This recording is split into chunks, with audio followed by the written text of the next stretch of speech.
the implosion? What are you going to carry on with that? We have canceled the implosion party set for this Saturday, and we will look at where we go from here. On the flights that were diverted, where did they go? Well, they could have gone a variety of places. We don't have all that specific information. Typically, when a plane is diverted, it's diverted to the Category X airport, the largest airport that is closest to where they're going, but we don't have specific information. Planes on the ground right now that are sitting there on the runway. Any indication that perhaps a terrorist group is one of those planes? Have no idea whatsoever.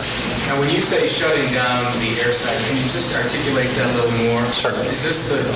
Certainly. Right. What that means is when you go through your security checkpoint for those customers who are used to going to the airport, anything on the opposite side of that is called that secure side of the airport. And those are the areas that are being closed to the public. They are still keeping open those areas in front of that. They call that the ATO area, or where you can check your bags, that sort of thing, to accommodate any customers' questions and things that might find their way to the airport. So all folks who are stranded are being moved out, essentially? Indeed, and being accommodated, those, based upon what the plans are by their respective air carriers, be accommodated in local hotels and things of that nature. That's all. I'm sorry. One more question. We're going to have to get back to our business. I talked with passengers out in the terminal. They said that people who are coming off the planes are having their bags searched or their luggage searched. That comes out of the airport. That's possible.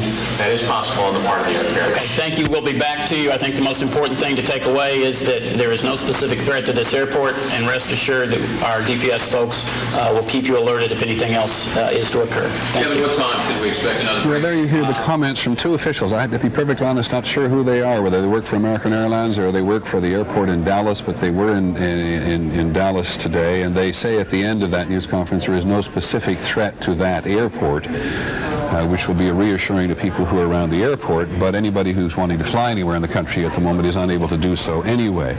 But the conditions in the country are of such a confusing nature at the moment that stuff just comes in all the time. We've had authorities in Lexington, Kentucky tell our affiliate there, WTVQ, just a short while ago, that a plane is missing from radar in their airspace, and it is simply going to take time in order to sort out whether or not we're looking or at an operation or somehow witnessing or being on the edges of an operation that is continuing to unfold in various parts of the country. We still indeed have a missing aircraft or a missing or not accounted for aircraft from United Airlines. We had a crash near Pittsburgh here today, about which we have only that knowledge, no understanding whatsoever whether or not it is relevant to the others. We do know that the president and the vice president, and interestingly enough, former presidents, are all now in secure locations. That's Pierre Thomas, our Justice Department reporter, connecting into his sources there to tell us all that. ABC's John McKenzie, who's out on the streets of New York, has spoken to the New York City Fire Department officials, and they report many missing firemen, perhaps as many as 200. And John Miller, been such assistance here this morning that will come as no surprise to you, because you worked these streets for so long, both before you went back to being a reporter as an official with the government, or with the police department. That's right. And the fire department stays there. I've seen the fire department all my professional life stay there till the bitter end. Well, you know, they are the people who are always running in when everybody else is running out, and in this case would have been the front line of the evacuating force for the World Trade Center. The fire department has a set plan for a disaster at the World Trade Center. It's an automatic second alarm, which brings more than 175 firefighters.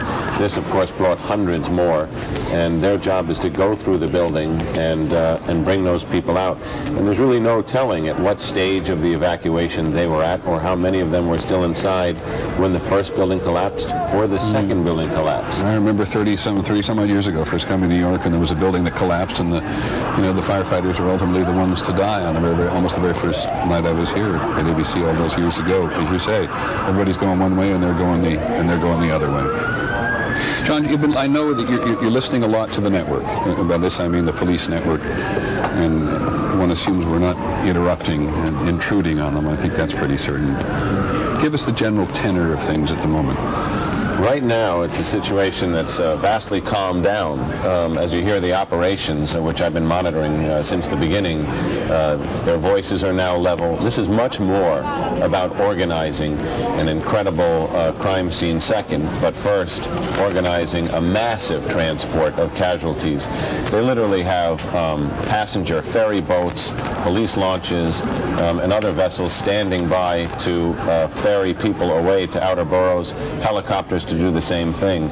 It's really a tremendous effort to triage the people who are injured, to decide who's viable, who can be saved, who needs immediate attention, who can wait, to categorize them and tag them as such, and then to designate whether they can stand a long ride or just a short ride to the nearest available medical help. That's what's going on, and that's an incredibly large effort. On the other side, there's the investigation, which is unfolding, processing probably the largest crime scene in U.S. history, certainly larger than the Oklahoma City bombing or even the first World Trade Center bombing, or in this case, because of the size of those two buildings, the twin embassy bombings in East Africa. Yeah, and that's the Pentagon we're looking at this morning. And I'm sorry, but we have more bad news. Lisa Stark, who covers aviation from us, reports in from Seattle that 2 United flights have now crashed. Now, just so we don't lose track of the numbers, we told you the United Flight 93 going from New York to San Francisco crashed outside Pittsburgh today. We believe now, according to our aviation sources, that United Flight 175, which was a 767 destined to go from Boston to Los Angeles, has crashed, and we do not know where. So we have 4 major commercial aircraft which have been involved in either accidents or violence today. We have the 2 at the trade towers in New York City. We're not certain, but we believe both those are somehow connected to American Airlines, but we're not sure of that, absolutely sure. And that news conference in Dallas a few minutes ago didn't shed much light on the subject. And we have 2 United Airlines flights involved in crashes. We do not know the circumstances of those crashes. One of them flying from New York, just outside New York, to San Francisco, and the other flying from Boston to Los Angeles. And we may or may not have another aircraft because we have no certainty yet what the aircraft was, who it belonged to, really what size it was, that penetrated the outer ring of the Pentagon this morning, right through to the inner ring of the Pentagon's courtyard there, and caused what ABC's Jack McCarthy called heavy casualties there. So we have 4 significant commercial aircraft carrying, in some cases, well more than 100 passengers who've all been involved in acts of violence on purpose or otherwise today. And Mayor Giuliani, the mayor of New York, who will probably get a better feel of this before anybody else at the moment, has now described a tremendous number of lives lost in the New York attack on the New York trade towers, and it doesn't come as any great surprise to anybody. The mayor begins to give us some sense of magnitude which is beyond that which we are merely speculating and or talking about, even though we know that many, many, many, many lives have been lost. And ABC's John McKenzie, who's just a couple of blocks away from the World Trade Center at a makeshift fire command center. Look at that again. I mean, it is stunning. John McCarthy at that makeshift fire command center has had a battalion commander tell him that as many as 200 firefighters are principally unaccounted for. So it is no wonder that all across the country today, at airports and at public sites, many, many which have been closed from the west all the way across to the east, people are holding their breath. Don't wish to be melodramatic about it, are holding their breath as to whether or not there is one more, or should I say, another incident to come. And that was because the shock was so profound watching on television as we did this morning to see the second aircraft come in and crash into the other of the twin trade towers. There it is, which have now both collapsed. And it is, in some ways, a reminder of what happened when the Challenger exploded. And the constant repetition of the explosion of the Challenger on Challenger space shuttle just drove it into our collective consciousness all across the nation. What we had witnessed together, though were clearly unable to feel in the same way as those people in the immediate area. I just want to pick up some other reaction coming from around the country and around the world. It's very interesting, the reaction we've had immediately, officially, from the highest ranks of the Palestinian Authority and from Afghanistan.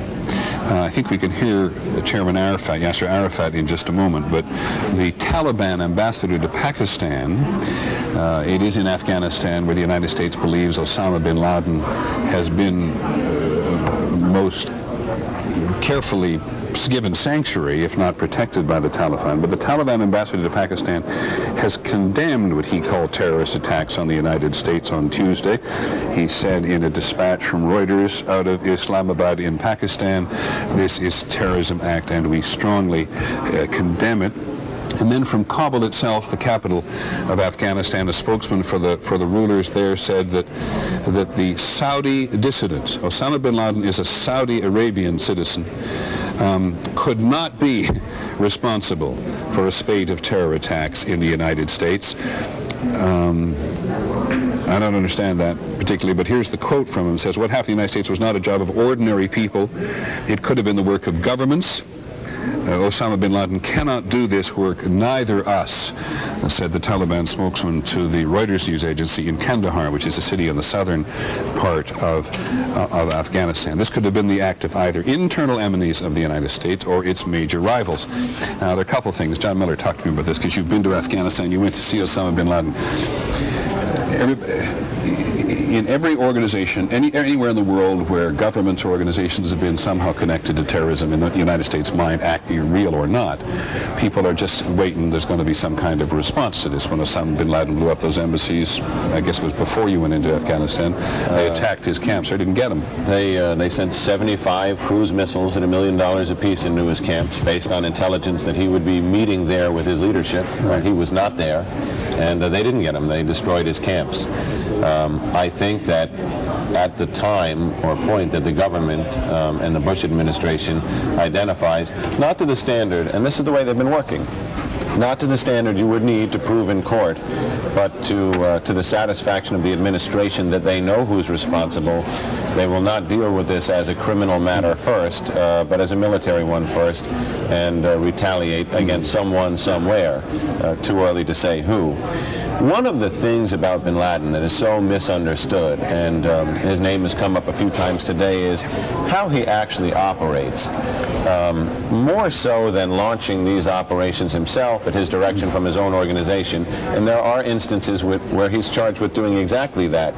In many more of the cases, especially of operations they shut down, the U.S. government takes the position that he's basically a foundation, that any terrorist group can approach him and say, we want to go to work. He'll provide the training, the financing, and then send them off to do their work, essentially with grant money, seed money, training, logistical support. So it doesn't necessarily have to be him to have his fingerprints on it. Fires are still burning in the Pentagon, no surprise there.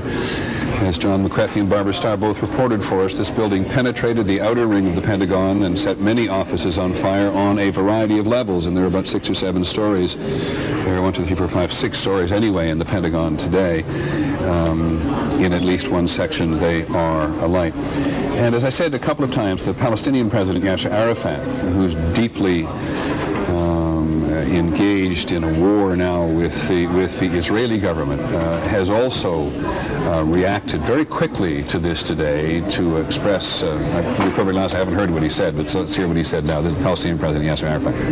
First of all, I am offering my condolences, the condolences of the Palestinian people to the American President, President Bush, to his government, to the American people for this terrible act.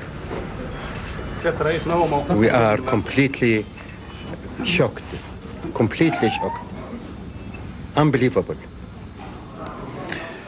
Now, that's the Palestinian president, chairman of the Palestine Liberation Organization, Yasser Arafat, who, as I think everybody who watches the news or reads the news these days understands, is in a very, very bitter war with the Israelis, and in which terrorism has been a factor.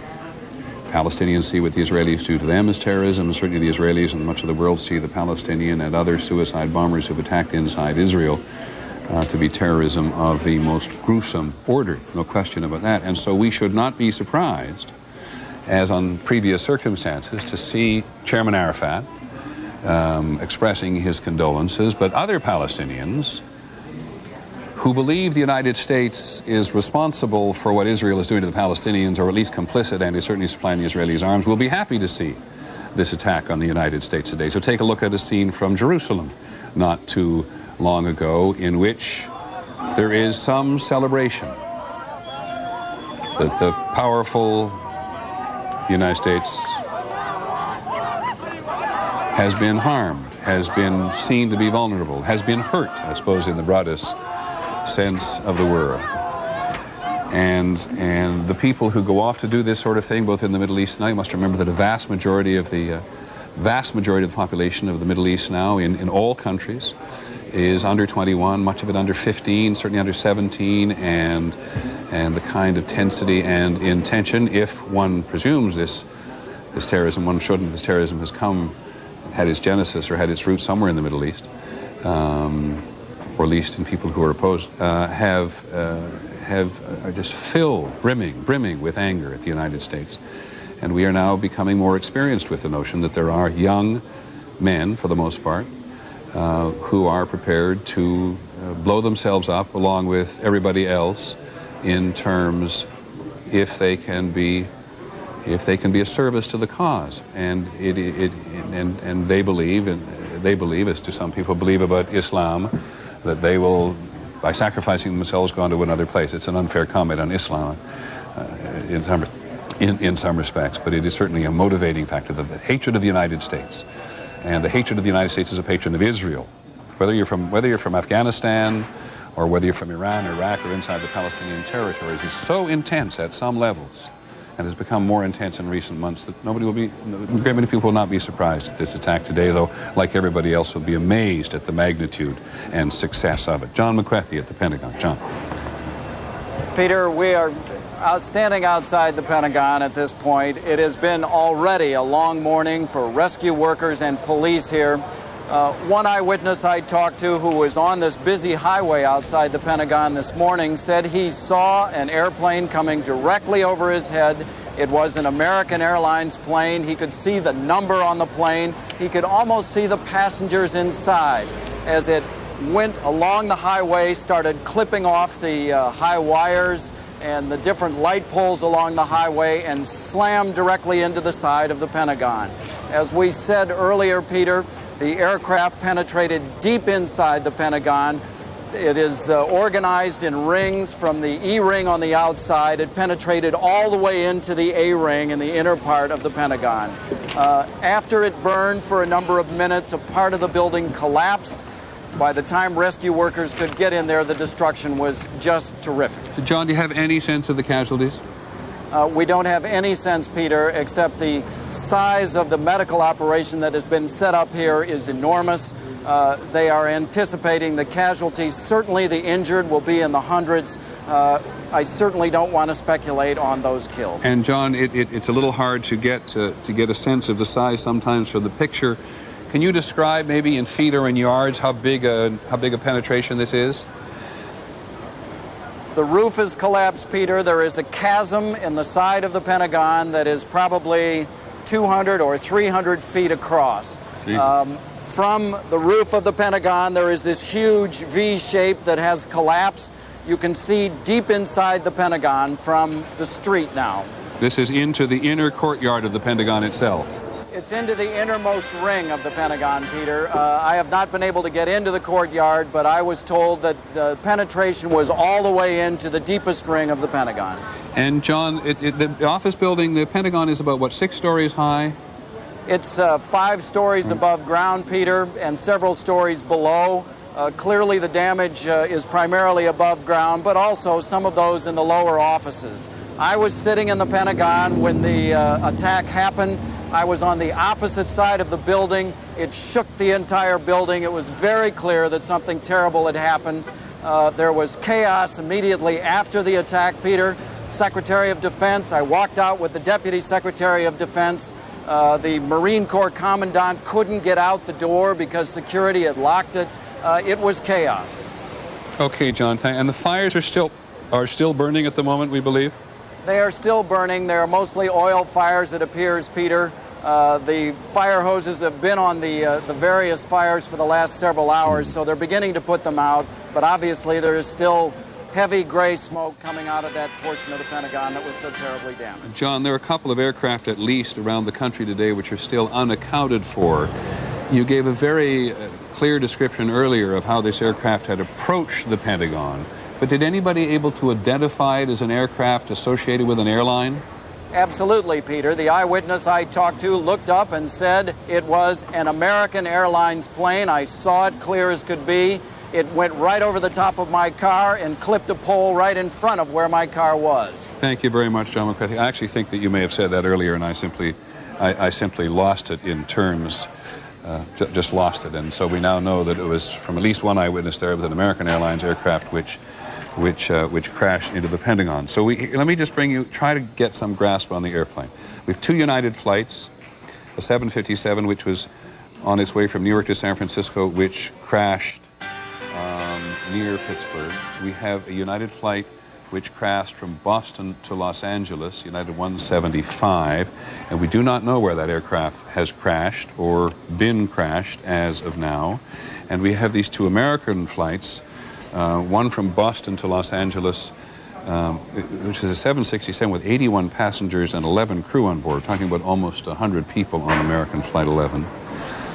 And American Flight 77, which was scheduled from Washington to Los Angeles, with 58 passengers and 6 crew members on board. And John Miller and I have been sitting here looking at each other about where these flights were going. And there's several ways to speculate about it, but you came up with one very interesting on already. From a forensic standpoint, if you look operationally to crash these flights, it would have been just as simple to get on the Washington shuttle or the New York shuttle and crash one into the Trade Center and the other in the Pentagon. The choice of flights here, Newark to San Francisco, Boston to L.A., Dulles to L.A. Excuse me, John, I apologize. Let me come back just because we have the New York governor here. Sure. Governor George Pataki, the governor of New York, I believe, is on the telephone or somewhere. Governor Pataki, do you hear me? Yes, Peter, I hear you fine. Well, why don't you first start off, sir, and give us your appraisal of the day so far. It's just a horrific scene, and everybody's pulling together. We're activating the state emergency forces, but our hearts and prayers are with the victims and the families of those victims, and we have to, at this point, just focus on trying to help as many people whose lives are at risk as possible and dealing with those who have been injured. Do you have some sense of the magnitude of casualties? We don't want to quantify a number, but obviously it's a horrific incident that really is just an incredible outrage against the people of New York and the people of America. But at this point, our focus is on trying to make sure that those whose lives are still at risk are as protected, and those who have been injured are treated as quickly and as well as possible. Governor, do you believe that thousands of people have been killed? I don't want to use a number, Peter. At this point, the goal is simply to try to help as many people as possible. We're working closely with the city, with our National Guard forces coming in to help relieve the city police and fire.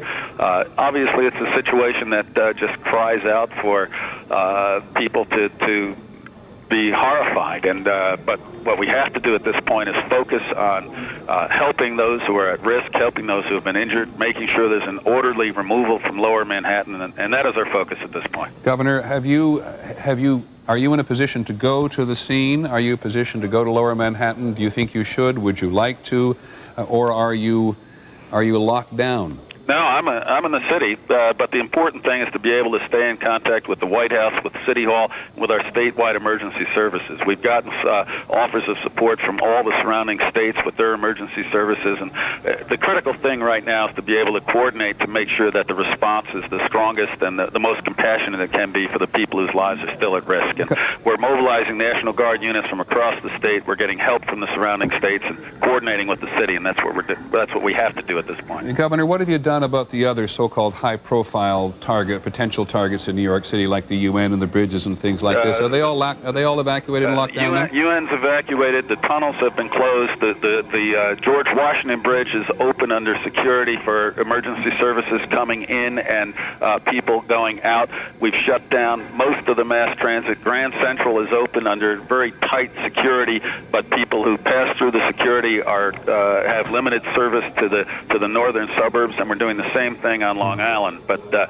important thing now is to provide as much help as quickly and as effectively to those whose lives are at risk or those who've been injured, and we're working with the city and federal officials to make sure that happens. Do you believe that New York City is now under control? New York City has been under attack, and until we get through this, we just have to continue to respond as strongly as we can. And are you in a profile now? Are you in a position where you actually think there's a potential for more? We just don't know. That's why we have to not only help those who have been injured, but also take every security step we can to try to prevent further incidents. We just don't know, Peter. Okay. Governor Pataki, thank you very much. Governor George Pataki of New York, who is in New York City, which of course is where he probably belongs at a moment like this. Downtown Manhattan is saying simply that the National Guard has been called in, the tunnels are closed, the George Washington Bridge, which goes across the Hudson River from the west side of Manhattan into New Jersey. Just remember, a large segment of many thousands of people from New Jersey work in New York, and there's tremendous commerce back and forth on a daily basis. That has all been brought to a help. It's interesting to recall, John Miller, that the attack on the trade towers in '93 was launched from New Jersey, or at least the operational headquarters of the people who attacked the Trade Center were in New Jersey. Correct. And the building of the bomb and the original conspiracy was all carried out in towns right across the river. In fact, the conspirators later admitted that they watched from New Jersey to see if the buildings would in fact fall, and they didn't. This time they did. They did today. And Governor Pataki trying, as politicians again must on occasions like this, trying to express the horror and the commitment that the political establishment feels to those people who've died and those people who need to be rescued. It's an answer to every question about whether or not something was locked down or something.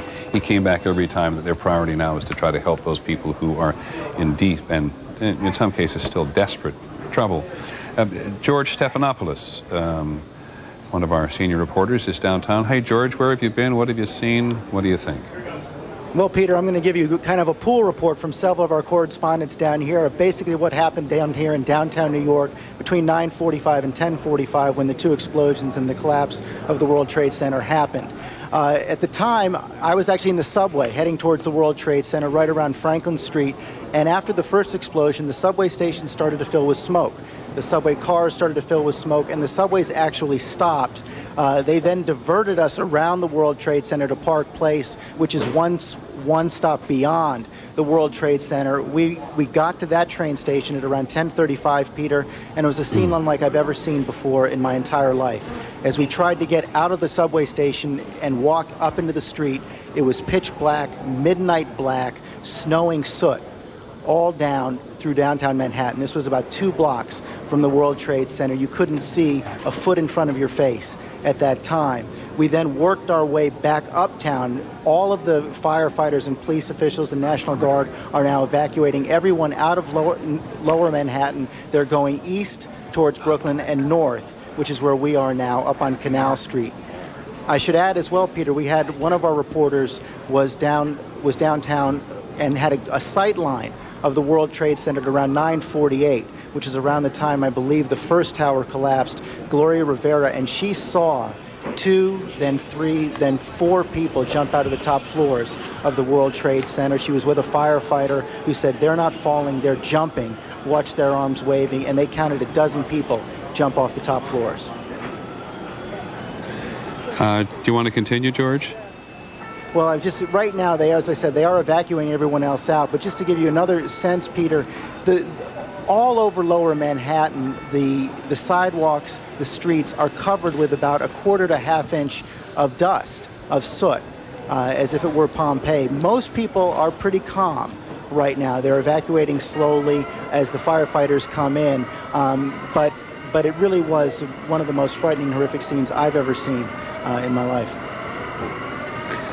Thanks, George, very much. Come back anytime with a report. As you were concluding there, watching these guys go up that escalator, if it's in the World Trade Center, we know that their cameraman got out, but we don't know about anybody else because, within an hour and something of the time these two attacks had occurred, these two buildings had completely disappeared, and you begin increasingly to see more dramatic footage. George Stephanopoulos made a reference to Pompeii near Naples on the west coast of Italy, which was, buried by a volcano, and you get exactly that same sense of freezing stuff in soot and dirt, as might have occurred by a volcano. Jim Kallstrom, with whom we're long familiar, former official of the FBI in the New York office, is on the air, very deeply involved in the Flight TWA 800 investigation. Jim, can you hear me? Yes, I can. What do you think? Peter? I'm listening, Jim. I Yes. just say, what do you think? I mean, just start and I'll... Well, my first thought is with the tremendous casualties, and the death toll is just overwhelming. It's a day that 50 years from now, our children, if we're still teaching history, will be taught about when we went to war on American soil with terrorism. Jim, if you had a chance to talk to your more active colleagues in the FBI at the moment about what they're doing at the moment, whether they're able to, I mean, it seems the hardest thing at the moment is to make an appraisal of all this. It just happened, and it's just, in some respects, it's happened and it's happening, right? Peter, you're right. I mean, it happened. It's shocking, but in some ways it isn't shocking.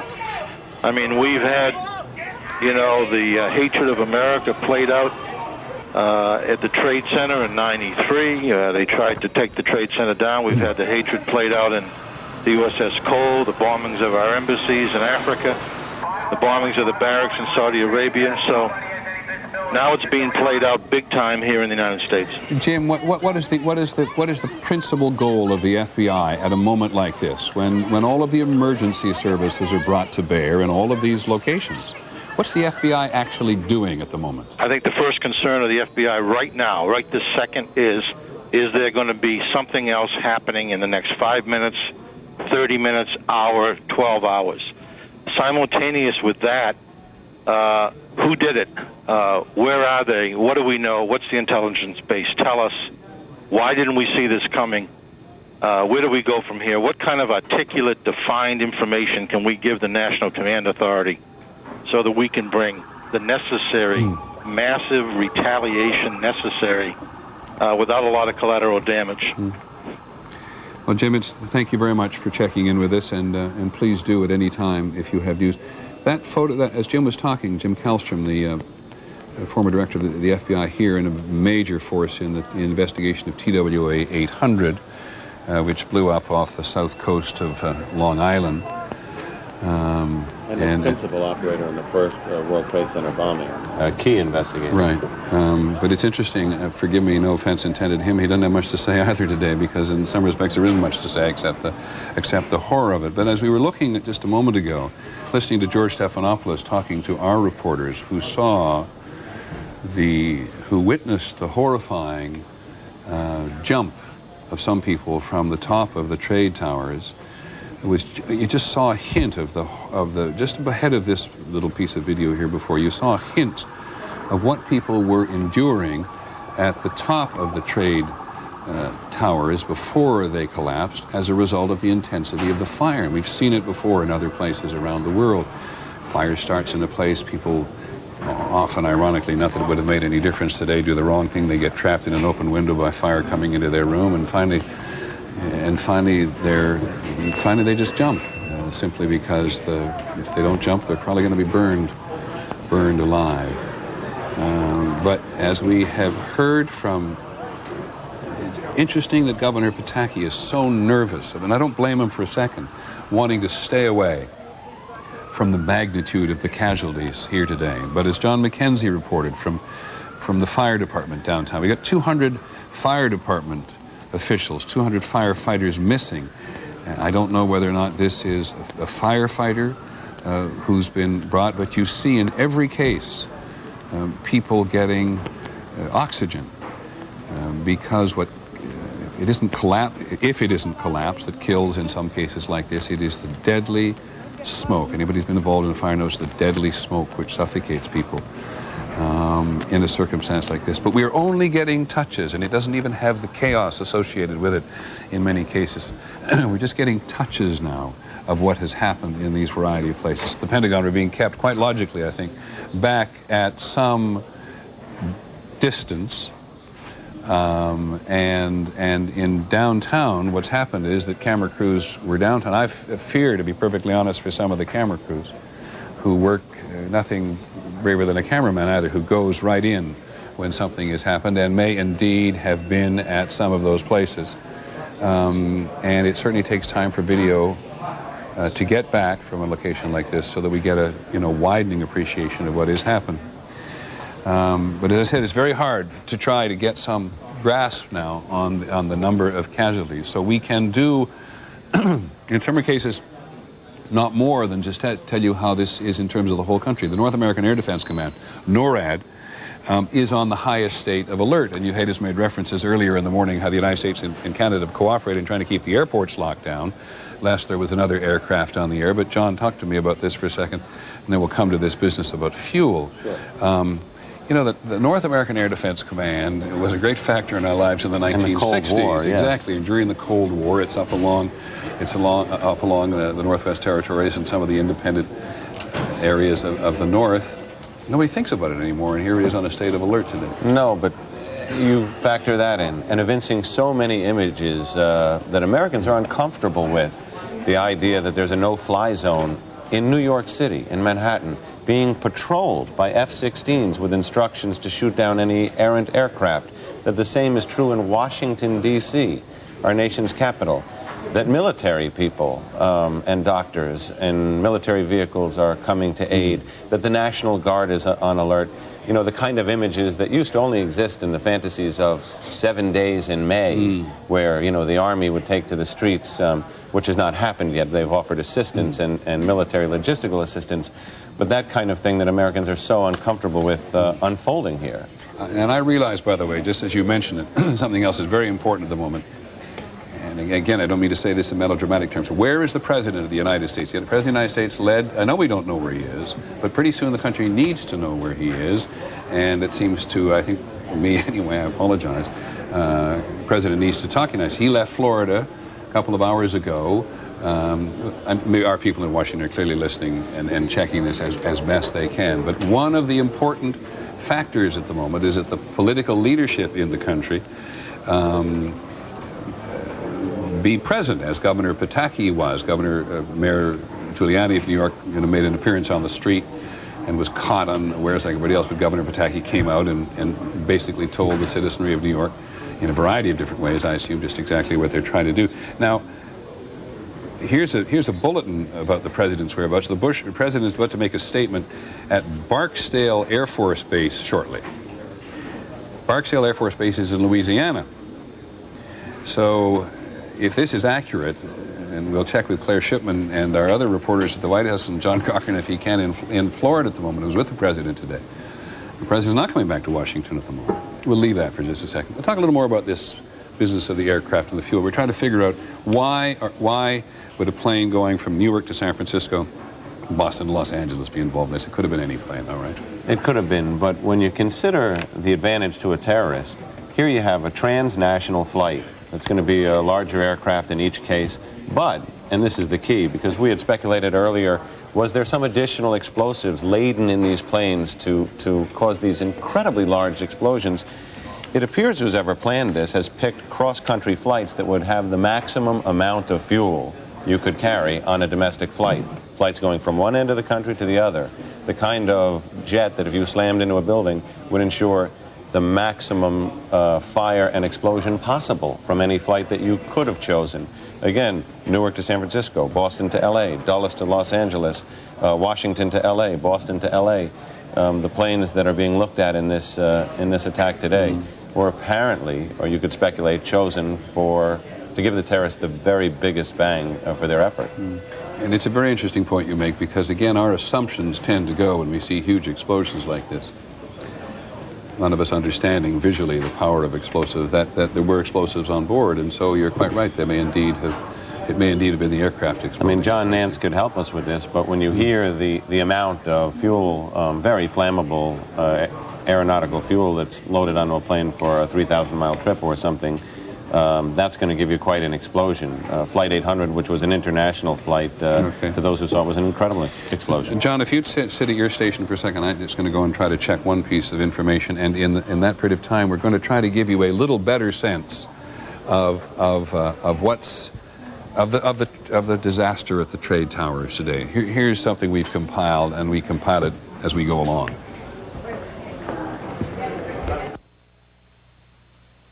I was standing next to One World Trade Center, and then all of a sudden I heard rumbling, and we all started running away from it. The glass blew out and threw me onto the sidewalk, and I couldn't see for 20 seconds. And then I started seeing vaguely the street, and I just started walking, and my eyesight came back. I see you're bloody. You have dust all over you. Yeah, it was bad. It was like a dust storm or something. I couldn't see anything. How badly are you hurt? I have no idea. As soon as he got hit, I was thrown to a window. So I was very lucky to get out. There's a lot of people that didn't get out. There's a lot of people coming down the stairs, burnt up. It's bad. We just come out of Tower 1. We were walking towards Broadway. They're saying, move along, move along, move along. I looked up as soon as we got across the street. I looked up. I saw the tower start to buckle. I just turned and ran, ducked down, put a jacket over my head.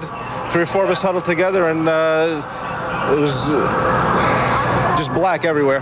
Were you covered? Were you hit with debris? No. But I mean, I was ducked behind a subway cover, so I put with the jacket over. The 3 of us, all of us huddled together. There was, dust and whatnot everywhere, but it was. We got down.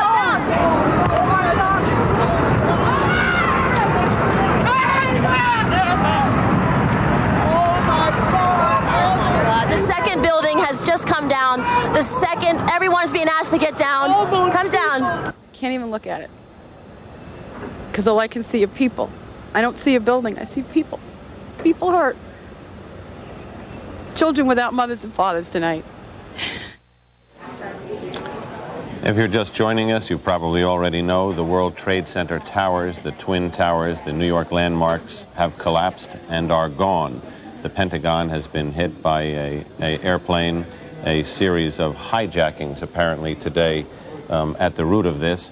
What we know is hundreds, if not thousands, are injured, no count on the deceased yet, and that the investigation, a massive investigation, is just beginning to unfold. But John, I stepped aside there, among other things, the moment to try to get some sort of sense from people who talk to, because as soon as this happens, people begin to think about a response. We don't expect a response to come in the immediate future by any means, but I was just talking to Charlie Gibson from Good Morning America, and he'd been thinking about the same thing, that the response to this from the United States is going to have to be massive. They have to accomplish something in some way, because so much of the response to terrorism before by a large nation such as this, which is not impotent but very limited in its capacity to operate at this kind of level. You were mentioning earlier the attacks against Osama bin Laden's training camps in Afghanistan. In retrospect, they spent, as you pointed out, more than $1 million per cruise missile. I forgot how many they sent. They didn't get anything. They didn't get anything. They didn't do anything. So it's an enormous challenge for a powerful nation to respond in an effective way. And the Pentagon is still burning, and today the World Trade Center towers have gone. Diane Sawyer is down in Times Square at the moment, and among other things, I think has been trying to get some grasp of the number of casualties involved. And it must be very difficult, Diane. It's impossible, Peter, no matter how many people you call. And of course, no matter what the facts we get now, one can only imagine what the facts will be later. I want to give you a sense of what it's like here in Times Square right now. Because if you look outside, we have hundreds upon hundreds upon hundreds of people standing outside, just stopping still, a kind of respectful witness, looking up at the screens where we're broadcasting the pictures. They can't hear the sound. They are simply looking at the wordless horror and standing to show, in a way, respect.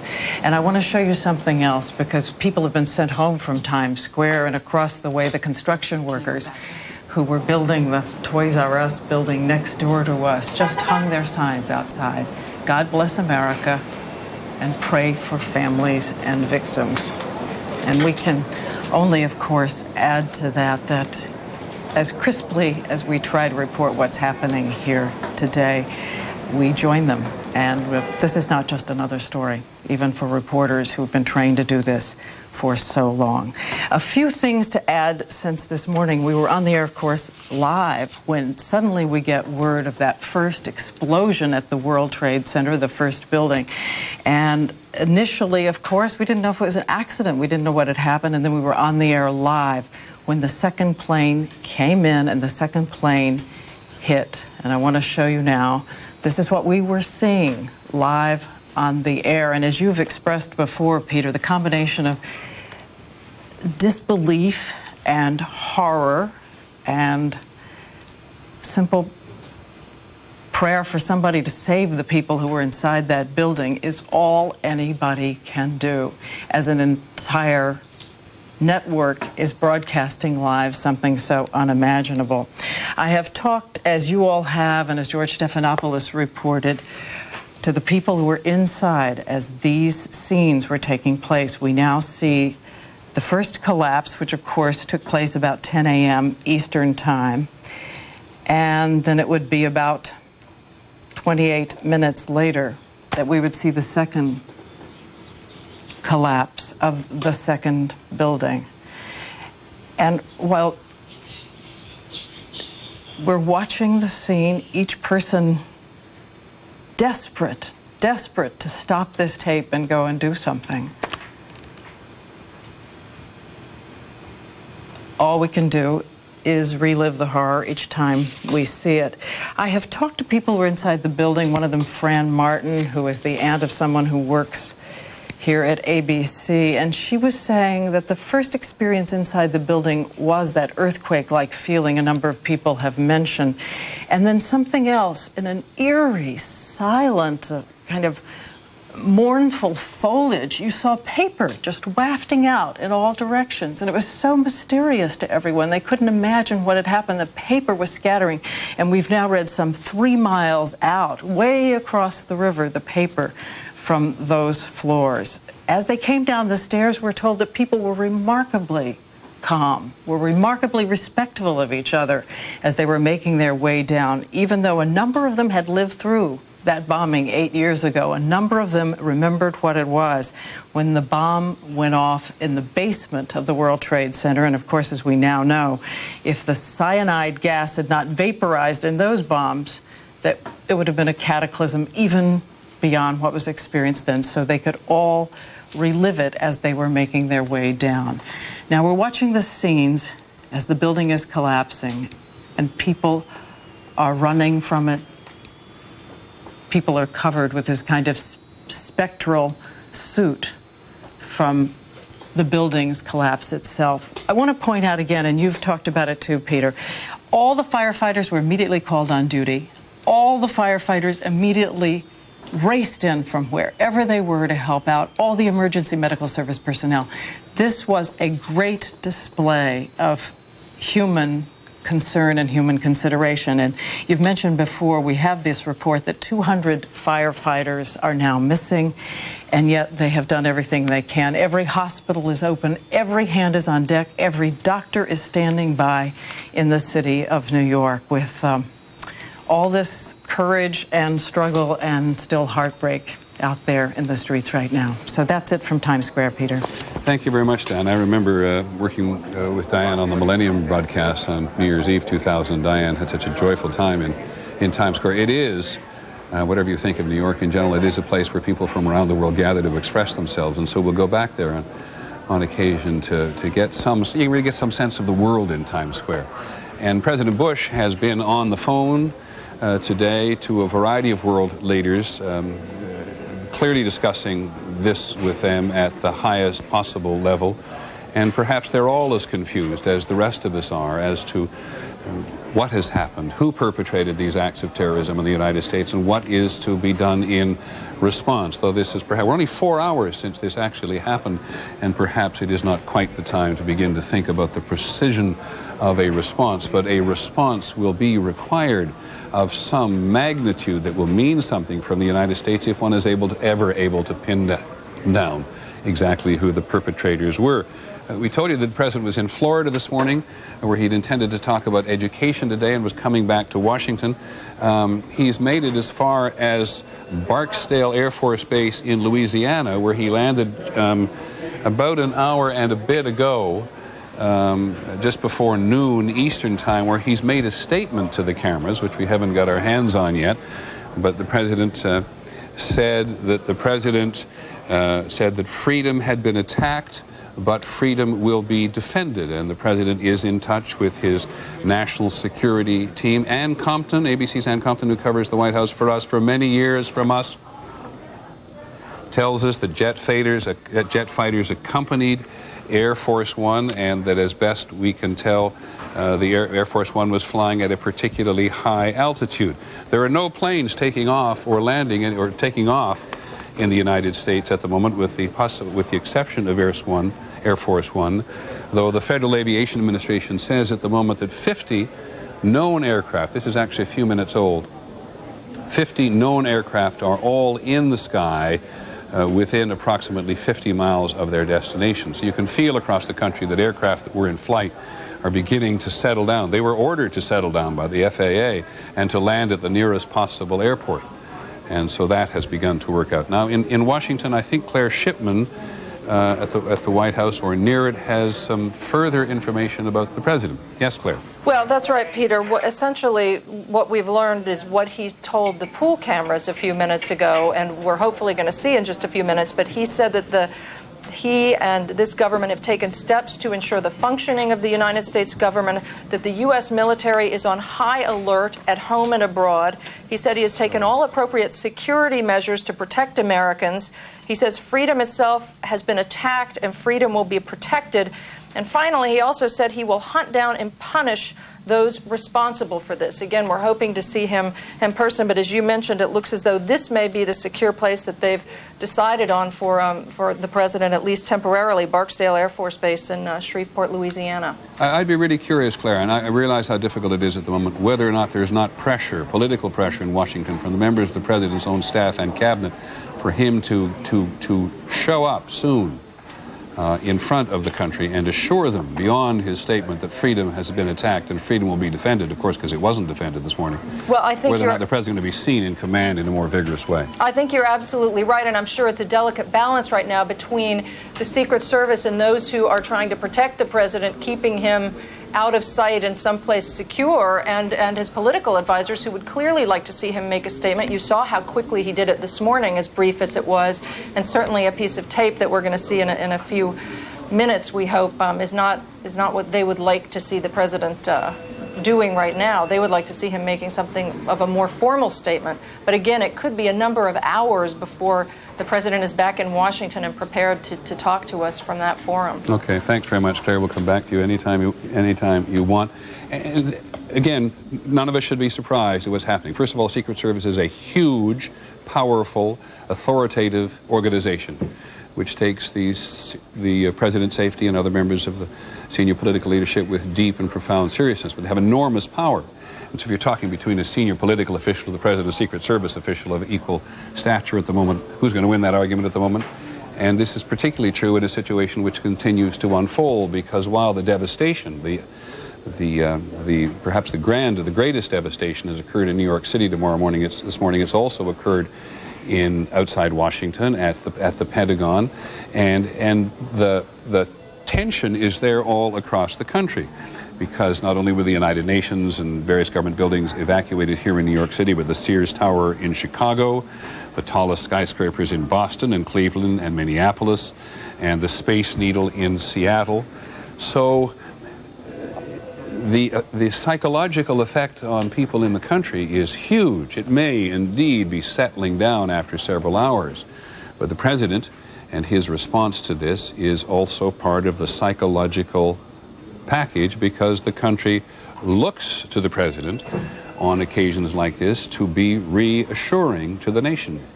Some presidents do it well, and some presidents don't. But ABC's Ann Compton is with the president at the moment, and we have her on the telephone. Annie. Peter, it has been a frightening couple of hours for President Bush. We took off in Air Force One from Florida, where he first got word of this, and we literally, Peter, have been flying at well over 40,000 feet west, the White House unable to tell us where we were headed or how long it would take. There were jet fighters off the wing just out of our sight until we landed. And the president has spent the time on board the aircraft talking not only to world leaders but to the vice president, to his cabinet. He even checked in with Mrs. Bush, trying to get more information. We were high enough so that the Air Force was actually able to get some television signal. We don't know much about what's gone on the ground, but he has been able to see some of it on a very fuzzy television picture. We landed here at Barksdale Air Force Base. This is near Shreveport, Louisiana, at about 11:45 Eastern Time. We were not allowed to use cell phones or give you any indication of where we were until local people noticed the plane on the ground. The president has just made a statement, Peter, a very emotional one, saying that freedom has been attacked, but freedom will be defended, saying that America's military is on its highest state of alert. World leaders have been assured that the U.S. will do whatever it takes to protect America and Americans. Frankly, Peter, I thought the president not only looked grim, very solemn, but his eyes looked somewhat red. Annie, let me ask you a couple of questions, if I may. First of all, the president was on a education trip, ostensibly, in Florida today. How much of the national security team was with him? This is actually a skeleton team with him on a short, it was a trip that lasted only about 24 hours. He was just making his last appearance before returning to Washington. And Karl Rove, one of his senior counselors, is with him, and his press secretary, Ari Fleischer, but none of the national security apparatus, such as Condoleezza Rice, who would ordinarily travel with the president on a more substantive trip. But on Air Force One, of course, he has the full resources of communications. But he does not have the full team with him. Well, let's talk about this for a second, because when the president took off from Florida and went immediately to 40,000 feet, and I believe actually got a fighter escort for part of the way, it reminds one a little bit of what it was like in the Cold War, because the Cold War, there was always a provision that the senior members of the government, president included, could in fact run the country from a command center in the sky. Is that basically what's happening this morning? Absolutely. In fact, the U.S. used to have 5 aircraft, now Air Force One. Let me know if we're being taken out of here. We may be scrambled out of here. Okay. Are we leaving? Okay, Peter, we are leaving. And where are you going, Annie? Peter, I have no idea. They have not told us. They have kept us.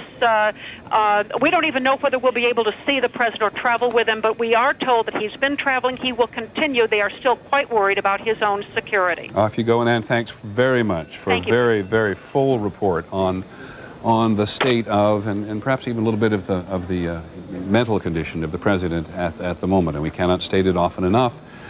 The country looks to him, and so he may have stopped at Barksdale Air Force Base in Louisiana, which is just where Arkansas and Texas and Louisiana all come together at an Air Force base out of the way, and he may be safe at 40,000 feet in Air Force One, but before long the country is going to expect him to be back in Washington to send, if not only a message, not just a message to those of us in the nation who look to the president for some sense of political national stability, but also to the other parts of the world where these enemies of the United States, with whom we've talked quite a lot about today, at the moment must surely think they have the United States on the run to some extent. And while the Taliban, the political leadership, political, military, religious leadership in Afghanistan said this morning that they condemned this and had nothing to do with it, and it could not have been Osama bin Laden because he wasn't sophisticated enough to do it. It had to be a country or a government, certainly. And while the chairman of the Palestinian Authority, Yasser Arafat, came out and put as much distance as they could between them and the Palestinian people, this active in the Palestinian people, the president needs to be on station to talk it. As does the mayor of New York, and Mayor Giuliani is with us at the moment. Mr. Mayor, can you hear me? I can, Peter. Mr. Mayor, I saw you several times on the street today, and it looked like you were deeply sharing the horror that all of us feel. But I'd really appreciate, aside from, on top of your sentiments about all this, give us some sense of what's going on. What is going on now is a massive rescue effort. We have thousands of police officers and firefighters in Lower Manhattan trying to rescue as many people as we possibly can. There are still a lot of people there that are injured, hurt, dazed, and we're trying to get them out, and we're mobilizing all of our fire, police, and emergency resources to do that. The governor has alerted the National Guard, and they're being deployed to come and relieve us early to later this afternoon. And the urban search and rescue teams are coming here from around the country to also assist us. But until then, which means until probably 2, 3, 4 o'clock this afternoon, our police department, our fire department, and our emergency people are being stretched to the limit. And I'm sure we've also lost a significant number of them. You're reluctant, I assume, to put any other name attached to the casualties except significant. Do you believe it's hundreds or thousands? I really don't. I really don't want to say right now, Peter. I think it's going to be a horrible number. I saw people jumping out of the World Trade Center. I saw some of the firefighters who I know going into the building. And we were in a building in which we were trapped for about 10, 15 minutes. Are you talking about did you go immediately to the Office of Emergency Management? No, I went down to the scene, and we set up headquarters at 75 Barclay Street, which was right there with the police commissioner, the fire commissioner, the head of emergency management. And we were operating out of there when we were told that the World Trade Center was going to collapse. And it did collapse before we could actually get out of the building. So we were trapped in the building for 10, 15 minutes and finally found an exit and got out, walked north, and took a lot of people with us. My question is, the Office of Emergency Management headquarters, into which you put enormous effort for coordination in a disaster like this, has it been damaged? Is it yes. still operating? It's gone? It's been damaged. I don't know how badly. And right now, that whole area of Manhattan, including the police department, which is another area we would operate from, City Hall, is another area we would operate from, have been closed off. So we've moved to a secure location in Midtown Manhattan where we're operating city government. Is it fair to say, do you think, that all of your drills for dealing with terrorism and disaster are going according to plan, or has this been of such of magnitude that we've just all been caught totally off balance? Oh, there's no question we were all caught totally off balance. No one could possibly expect large airplanes to crash into the World Trade Center the way this happened. I think, having said that, as I watched what the police officers and the firefighters were doing, I think they're going to save the maximum number of lives you could possibly save in a situation like this. I mean, the emergency efforts that they've been going through over the last 2.5 hours are nothing short of inspiring. And when the National Guard comes in to say, did you say to take over or offer some relief, what can the National Guard do that you cannot do at a city level? Oh, at this point, what they can do is relieve men who are going to be exhausted physically and emotionally. Now, just if you would, because I know how busy you are, just give us some sense of what you thought at the time about all this. I thought that I would never live to see anything like this. I didn't think anything like this was possible. When I first arrived there, I rushed down there from Midtown Manhattan, and I saw the first building that had been crashed open. And when you look at it, it takes you a minute to really comprehend that this is actually happening. And to see people jumping from the top of the World Trade Center. I mean, I don't think I've ever had a nightmare that's worse than this. Mr. Mayor, one last question. You said you never believed you'd live to see anything like this, and yet in the past you've been one of the leaders in preparing for just this Absolutely. Kind of thing to happen. Yeah, but you keep you prepare for the worst, but you don't believe that it'll happen, and this is the worst. And I can only say that I thank God for the police department and the fire department that we have, because this would be much, much worse. And I'm also very proud of the people of the city. We evacuated Lower Manhattan with literally thousands of people, walked along with them, and they conducted themselves really, really, really well. Well, I appreciate your time, sir. Thank you very much. Thank you very much for communicating all this. The Mayor of New York, Rudolph Giuliani, in his last term, immensely popular with some, not popular with others, which is not relevant at the moment, but because he puts his finger on something about New York. Whatever you think of New York, no matter where you live in the country, this is a city which behaves pretty well in crisis. There's a public spirit here in this city. You see it in blackouts, you see it in snowstorms. This is not the city it's not the city that we often criticize from other perspectives around the country in times of crisis. So when the mayor says he's proud of the people of New York as well as the fire department and the police, one should not be surprised. But it is fascinating and terrifying to hear what he says. You prepare for the worst and you never believe it'll happen. And his emergency management headquarters right down there near the trade centers, which are no longer possible to operate, this is what they put into place so that in the worst of circumstances, government would have a place to operate. And they can't operate from there. They've had to move uptown because the police department and City Hall are not operable, if you will, under the circumstances. And he, the mayor, you heard it yourselves, said he never believed he would live to see anything like this. True of many people. George Stephanopoulos in downtown Manhattan with an eyewitness. Yes, Peter, I'm here with Neil Stevens, who was in his apartment downtown early this morning getting ready for work as he heard the explosion. Neil, why don't you tell us what you saw? Okay, I was in my apartment. I was getting ready for work. I heard a large explosion, and I thought at first it was thunder because there was thunder last night, but there was nice weather outside, so I didn't know what it could have been. And I looked outside, and I saw some construction workers who were working on the roof of the building next to mine. They were looking downtown. They were all looking downtown, and I thought, I wonder what they're looking at. So I looked over, and I could see the World Trade Center towers from my window. And I looked over, and I could see the tower, and there was a huge gash in the side of it. It's about 10 stories high, almost the full width of the building. And there was black smoke just billowing out of it, and flames, large flames.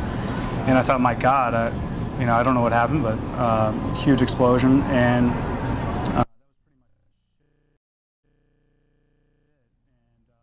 personal telephone calls, kept getting ready for work, and I was in the shower and I heard the second explosion, and that's pretty much what I saw. Neil, thank you very much. Sure. Peter, we also have some news on the evacuations. We've spoken with 2 security guards in the second tower who did say the evacuation to the second tower had begun. And we've also spoken with people who were on the 82nd and the 86th floor. So many people were evacuated. Of course, we don't have any sorts of numbers. One final note, Peter, I was picking up on what Mayor Giuliani was saying about the work of the firemen and the policemen. I would also add a word for the transit authority.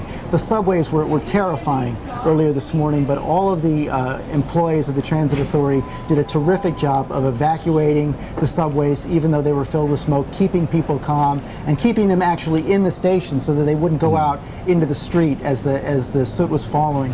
One other word, Peter. Right now, the people who are working downtown are handing out these respirators because there is some concern that there was a great deal of asbestos in the building. So they're asking everyone downtown who is walking downtown, if they're down there, to put on these respirators, and they're handing them out on the corners. Thank you very much, George Stephanopoulos, who continue to work this story from as close as you can get to the disaster area. But imagine a city that's sort of frozen in place.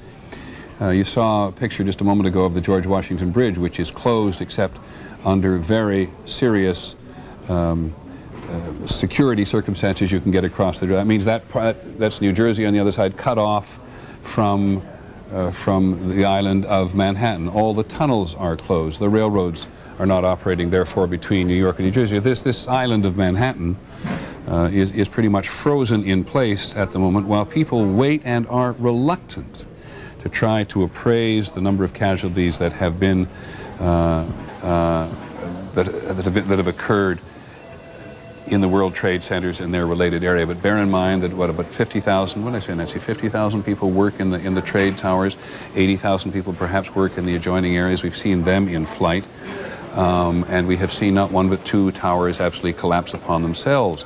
and elsewhere in the country, we're still uncertain. There's still an unknown number of aircraft who've been ordered to land that haven't managed to get down to the ground. We're not absolutely certain that there are any aircraft on missions, if you will, which are unaccounted for, despite the fact there was a report some time ago that the aircraft which crashed outside Pittsburgh may have been on its way to Camp David. I emphasize that that's reporting of which we're absolutely not very sure at all. But ABC's Barry Serafin is at the Capitol at the moment, and we've been told for some time that the Senate leadership there was going to be sent to a secure location. Do you have a current status report, Barry?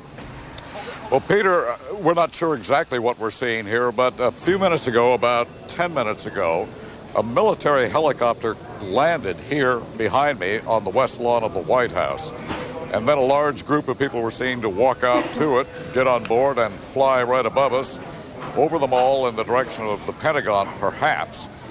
My guess, and it's only a guess at this point, is that these were members of the Senate leadership and the House leadership, and perhaps members of the intelligence committees on their way to a briefing to try to figure out what in the world is going on today. Were you able to walk up around the hill? No, Peter, we, like everybody else, have been kind of pushed off of the hill. They've got a cordon for blocks now around the Capitol. In effect, they've sanitized that area. So we're about 4 blocks from the foot of the hill here. And do you have any sense was there a sense of anticipation there? People sort of waiting for something to happen at the Capitol?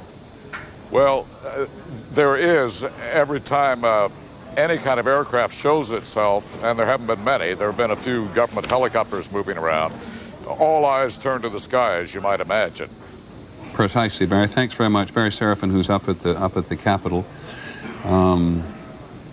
One of the things that is absolutely certain at the moment, which is to say that the chain of command in the country is very much in place. So you can just imagine yourself in some other country at the moment trying to anticipate, maybe even exhilarating at what's happening in the United States at the moment, and having some belief that you've disrupted everything. President's at 40,000 feet, just about to take off from Barksdale Air Force Base in Louisiana. We don't know where he's going, but I have to assume he's going to go to Washington.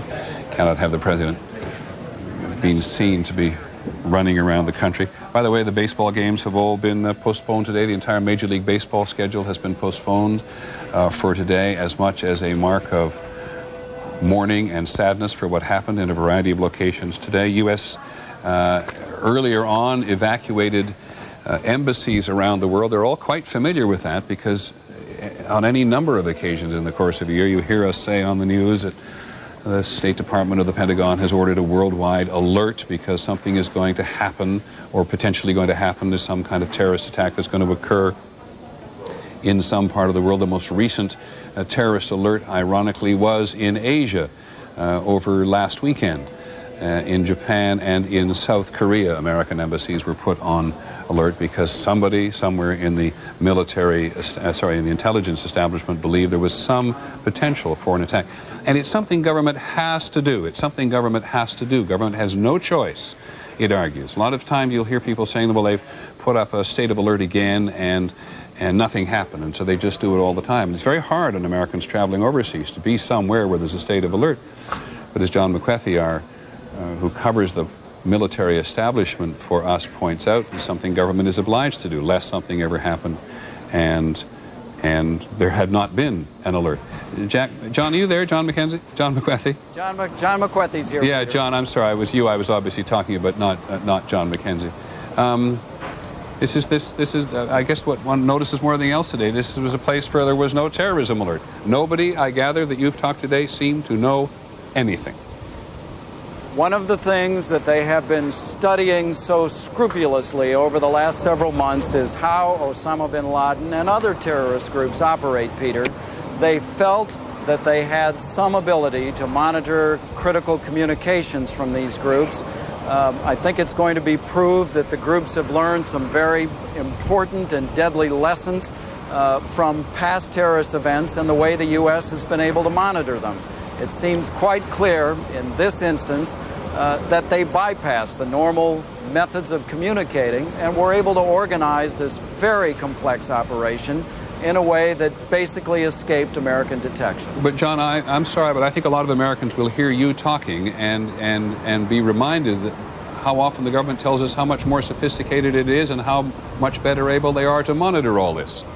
They are able to better monitor it, Peter, but every time, and you and I know this because we have had conversations with high-ranking government officials about how much detail we put on the air. Every time the news media puts on these details, it helps the terrorists to understand the way that our government goes about monitoring their communications. Oftentimes, those communications intercepts are very sophisticated, but the terrorists are clearly adjusting. John, I wonder, by the way, on a slightly different subject in terms of today's disaster, whether you've picked up reports of U.S. aircraft carriers being sent to New York Harbor to help in some way, maybe even to be floating platforms? I have not picked that up, Peter, but basically I'm standing on a highway at this point, so I'm not exactly plugged in. I appreciate that, John, and we benefit tremendously from your knowledge, so thanks very much. Come back at us when you think of something else you'd like to contribute. We talk about, the United States and Canada cooperated today in closing down the airports. A reminder to us that all Canadian airports, or most Canadian airports, at least major Canadian airports, are very close to the U.S. border. We learned just a short while ago that Israel today, the United States and Israeli relationships, so very close, closed all of its airspace to foreign aircraft today and evacuated many of its embassies and missions overseas. In terms of the war against terrorism, the United States and Israel are seen by the terrorists and the potential terrorists and the people who would do one harm as partners in this. And so it's perfectly natural for the Israelis to be doubly and trebly on a state of alert today. We've now managed to get the tape of President Bush speaking at Barksdale Air Force in Louisiana on his way from Florida to, as you heard Ann Compton say, somewhere. We assume Washington. And here's what the president had to say when he was in Louisiana. Freedom itself was attacked this morning by a faceless coward. And freedom will be defended. I want to reassure the American people that the full resources of the federal government are working to assist local authorities to save lives and to help the victims of these attacks. Make no mistake, the United States will hunt down and punish those responsible for these cowardly acts. I've been in regular contact with the Vice President, Secretary of Defense, the National Security Team, and my cabinet.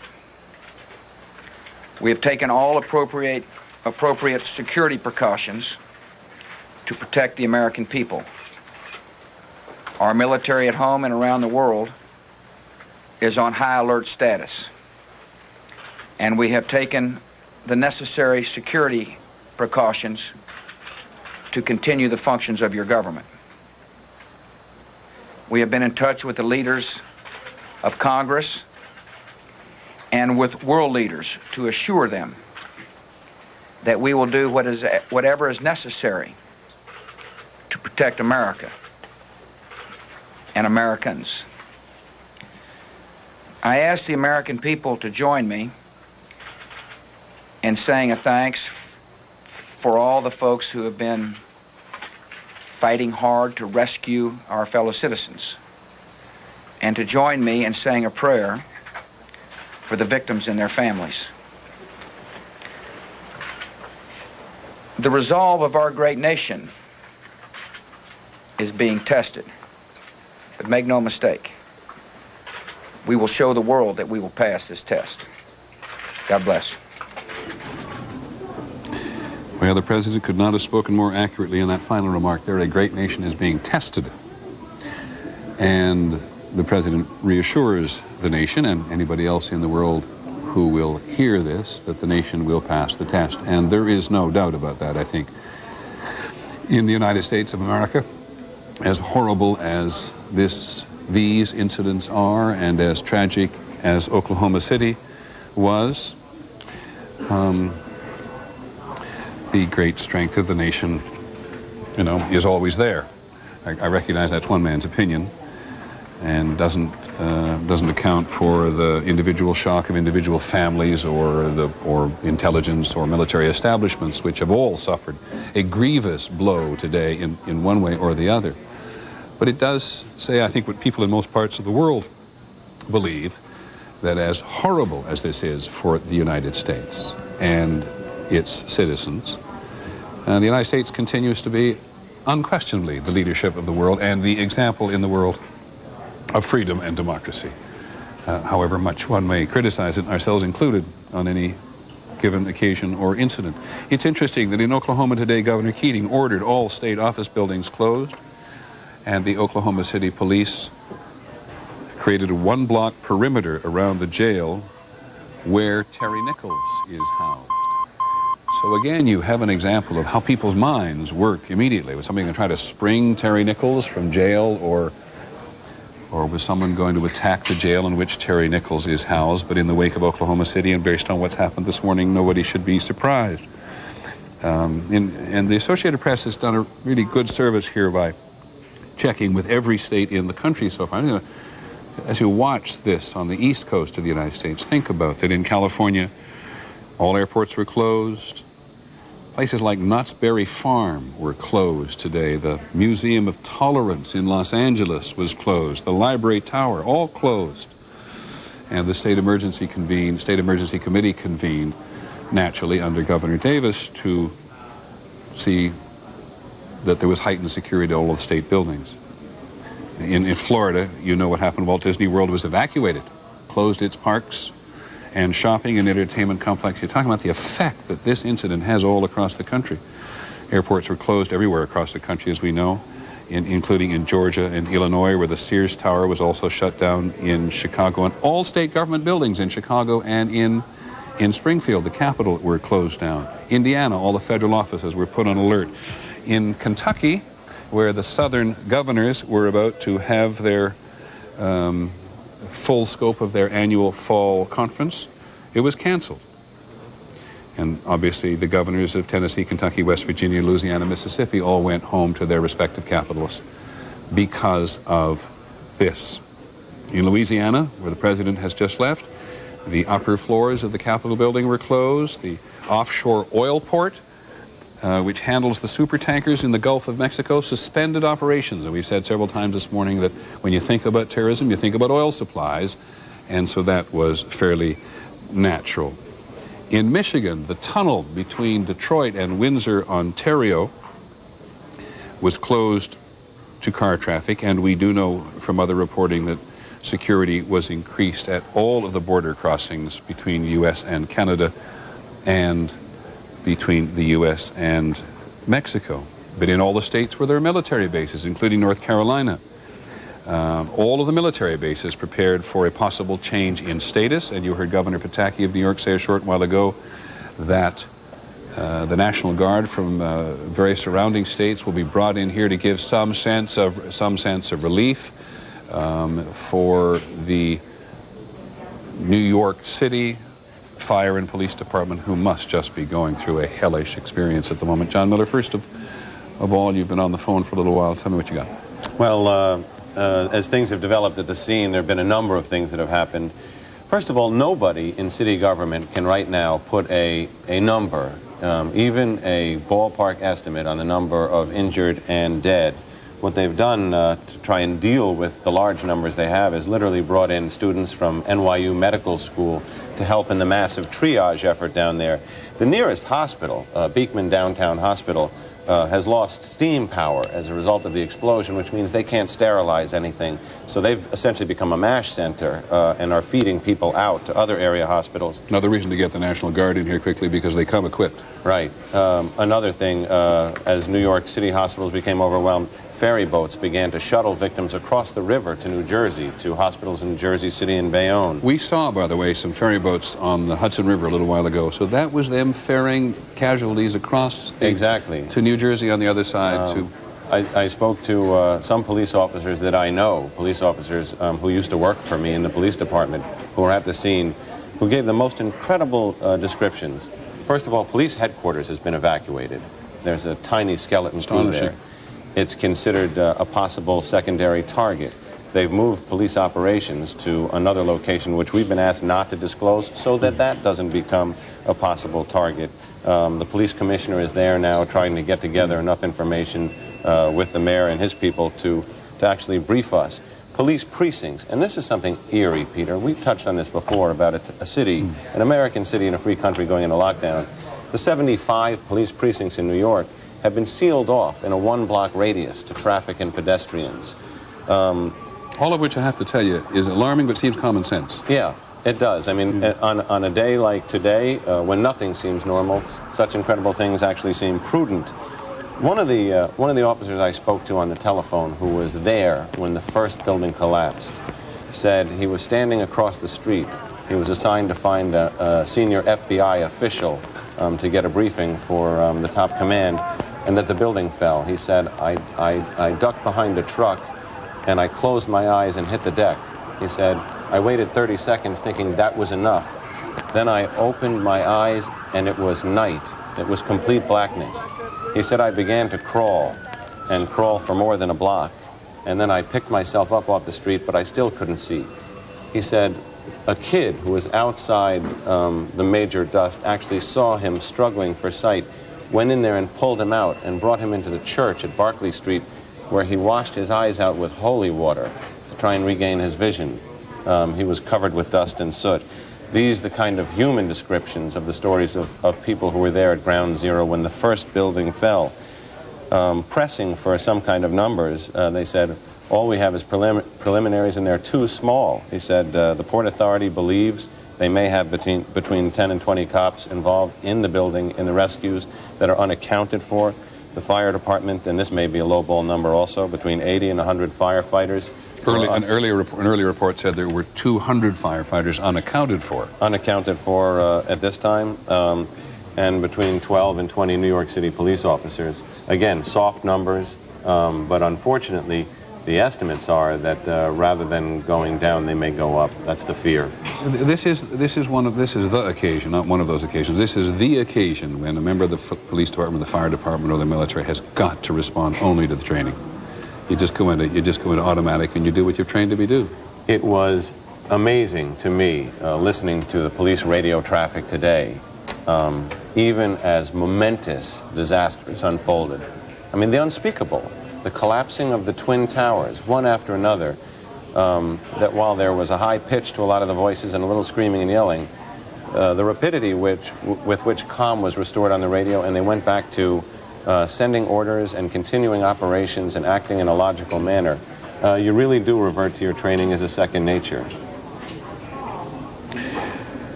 As you look at this and you listen to John Miller, and I thank you, John, for that. No one is better plugged into the police and firefighting apparatus in New York City than John Miller. He not only been a reporter for most of his adult life, but he worked for the police department in New York for a while before he had the good sense to come back to journalism, and he is totally plugged in. But even and when he talks about soft numbers here, it's because as you look at this disaster scene, and that's a live picture.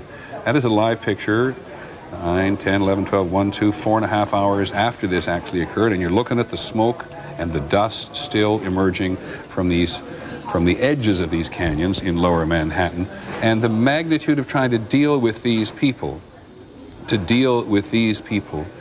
extends to moving them across the Hudson River in ferry boats, the ubiquitous ferry boat in New York harbors, not as necessary as they were in the days of greater ship travel, to the New Jersey side. And the Canadian Television Network, one of our partner television networks in Canada, is now reporting that American burn victims from here, I'm not sure whether it's the Pentagon or here, but I suspect it's from here, are being transported as far away as Canada to Canadian hospitals there. And there you get some sense of how difficult it is to get a real grasp of how enormous this is, other than to say, as the mayor of New York and the governor of New York State both said to us a short while ago, I just don't want to touch the casualty figures as of now. Pierre Thomas, who's been with us for much of the morning, also reports from the FBI. And we may never know much more about one of the aircraft than this, that at least one of the planes this morning, we haven't got no more details than that, was able to communicate that it had been hijacked. In some cockpits, In some of the aircraft now being used in commercial service, there's a button you can hit that sends a code to your headquarters that says you've been hijacked, so you don't have to try to tell the hijacker that you're actually talking to headquarters. But that's as much as we know about one of the several aircraft today which were involved in attacks on the United States. Now, Diane Sawyer at Times Square has been trying, I know as best she can, to get some handle on casualties vis-a-vis the people who are pouring into hospitals. Diane? Right, Peter, here's all I know, and it's kind of postscript to what John Miller was saying earlier. With Beekman Hospital, the closest hospital, as he said, has been relatively out of commission. But St. Vincent's Hospital, which is one of those in the next perimeter, 25 major hospitals in New York, this is one of the next closest, told us just minutes ago they had 184 hospitalized, 2 dead. Now, again, we know that these figures are going to be changing almost minute by minute, so this is very early. But at this time, and by now we're talking just minutes ago, 184 hospitalized, 2 dead. They said to us again, though, remember that where the World Trade Centers used to be, there is now a mountain of rubble. We are talking 200,000 tons of steel, 425,000 cubic yards of concrete, and 43,600 windows with all the glass in them now just lying on the ground. So the excavation has only begun, but 184 right now from St. Vincent's. Thanks, Diane, very much. And I must tell you, I feel a little embarrassed about trying to focus on casualties in numerical terms, only because it will ultimately give us some sense of the magnitude of this attack on top of the buildings themselves being brought to the ground, and similarly true at the Pentagon.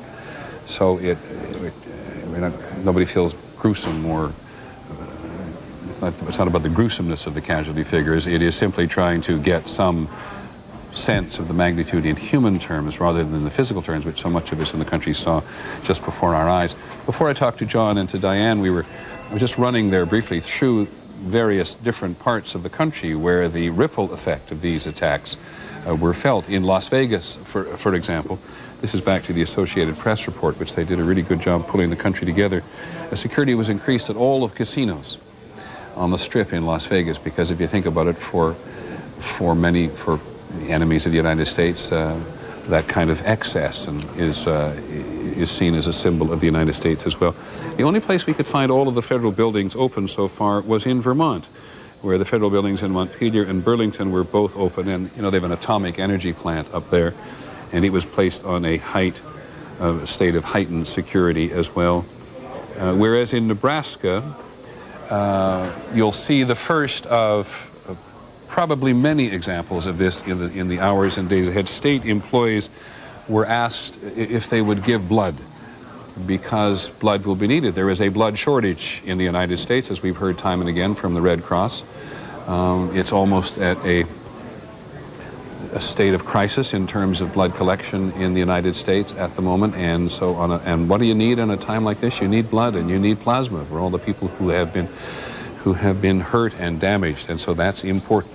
And in Nebraska, state employees were responding to requests for blood donations, and at the Air Force bases out there, and then the security was heightened. And at churches all over the country,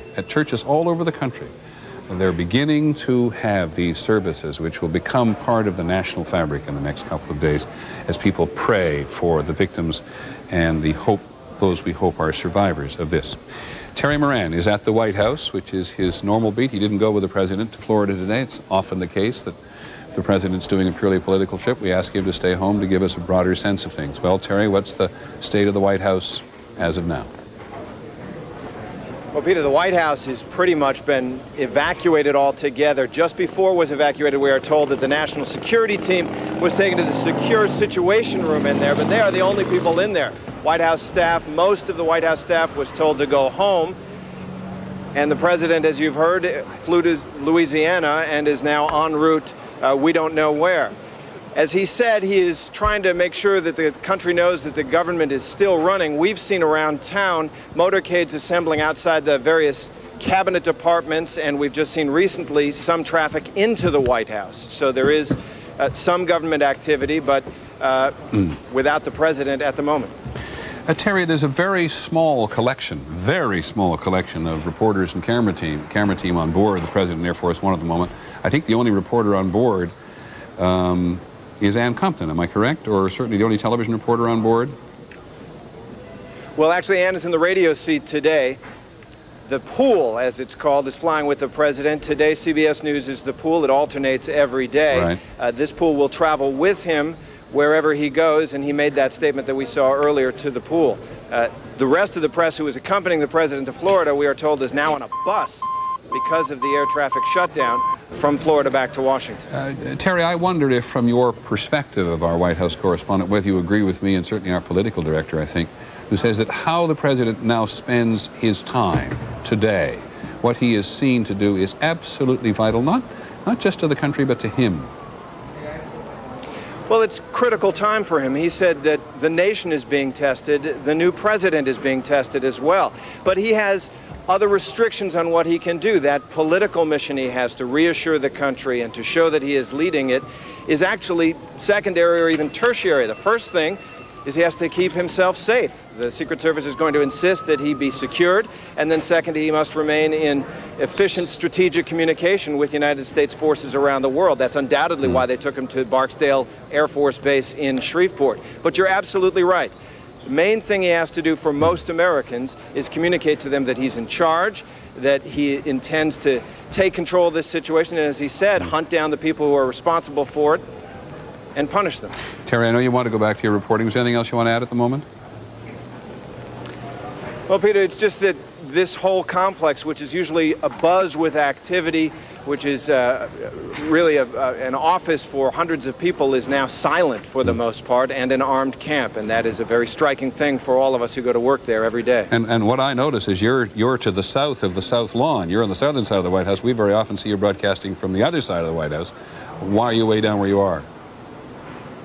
Well, we've been cleared out of the North Lawn, which is where we normally broadcast from, and we are now, as you can see, south of the south ellipse of the White House. I can tell you that the evacuation of the White House itself, which has happened before with bomb threats and suspicious cars and packages, today did not proceed as orderly as it has. I was told by one of the White House staffers that their security official came in and said everybody should leave in an orderly fashion, and about a minute later an agent ran in and said, just run, get out. Okay, thanks very much, Terry. We'll come back to you, but you get some sense from Terry Moran standing there, locked dramatically out of the area with which he is so familiar. We saw some pictures earlier today. I'm here we get them up again for people who have just joined us, of people leaving the White House early on. First, the White House police walking out fairly casually, and then as the tension began to build and the awareness of what was going on began to be heightened, people began to run outside of the White House. This is a place supposed to be, quite extraordinarily secure. And he was, I think, than anything else, this concern that somehow the enemy, however one defines the enemy today, had control of airspace, and that they were able to approach these otherwise secure locations from the air, therefore making them more vulnerable. But the United States has not faced any emergency like this in the modern era. And as our political director, who's also working as hard as his unit can at the moment on this, points out, information is scarce because in situations like this, reporters like us rely on government officials to tell us what is going on with government and what sort of job government is doing. And the national government is pretty close to being on what amounts to a national war footing at the moment, and it's very difficult to reach government officials.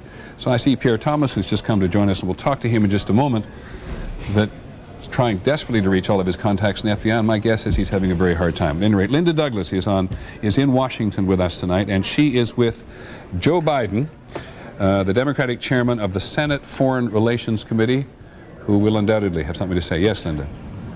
Thank you very much, Peter. It's been very difficult to get to you today because all the communications around the Capitol have really been shut down. As you know, earlier today, the entire Capitol was evacuated, the members of Congress, the staffs. There were some very frightening moments where they were shouting at us to get down. They thought something was going to happen. The leaders of the Senate were taken away early this morning to an undisclosed location by security, and security has also told other leaders of Congress to leave the area. The minority leader of the House, Richard Gephardt, was taken away in a secret Secret Service vehicle. And as you say, with me here is Senator Biden, who is the chairman of the Foreign Relations Committee and has just been meeting with other members of Congress and getting security briefings from the police mostly. But Senator Biden, what about this fear that has been communicated to the members of Congress by the security people that they should stay away right now from the center of the Capitol? Well, I think maybe initially that made sense, Linda, but I don't think it makes sense now. The air is secure now with military planes. I think we should get back as quick as we can, Peter, into session. Now, I don't want to second guess the security people. They want to be able to sweep the area, make sure everything's squared away. But I think we should be meeting tomorrow morning.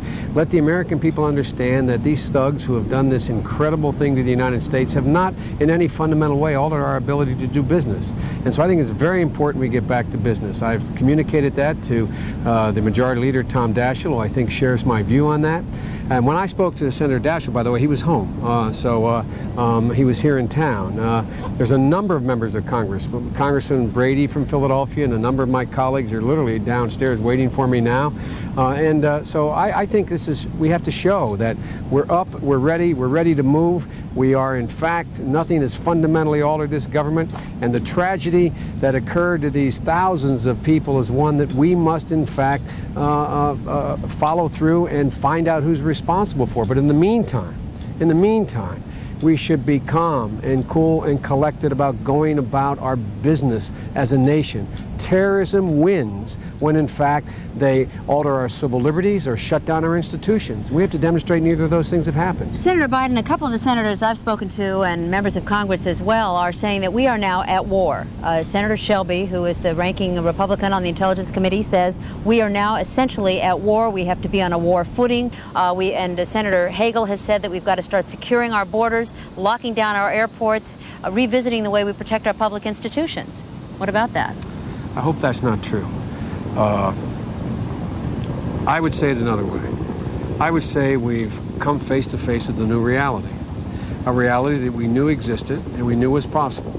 A reality that has happened in varying degrees in other countries. But if, in fact, in order to respond to that reality, we have to alter our civil liberties, change the way we function, then we have truly lost the war. The war is one that allows us the way to conduct the war is to demonstrate our institutions are functioning, that your civil liberties, your civil rights, your ability to be free and walk and move around, in fact, are not fundamentally altered. Anybody who's willing to strap dynamite to their body or have a suicide kamikaze mission, you'll never fundamentally be able to stop. It doesn't matter what you do. There are a lot of things we can do, though, to diminish significantly the possibility of this happening again without changing our character as a nation. Well, it's an amazing scene here, Peter. The skies are clear. There are usually planes in the sky. The skies are clear over the Capitol.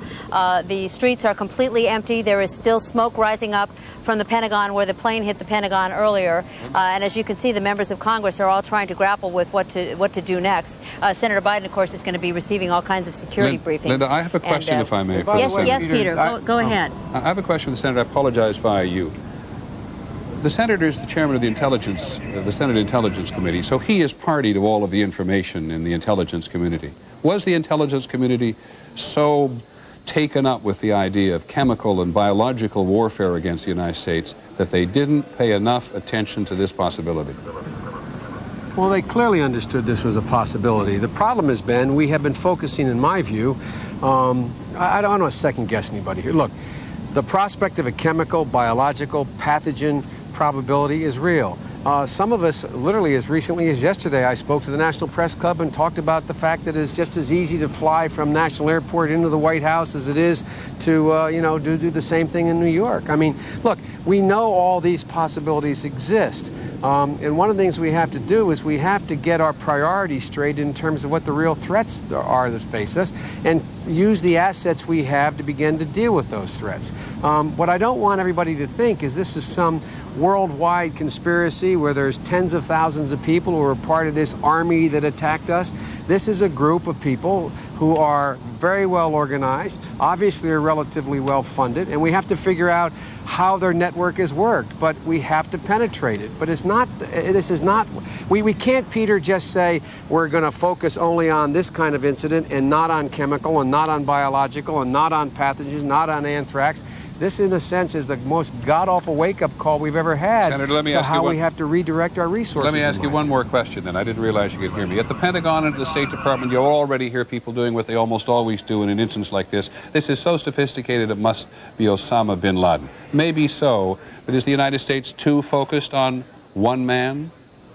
The tendency in these circumstances is to be too focused on one man, one idea, one prospect. I think that we should be calm. Those of us who hold high public office, just calm down a little bit, collect our thoughts, collect the information, and in a methodical way analyze what we know happened and what we can derive from that. I think it's much too early for us to make those kinds of judgments. The first thing is what the president is doing. He called for calm, he's getting in the airplane, he's coming back to Washington, D.C., and I applaud him for that. And we should be back up and running as quickly as we can. And I think we should do this. This cannot be dealt with overnight. It's an incredible tragedy. But it's the new threat of the 21st century that we are now facing. And we're going to find a way to deal with it. This nation is too big, too strong, too united, too much a power in terms of our cohesion and our values to let this break us apart. And it won't happen. It won't happen. Many thanks, Senator. And Linda, do you want to add something? Linda Douglas? Well, I just want to say that this is the beginning of what will clearly be an enormous, a profound debate here in the Capitol. The dynamics of the debate in this country, as I've discovered in talking to members of Congress, have been fundamentally altered now. And here you're hearing a discussion of whether we should lock down, open up, and how we tackle this, and what our priorities are, and how we protect ourselves. So I've had just astonishing conversations with members of Congress, Peter, and there's a very grave feeling here right now in the Capitol. Linda, thank you very much, and thank you, Senator Biden, as well. We'll have Linda Douglas available to us all the time, thank goodness, and Senator Biden says one of the most profound things about all this, which we've said several times this morning, which the terrorist wins when he or she manages to alter the behavior of a people or infringes on the way of life in a country, that the country, a democratic country particularly, alters its way of life, because that's a step up for the terrorist in question, because it raises the whole question of civil liberties and access and freedom of movement. And Pierre Thomas has just come back to join us. You've had this tremendous argument from covers the Justice Department for us. You had this tremendous argument in Washington as to whether or not that street outside Pennsylvania Avenue outside the White House should be open again to vehicular traffic or kept closed. I mean, terrorists is already winning in that one regard. Absolutely. And members of Congress and members of the D.C. delegation in particular have been arguing to reopen Pennsylvania Avenue. The Secret Service has been adamant. You cannot reopen it. Oklahoma City showed the nation what can happen with a car bomb. Peter, I just got off the phone with a very senior FBI official, and he talked about the feeling of people being stunned at the FBI. The FBI Director Robert Mueller, the Deputy Director Tom Picard are at the Special Operations Center. They are communicating with the various field offices. And two bits of information. One, they said that there was communication from one of the planes noting that they had been hijacked. And I had a rather interesting conversation about that. He said, the problem is that there's no system in place once the plane notifies that it has been hijacked. No system in place to stop an ongoing attack. He said, think about it. If we had had time to notify the military would have had to make a decision. Do we shoot the plane out of the sky? Well, both of you have to help me. You and John Miller have to help me on this, because they put this device in cockpits so that notably airlines would know if one of the aircraft had been hijacked. But nobody really, I mean, I'm sure people did think, but not many people thought hijacks were going to lead to using these aircraft as full-scale kamikaze flights against public buildings. I don't remember either one of you the last, if ever before, there's been the use of a civilian aircraft to attack a public installation in any country in the world. I may be wrong on that. You know, it's certainly something so rare that I can't conjure one up. Two things come to mind. One, in the in or about 1980 or 81, a man with a gripe flew a plane in circles around the United Nations building, threatening to crash it into the building if his demands weren't met. And police helicopters went up, police hostage negotiators began to talk with him, and they literally talked him and his plane down in LaGuardia Airport, too, in 1994 or 5. On the day of the signing of the crime bill, ironically, a man crashed his plane into the White House. And I remember as a police official attending the signing of the crime bill with this plane sticking out of the White House's doorway under a shroud. So you've had those, but certainly nothing approaching this scale, and certainly nothing approaching this scale with passengers involved. I mean, you have the crash of Egypt Air Flight 990, where U.S. officials believe that the co-pilot intentionally crashed it into the ocean, but again, not into a target. On the phone with us at the moment is the former National Security Advisor in the Clinton administration, Sandy Berger, who's now an independent consultant with a company that consults between the U.S. and foreign countries. Mr. Berger, do you hear me? Yes, I do, Peter. Hey, Sandy. I have one question for you, because it isn't so long ago that you were in and or adjacent to the White House. This could have been on the Clinton watch as well as it could have been on the Bush watch. What would be the first thing you would have done? Well, you know, the first responsibility here, obviously, is to the people who are trapped in these buildings. This is first and foremost an undertaking here of relief and rescue. But that's not the job of the National Security Advisor. Well, what is the National Security Advisor? This may involve the National Guard. It may involve other elements, and you have to. That obviously has to be our first priority. Second, securing, as clearly the government has done, other facilities that may be targets, and then. Looking at Can I just interrupt you again? Is there a book for this? Is there a book of rules, or do you just have to think, oh boy, we better lock down this, we better lock down that? Well, we have suffered a massive and coordinated attack here, Peter, beyond the scale of anything we have seen before, and be qualitatively different than anything we have seen before, and. The United States, we will determine who is responsible for this. The footprint here, so to speak, is large enough that we will know who is responsible, and America will respond. But we need to do it with determination and also with steadiness. We have to determine who is responsible, why this could happen without detection from so many different locations within the United States, and then respond accordingly. All right, let me ask you this, because you've raised the issue. With all of the resources available to American intelligence agencies, not to mention your cooperation with foreign intelligence agencies, you've just said the footprint is large enough, we're going to find somebody. What on earth do you mean? Well, we're talking about a number of planes. We've obviously had this operation happen relatively simultaneously. It's a sophisticated operation, and there's no question in my mind that we will determine who is responsible, and we will respond in a substantial and firm way. This has been a brutal attack against the United States. Mr. Berger, you know better than I do that in the past we sometimes assign blame to people because it's important, but we don't always know who to blame. So can I ask you if you just see any clue this morning, if in your job as National Security Advisor, you see any clue you would have done anything to begin to try to find out who might be responsible for this? Well, I think it is. We have to be careful here not to jump to firm conclusions. We did that after Oklahoma City. We did that after the World Trade Center bombing.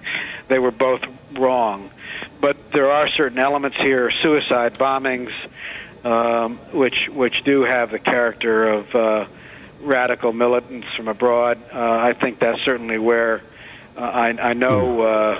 The intelligence community is focused intensely. I have one last question for you, and it's really just a feeling question. You are now an independent consultant helping American businesses do government do business overseas or helping other, get through the American bureaucracy. When you talk to your friends and contacts overseas, will they see the United States as weakened by this? Well, I think it depends very much, Peter, on how we react as a country. We have suffered a grievous attack. But if America here has to respond with steely determination, but also with steadiness, that means, first of all, dealing with the victims, dealing with security, finding out who's responsible, and taking whatever action is necessary and appropriate. It also means continuing to expect and demand the highest level of cooperation from the rest of the world in going after this kind of terrorist threat. This is not just an attack on the United States, it's an attack on the civilized world. And it ought to be seen as an attack on our European friends, on our Middle East friends, and on others. And the response here cannot simply be an American airstrike response. Somewhere. In other words, you can't just mount an airstrike against somebody. It won't be satisfying, right? It may be satisfying, won't be satisfactory. I wouldn't certainly, rule out a military component of this, but you also have to get to the root of this. Okay, Sandy Berger, thank you very much. Former National Security Advisor in the Clinton administration, one of the most important members of the foreign policy establishment in the Clinton administration, now an independent consultant, as people in government tend to do when they leave government. It's been hard this morning as we continue to look at the smoke and the dust drift up from a crime scene, as John Miller called it, which we cannot feel in any intimate way on television, only through our reporters and through getting closer in and talking to the cops and the firefighters and the survivors. But we will in time get in there. But in the meantime, we've been trying very hard to figure out all of these airplanes. Because we have a couple of we've got 4 significant aircraft today which have been involved in disasters. And we've asked Lynn Scher, one of our reporters, to try to nail down what we know and what we don't know. Lynn, are you there? I am, Peter. As you point out, it was airplanes that were the weapons of destruction today, not bombs, passenger planes. We actually know very little for sure about what happened, but we do have some details. And bear with me because the information keeps changing. But I want to start with the only one that horribly we actually did see happen. And this, of course, was the plane that crashed into World Trade Center number 2. That, of course, was the South Tower. That's it on the right. Now, and there's the flame from it. What you're seeing is the North Tower. Behind it, there's a second identical tower. As you know, that plane crashed right into it.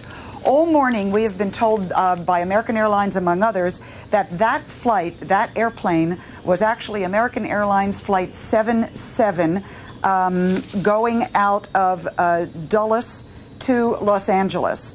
We were told 58 passengers, 4 flight attendants, 2 pilots on that plane. It was hijacked at 9:03. I'm sorry, it was hijacked right after takeoff, crashed into the tower at 9:03 a.m. Let me stop you right there, Lynn, because I've had different information, so I'm going to rely on you here. You now believe that American Airlines Flight 77, which took off for Dulles on its way to Los Angeles, crashed into the trade towers, not into the Pentagon. We were told that originally. What I'm about to tell you is that the FBI is now saying that that's the one that went into the Pentagon. The FBI spokesperson is saying that the flight that went into World Trade Center Tower number 2, that South Tower, was in fact United Airlines 175, a Boeing 767 that left Boston for LAX, departed at 7:58 a.m. this morning. 56 passengers, 2 pilots, 7 flight attendants. This is confusing. I apologize. We are getting 2 different answers to our questions. What I can tell you that appears to be accurate is that the plane that crashed into the North Tower of the World Trade Center at 8:45 a.m. was in fact American Airlines Flight 11, American 11, going from Boston to LAX, 7:59 a.m. departure, hijacked right after takeoff, 81 passengers, 9 flight attendants, 2 pilots. We know of 1 other aircraft involved in today's episode, Peter, United Airlines Flight number 93. This was another Boeing 757, left Newark at 8:01 this morning en route to San Francisco. 38 passengers, 2 pilots, 5 flight attendants. It went down in Shanksville, Pennsylvania, which is near Johnstown, which is just southeast of Pittsburgh, Pennsylvania. I believe we have some video of that crash site right there, and that's where this flight went down. We are waiting for a press conference from the airlines to try to make some of this clear to us, but right now that is all the information we have on those 4 planes. Can I just absolutely confirm, because I'm trying to make it even clearer for people, though you did a much better job than I did. This is from the FBI spokesperson you're talking about, right? What I'm telling you is that the FBI spokesperson has said United Airlines 175 from Boston to LAX is the one that went into the World Trade Tower number 2, the South Tower.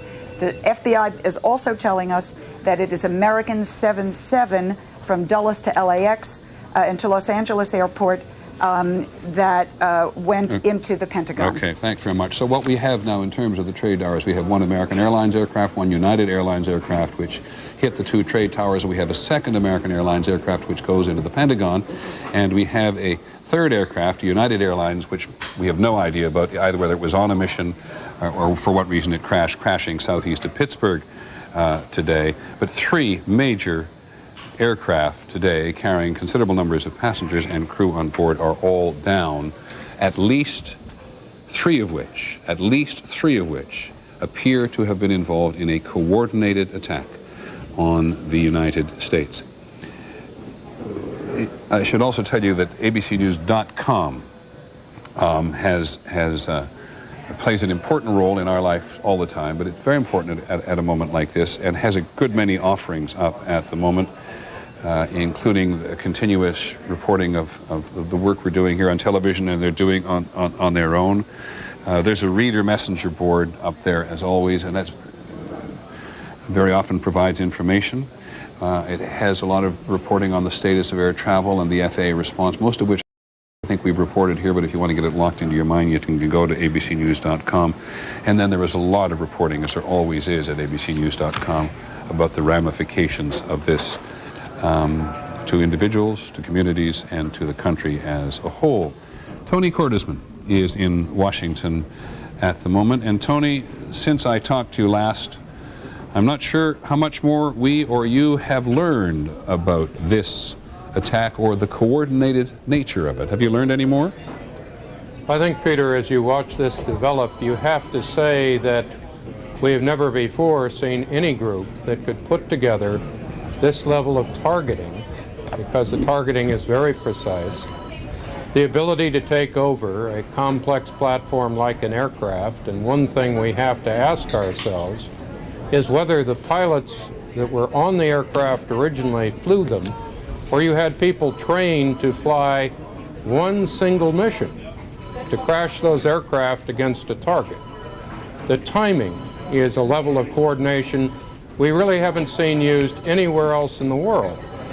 So we're watching a movement which, as Jack McQuethy has pointed out, not only is remarkably silent and lacking in communication, but every time we turn on the news and see another development, it points to a higher level of sophistication and a higher level of preparation. All right, Tony, let me play devil's advocate here just for a second, or maybe I should say ignorant advocate. I accept the notion that this could be a very, very sophisticated operation, required communications on a level that our intelligence or the U.S. intelligence services don't appreciate.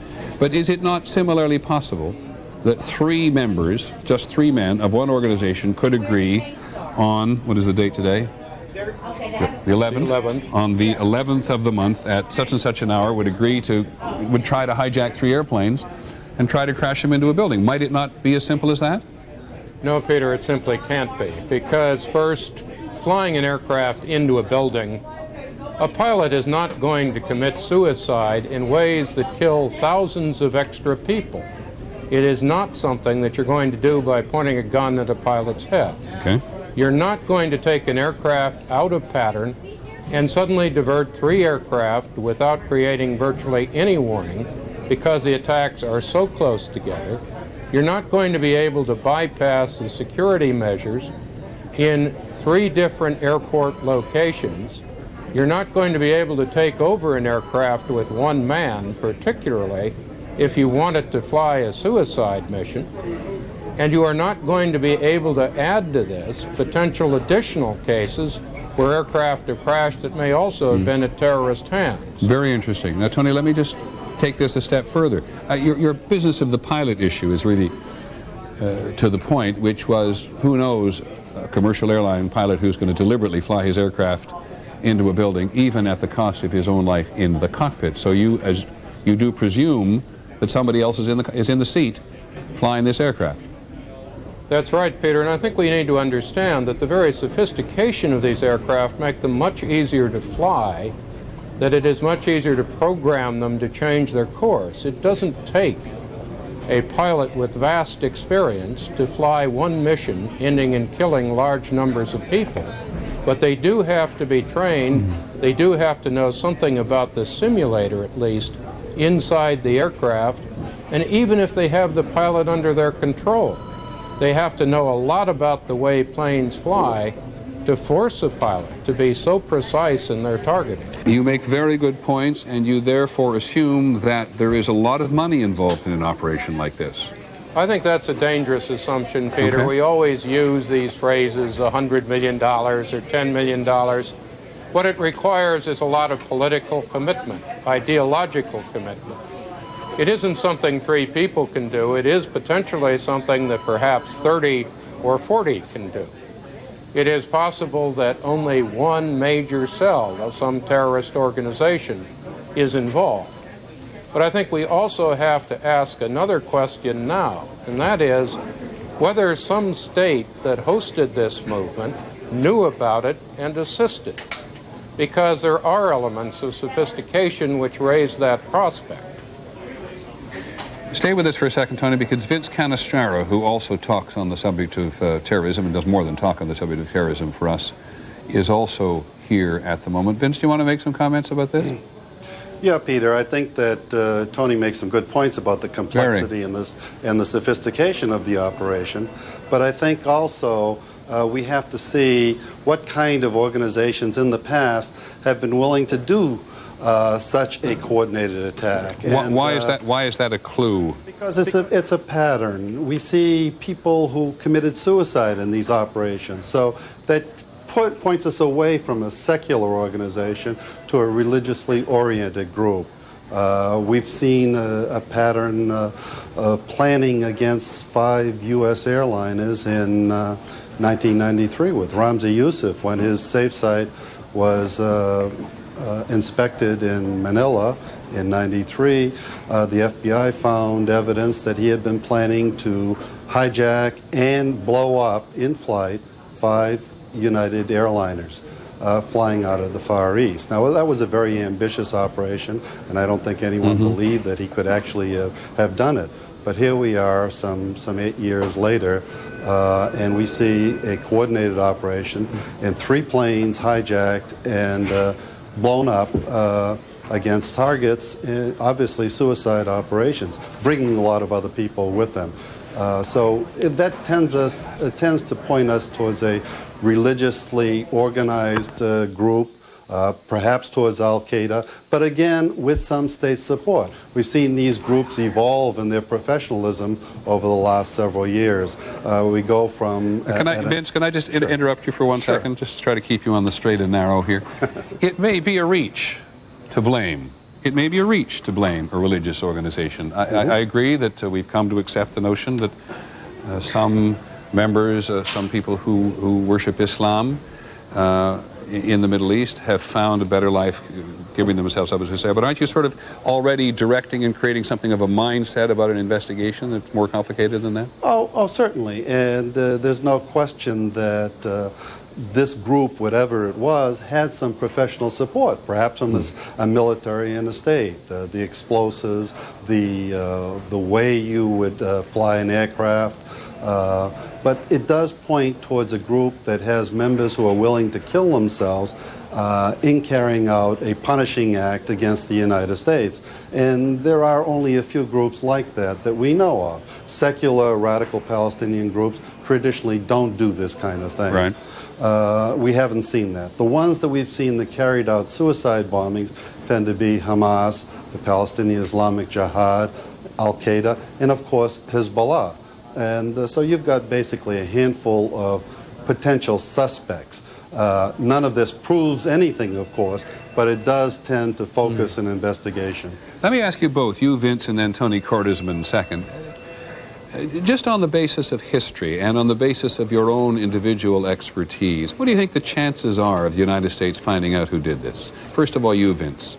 I think that there's a fairly good chance of finding out who did this because the people who did this are going to brag, they're going to talk, they're going to try and claim credit in a way that doesn't bring attention directly to them.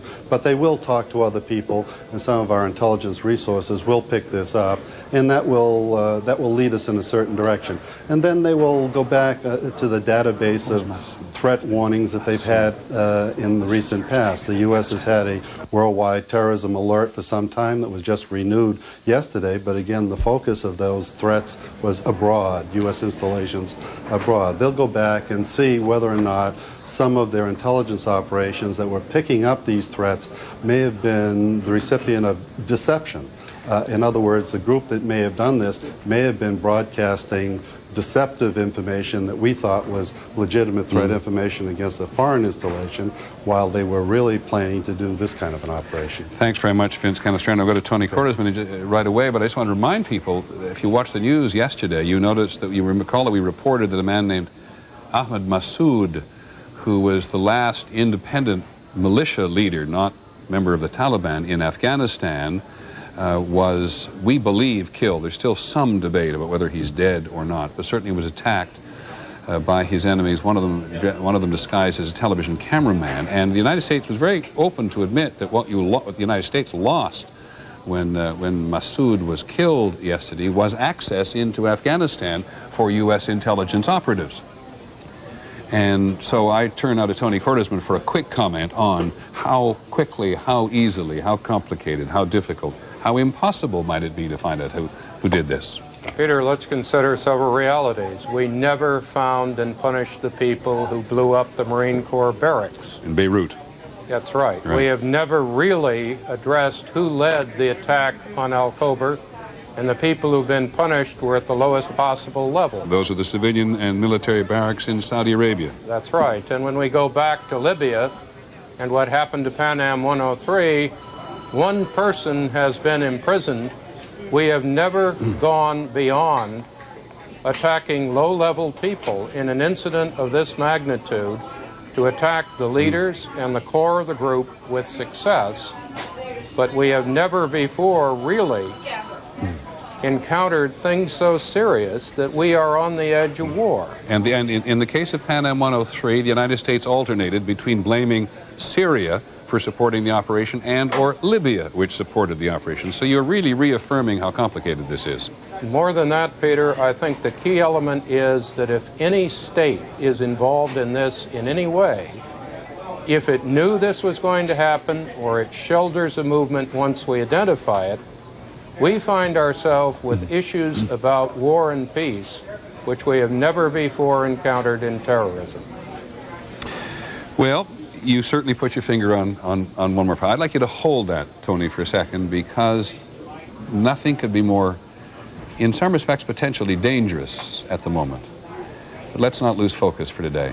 We'll come back to Tony Cordesman and talk about American reaction to the rest of this world. But in the meantime, we have a disaster here in New York City, which is a national disaster, and we have a disaster in Washington because there's been an attack on the nation's military establishment. And we have at least one major plane crash in Pennsylvania today, which we believe is related, but in its own way is a national disaster, as the crash of a major airliner often is. And I want to go to, before we get carried away by theory on terrorism, no offense to my colleagues, let's go back to Lower Manhattan, where Bob Jameson is with George Stephanopoulos. And Bob has been visiting hospitals in the last little while, and so I think the two of you together can bring us up to date on the scene. George, if I might, I'll start first because I've just returned from St. Vincent's Hospital, which, Peter, is a little more than a mile from the World Trade Center and is a principal destination today for those who were injured in this disaster. And as one measure of how large it is, by midday there were about 200 people, 18 of them critically injured, who were brought to St. Vincent's, which is about 20 more than were injured, than were brought to St. Vincent's after the World Trade Center bombing in 1993. The injuries that the doctors are reporting are not principally respiratory injuries, which was the case in 1993, but these are largely crushing injuries. And Peter, 5 hours after the first plane went into the World Trade Center, ambulances are still arriving regularly at St. Vincent's. They are conducting triage, classifying the degree of injury outside on the sidewalk in front of St. Vincent's, and they don't have a clear idea of how many more injured may go there, as well as the other hospitals in New York, and now we hear some in New Jersey. And Peter, that's in part because we've just got a report from John McKenzie out in the field who talked to William Hull, the head of the Port Authority, who said that formal search and rescue operations haven't even begun yet. The bulk of the effort right now by the police and the fire department and others is simply to establish the integrity, the safety of the World Trade Center building. Second, what's left on the site of the World Trade Center. Secondly, Peter, they reported that there's a staggering number of firefighters still on the site, up to 200 that they can't account for yet.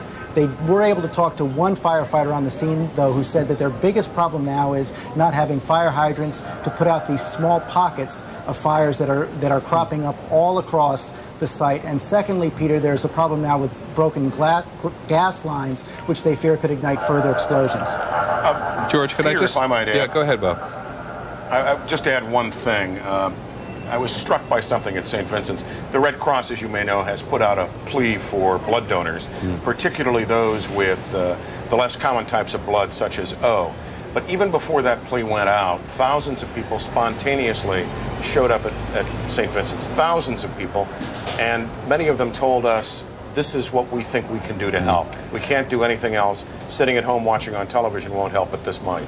Well, Bob, you're quite right. And in fact, there's no reason you would have heard us, but we mentioned a short while ago that blood donors in Nebraska, one of their first instincts, or people in Nebraska, one of their first instincts was to go and respond to a request for blood donations because, as you've just pointed out and we've said before, there's a critical shortage of blood in the United States.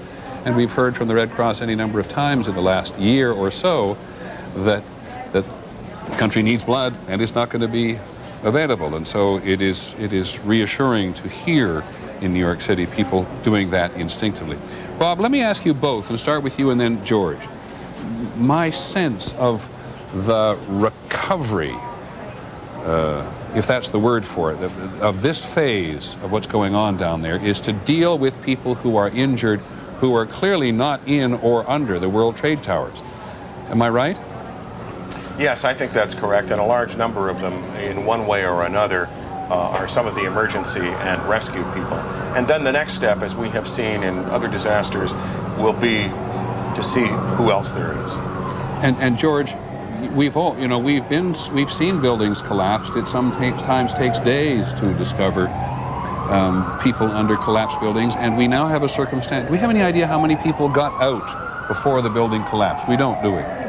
Not a very good idea, Peter. We do know that there was some warning. As I said earlier, we spoke to some of the security guards who were on the site, and they did have some warning. There was a feeling that the second building was going to collapse, so the evacuation did begin from people as high up as in the 82nd and 86th floors, but we don't know how many were able to get out. And we do know, Peter, from at least one of the security guards, that they were nowhere near complete. They hadn't come even close to completing the evacuation, but we don't have numbers. And Peter, adding a little bit to the confusion, the collapse of the North Tower may have affected other buildings around there, as well as the collapse of the Millennium Hotel.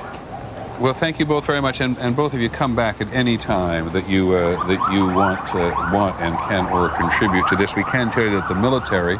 Thank you both very much, Bob Jameson and George Stephanopoulos. Thank you. We can tell you that the military. The governor said earlier, the governor of New York, that the National Guard was going to come in, and there's National Guard on station in some parts of the city anyway, is setting up a temporary morgue on the piers in New York City near West 57th Street. which is where people often take off to go and have a tour of New York City from the air, and close by where the famous Circle Line leaves, so people can take a tour around the island of Manhattan and see what it looks like. And none of that traffic is permitted today. The only traffic we have seen on the Hudson River has been, as has been pointed out to us several times, John Miller particularly, pointing out that ferries are taking wounded across the river, across the Hudson River to New Jersey. ABC's Cynthia McFadden is on the phone at the moment. She is calling us from Bellevue Hospital, which is over on the east side of Manhattan, quite some distance from this. Sylvia, do you hear me? Cynthia, do you hear me? I do, Peter. Can you tell us what's going on there? Yeah, we've been able to get into the Disaster Command Center, which is located here at Bellevue. As you say, it's about 20 or 30 blocks north and east of the actual site of the Twin Towers.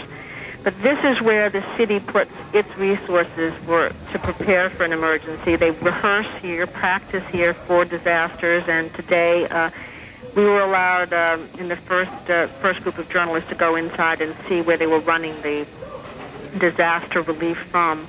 Let me paint a picture for you, if I might, of the room. It's about a 30 by 15 room, about 10 people crowded around a conference table, about 15 phone lines coming into the room. The mayor's office, emergency services, police and fire, all of those efforts being coordinated through this room. It was surprisingly calm, surprisingly quiet. It is located in the heart of the emergency room here at Bellevue Hospital, Peter, and the emergency room itself is busy. They've had about 140 to 150 people come through Bellevue so far. We've also had the opportunity to talk to the director of the hospital here and to the man who heads up the emergency room. I can tell you a little bit about the injuries if you'd like. Please do. Because this is a hospital further away, they're getting the less seriously injured, although, having said that, of the 140 or 50 people, 40 of them are classified in serious condition. 2 were dead on arrival. They have 1 baby who is being treated. 3 to 5 operating rooms are currently going with what the doctor characterized as extremely serious surgeries. The doctor running the operation here said that they have sent a team of physicians closer to the site, and they're going to be setting up tent hospitals closer to the site to help some of the enormous flow of injuries. Nobody made it here to this hospital until about 2 hours after the blast. And they believe, I've been listening to the coverage, they believe that it's not going to be for many more hours until they feel the full brunt of this over here. Okay. Thank you, Cynthia, very much. Come back to us, please, when you get even better handle of this. We've talked a little bit about the blood shortage, which, as I said, is a national issue. But in New York City, there are supplies of blood so far. People did respond very quickly and lined up ready to give blood at some of the blood centers here. There is a supply of O-type blood. O negative appears, as best we can understand from the people who are collecting it, is the most important kind of blood needed at the moment because it's the universal donor, meaning anyone can actually get it. Now, there's a slight bit more of information, like all information today, reasonably suspect at the outset, but the Associated Press is reporting that this airliner, this United Airlines jet, which crashed in Pennsylvania, which is a American Airlines, my apologies, United Airlines Flight 93. I don't quite know exactly what aircraft it was, a 767, I think, which we assessed uncertain about, did not know why it had crashed, whether it was part of this overall operation this morning. The AP is now quoting a man who minutes earlier, saying he was a passenger on the plane, told an emergency dispatcher in a cell phone call that we are being hijacked. We are being hijacked. Treat that, as you do all information we give you today, as being preliminary at best, sometimes wrong. I think we've been pretty good about it today, and certainly confused, because listening to the mayor, listening to the governor of the state, both of whom we talked to, listening to the senator in charge of the Senate Foreign Relations Committee, listening to all of our analysts, listening to everybody, the country is still very much in the middle of, if not immediate, event chaos, certainly in terms of trauma and trying to get a handle on what the hell's been going on here. And as we've said before, when you look at the television pictures of the Trade Center collapsed upon itself, these are buildings 110 stories high, and where thousands and thousands and thousands of people work. And I know on occasion we can run the images of it to the point of offensiveness. I hope we're not there. But this is what it looked like when one of the trade towers just appeared to either peel away or collapse on itself, but from top to bottom, 110 stories to the bottom. First one, the southern tower, Tower 1 or Tower 2, it doesn't matter what, just one tower and then the other, and then the other tower sometime later, which John Miller said the cops picked up very quickly, was looking weak and bending or leaning in one particular direction, indicating that when those two aircraft, one hitting one tower, the other hitting another, had gone straight into those towers with such force that even at the midpoint of the building, or in that case 2/3 up, something had happened to so totally weaken the infrastructure that this was like peeling a banana, except that it was full of people, or had many, many people in it. I think we have Senator John McCain on the phone from Washington. Am I right, Senator? Yes, Peter, how are you? I'm well, sir, thank you. I'm not well. None of us are well. You know that. Yes. What's on your mind? Well, I think that this act obviously is one which would constitute an act of war. I believe that the American people should remain calm and rally behind our president, and I am confident that our military and our president will find out the perpetrators of this outrage, and we will not only punish those responsible, but ensure that something like this never happens again. And clearly, we need to look at our intelligence capabilities.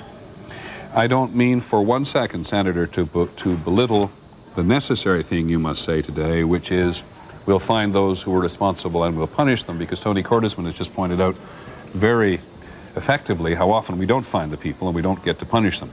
But you say it an act of war. Yes. Do you believe that if another country is somehow the patron of an individual or a group of individuals who has done this, we should go to war with that country? Absolutely, because they have committed atrocity on a scale that's unprecedented in history that I know of. Everybody's talking about a second Pearl Harbor. At least that was an attack on military targets, not on the civilian community. This is an unspeakable outrage, and clearly we can and must find out who perpetrated it. And Tony Cordesman and I have great respect for him, but I believe that we have the capability to find it out, and we need to improve our intelligence capabilities, particularly in the area of human intelligence. We have wonderful satellite capabilities and technical capabilities. In the late 70s and early 80s, we, for all intents and purposes, dismantled our human intelligence capability, which divines motives, and that's something technical intelligence cannot do. Well, I think those of us who cover intelligence in any way, Senator, know that human intelligence, or human as they call it in the trade, has been very difficult, particularly in places like Afghanistan. So just assume for a second, well, no, don't assume anything, but are you desperately frustrated at the moment in some respects because this was sort of, in many ways, this was bound to happen in some measure, and we may not be able to get at the perpetrators? No, I think that among many other things, obviously sorrow is the overriding emotion, but also I don't think our lives will ever be the same again in some respect, especially those who use airliners with some frequency. There's always been questions and studies and tests of our airport security systems, and they've always found breaches in them. Obviously, that's going to have to be addressed, and that's going to be very inconvenient for Americans. But at the same time, we also have to reevaluate the importance of making sure that anyone who wants to try it is incapable of doing so. But the best way to address it, obviously, is going to the source. Your Democratic colleague, Senator Biden, said a while ago the terrorist wins again when it alters American lifestyle. I assume you believe the same thing? Oh, absolutely. Absolutely. And the things that have been inflicted on the American people it staggers the imagination. And yet I believe that the best thing that we can do as Americans is remain calm, rally behind the President of the United States, and know with confidence that we will take whatever steps are necessary to prevent this from happening again. I don't think that there's any reason for Americans to feel a sense of panic. Okay. Thank you, Senator McCain, very much indeed. Appreciate your time. Senator John McCain of Arizona, who knows a lot about violence, and many people in the country will think knows a lot about leadership as well. Former presidential candidate, often talking about doing it, or often considered to be doing it again. Claire Shipman is in Washington. Claire, where's Mr. Bush? Well, Peter, we have a little bit of news on that front. As you know, he is in the air again on his way somewhere from Shreveport, Louisiana. We have been told by sources that he will not be coming to Washington. He is going to make another stop at an undisclosed secure location so that he can talk to people from there on the ground. His security team can assess just how safe it is back here in Washington. As you mentioned earlier, that there must be great political pressure for him to get back to Washington. These sources confirm just that. The political team wants him back home. He wants to come back home. His security team does not feel it is safe right now. They do think, though, and they're guessing right now, that he might be able to get back at some point this evening. But again, he's got at least one more stop. Another interesting point along those lines. Hold on. One more stop? One more stop between Shreveport and Washington. He's on his way now, we're told, to another undisclosed location that his security team considers secure. They won't tell us where it is, obviously. But do we know? So, in other words, this one more stop is another security stop dictated by the Secret Service? Indeed it is. And we would be guessing if we talked about another Air Force base or something of the kind, but they have a number of stops. And I'm told this one is not anywhere in the direction of Washington, that they have a number of places they can take him. Let me ask you this. Have you heard any mention whatsoever of the possibility the president will come to New York? No, there was a rumor to that effect earlier, Peter, but that was shot down, and my sources tell me he is not going anywhere near New York right now. That situation would create chaos that New York just doesn't need at this point. Absolutely. They've also told us that their full security plan is in effect. They do have the House and Senate leadership out of town. Condoleezza Rice is the only senior official remaining at the White House, and she will remain at the White House to try to coordinate efforts from there. Mrs. Bush has also been spirited away. She was on Capitol Hill this morning set to address Congress. She's been taken to an undisclosed location. Peter. Now, there was some mention that there was some mention of the fact that the United Airlines aircraft that crashed east to southeast of Pittsburgh may have been, in fact, going in the direction of Camp David. Had you heard that? I heard that, as you did. My security sources don't know anything about that, so we haven't been able to confirm anything along those lines. Then we'll leave it alone. Claire, thanks very much. We'll come back to you as soon as we know where the president is going to go next. Seems a little bit strange. Pierre Thomas, working the phones on the FBI. What have you got, Pierre? Well, one of the first things that they are focused on, obviously, is the injured, but the next priority is to get to Dulles International Airport, which they are, and Boston Logan. They are going to talk to the Boston United and American airline officials. They're trying to get a sense of who was on the plane. Early on, they're very limited in what they can do. They're trying to assess the situation, but one of the first things they can try to do is try to get a sense of who was on the plane, try to begin to check out aliases, and that might lead them in some investigative direction. But they're very limited in the early stages in terms of what they can do. Exactly. Many thanks. And as you and John Miller have reminded us several times today, we're covering a tragedy and we're covering a crime. And so the FBI is now beginning to get things together in terms of trying to piece together the elements of crime. The only thing you get out of the airplane, one assumes at this point, is a long time for now, evidence of explosives on board that were not the gas tanks, the black boxes, which survive pretty much anything. I think it is our experience. And in terms of trying to chase down the human beings, going to those two airports to see who got on board and checking the passenger list. Absolutely. The things that they can't get at right now, they can't do very much investigative work at the scenes. Right. So where they go is where the plane took off from. Talk to those officials. One official told me, quote, "We're trying to talk to any and everyone who touched that plane, from maintenance workers to the people who ticketed the persons getting on the plane." Great. Thanks, Pierre. Keep at it. By the way, the Federal Aviation Administration says that the earliest that they will allow flights to resume, this may change, will be noon tomorrow.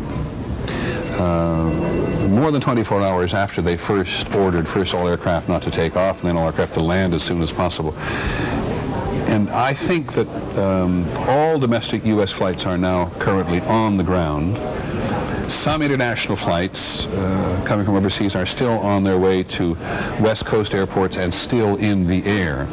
But what is quite staggering here in a way is the FAA says they will only allow flights to resume at noon tomorrow. And we're talking, if you add it up, about approximately somewhere in the neighborhood of 36,000 flights back and forth and up and down and all the interim places across the United States. We all know, those of us who travel by air on a regular basis, exactly how difficult air travel is and how much of it there is at the moment. But there's a outstanding example of what it means to put out an order like that. 36,000 flights going to be halted. In fact, I think Charlie Gibson, my colleague who was here when this happened this morning, has been looking particularly at this dimension of it. Charlie?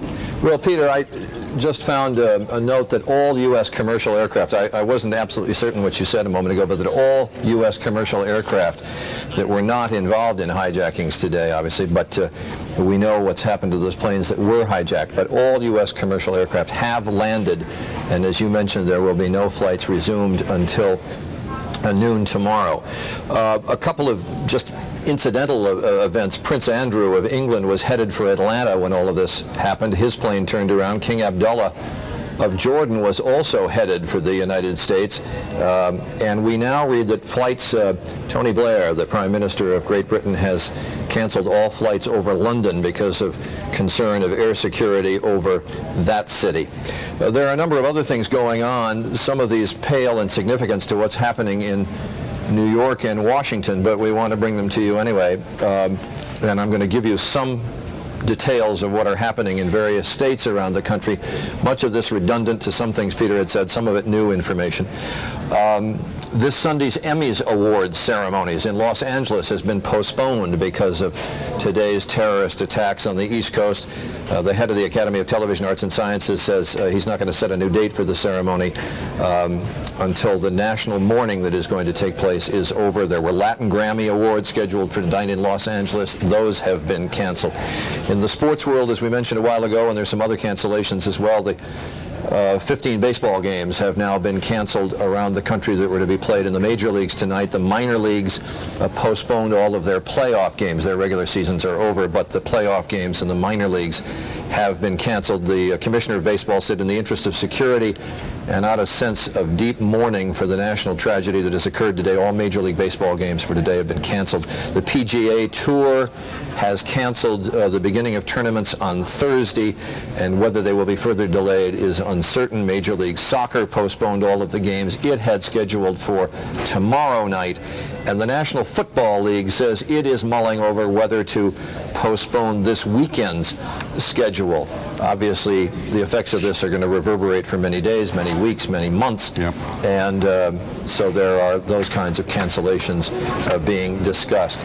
Okay, thanks, Charlie. Go ahead. Thanks. I just, as we want to go to try to bring it back together for people who, a lot of people have been not with us all day. The thousands and millions of people may have been glued to their televisions, impossible not to. But ABC's John Donovan has been following the events of the last few hours, and he has managed to put together, I suppose we could call it a chronology or a timeline, if you will. But here is some sense of what happened from the beginning.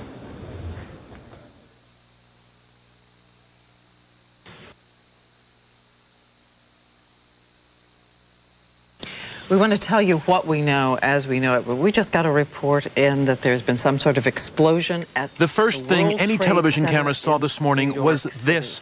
Just before 9 o'clock, roughly 15 minutes earlier, an American Airlines jet hijacked from Boston had crashed into the South Tower of the World Trade Center. There were 92 people on board. It does not appear that there's any kind of an effort up there yet. Now remember, oh my God. Oh my God. That looks like a second plane. I did not see a plane go in. Minutes later, the second plane, the second tower. The fireball ate up the aircraft. It was a United Airlines flight, a 767 from Boston to Los Angeles. There had been 65 people on board. Some sort of a concerted. I was happened to look on the first tower, and I actually saw people waving where the first plane crashed through, and then it was unbelievable seeing this second jet come crashing into the second tower. What is going on? New York City was staggered. As soon as he got hit, I was thrown to a window.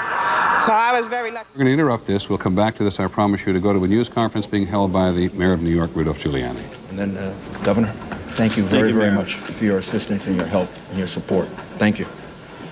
Thank you, Mayor, for your leadership through this crisis. This is a vicious attack upon New York. It's an attack upon America. It's an attack upon the whole concept of freedom and our way of life. And we cannot let these attacks succeed. The first step has to be to make sure we do everything in our power to protect the people and to save the lives of those whose lives are still at risk and to help those who have been injured. And I want to commend the mayor, and I want to thank my colleagues from Connecticut, New Jersey, Pennsylvania, and the federal government have all offered and made ready support to help us deal with this ongoing crisis. The people of New York are not only the freest and most diverse people in the world, we're also, I believe, the most capable of rising to meet the challenges of this type of attack. And right now, we want New Yorkers to remain calm, to go about their business, to appreciate the fact that everything to provide for their safety is being done, to appreciate that everything that can be done to provide for the health and the needs of the people who are still at risk is being done, and that we will continue to work to make sure that we get through this as strongly and quickly as possible. I want to thank the federal administration. Secretary Thompson has been on the phone with me a number of times, as well as the president, for what they are offering and prepared to do. And we're just confident that, well, this is a horrible attack and one that is despicable and really unthinkable in its magnitude. We will get through this, and we will continue to have a great and free country, state, and society. Do we know the number of casualties at this point, sir? I don't think we really want to speculate about that. The number of casualties will be more than any of us can bear ultimately. And I don't think we want to speculate on the number of casualties. The effort now has to be to save as many people as possible. And I don't think we will know the answer to that until sometime tomorrow or the next day. Were there large numbers of firefighters? There are a large number of firefighters and police officers who are in harm's way, and we don't know how many we've lost. But there's no doubt we've lost some firefighters and police officers. Do you know anything about the cause of the explosions that brought the two buildings down yet? Was it caused by the planes or by something else? We believe that it was caused by the after effects of the planes hitting the buildings. We don't know of an additional explosion after that. Mr. Mayor, could you tell us, do you expect any further attacks on New York? Is there anything to indicate that there could be more bombs, more planes out there? I know originally there was a report that 8 planes had been hijacked, 4 have only been accounted for. What about the remaining 4? And is there any possibility that there could be bombs on the ground planted by some? We have no specific information to that effect. Obviously, the city is now closed. The airspace around the city is closed, and we are on heightened alert. But we have no specific information suggesting any further attack. Can you tell us where the planes came from? Major warships coming into the port of New York. I think to give the people of New York confidence, to show that the federal government is standing with us, and to just to make certain that nothing further happens. This has been a very, very difficult and traumatic day for the people of the United States and the people of the city. And I think that it's an act that shows that the federal government is going to do everything they can to support us and help us. Can you give us an idea of the extent of the rescue effort that's going on right now in Lower Manhattan? The scope of this operation? There are over 1,000 rescue workers, probably about 2,000 that are deployed, trying to get into the buildings, trying to find people, trying to search for people. The governor and I spoke a couple of hours ago, and the governor has deployed the National Guard to relieve them because our people are going to need reinforcements pretty soon. But right now they don't want to leave because they're searching for innocent citizens, and they're searching for some of their brothers and sisters. Are you finding survivors? Yes, we have some numbers that we can give you. We have 1,500 people at Liberty State Park who were evacuated, described as walking wounded. They were evacuated by ferry and other means. There are about 600 as of about 15 minutes ago in local hospitals that we account for, 600 people that are being treated in local hospitals. And there are 150 in particular that were critical that were moved by EMS. New York City has 170 hospitals. So we have a lot of hospitals, and we're utilizing all of them. Probably the one that was the hardest hit was St. Vincent's Hospital. And I would like to just single them out and commend them, because as I was rushing down there, after the first plane hit, and before the second, they were already deploying people on the street. I could see the doctors and nurses outside getting ready to receive people. And that was before the second plane actually hit the World Trade Center. What was your experience down there? Also, blood donations. We have several sites for blood donations. 153 East 53rd Street, 66th in Amsterdam, which is the Red Cross, and 310 East 67th Street. If people want to do something and they can donate blood, that's going to help not just today, but tomorrow and the next day. This relief effort is going to take some time. Mr. Mayor, you were one of the first people down there. Can you describe the scene in your own words, what you saw down there? I don't know that I'm really able to describe it. It was the most horrific scene I've ever seen in my whole life. We saw the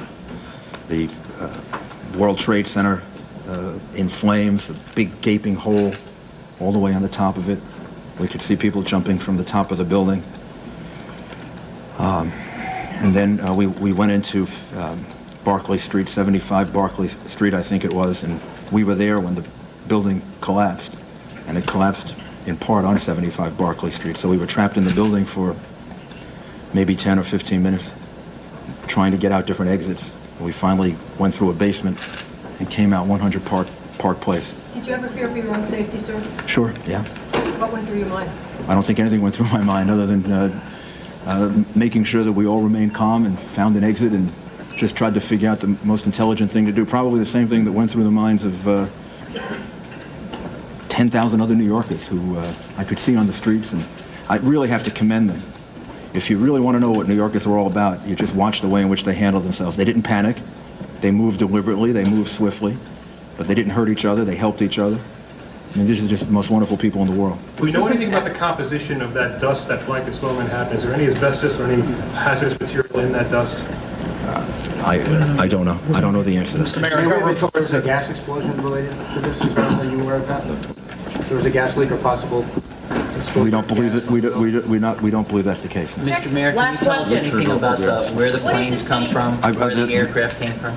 Bill Diamond reminds me that we've turned off the gas in the city buildings, just to be certain. Can you tell us as a anything precaution about where these aircraft came from? There was a report they may have been hijacked in Boston.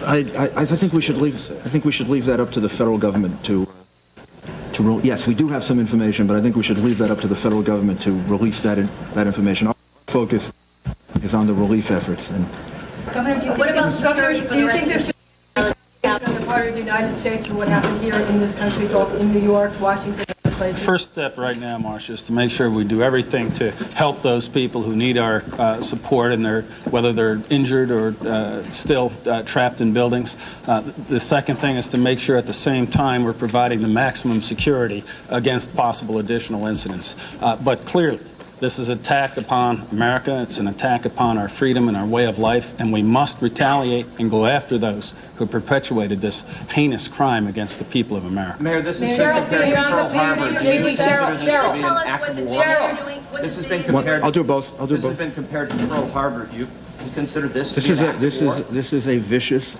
unprovoked, horrible attack on innocent men, women, and children.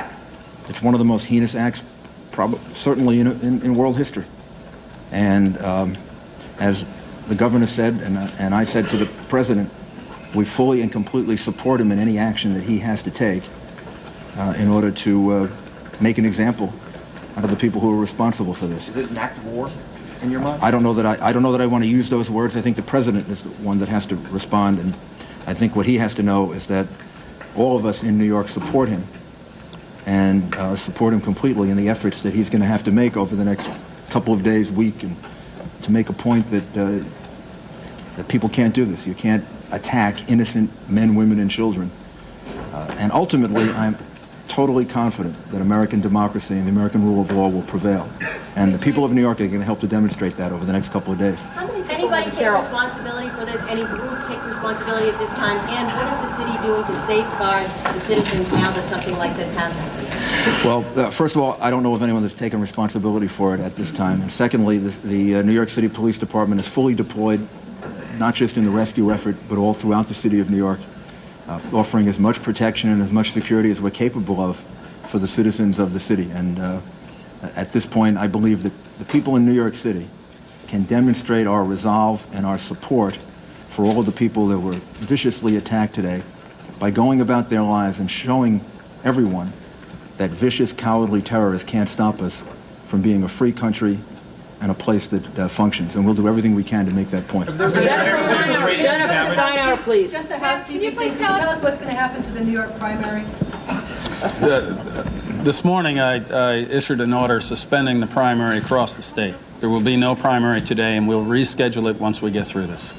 Jennifer, Mayor, can you please. please walk us through the municipal services right now? What's going on with the subways and the schools, the courts? The subway, the schools, the chancellor, I commend the chancellor. He was on the phone a number of times with us. He coordinated very, very carefully what would happen. He thought it out, and he came up with a very good plan, which was essentially to keep the schools open, to keep the children in school, so we didn't have a large number of children in the different boroughs that would be released from school. They're being released, I shouldn't say as normal, but basically on the normal schedule. If parents aren't there to pick up the young children, then the children will be taken to a center, and the parents will be notified to come and pick them up. The children who have Metro cards, who normally travel on the subway, will be able to do that. The subways are functioning in 4 of the 5 boroughs, and can we get an update, Joe, on how the subway is doing in Manhattan? All the lettered lines are working. And in Manhattan? In Manhattan lines, all the lettered lines. All the lettered lines are working, including in Manhattan. And throughout the rest of the city, public transportation is normal. So the children should be able to return from school in the normal fashion. And if any children don't have parents to pick them up, then we'll hold them, let the parents know, and then the parents can come and pick them up. Mr. Mayor, you mentioned you were on Barclay Street. What's the radius of damage that's been affected? How many other side streets around the world? I don't think we know yet. The whole area of Lower Manhattan has been very much affected by it. How many police and fire are involved? How many police and fire are involved? Like how many all NYPD off-duty officers as they come in, or like all NYPD and FDNY officers are on duty now.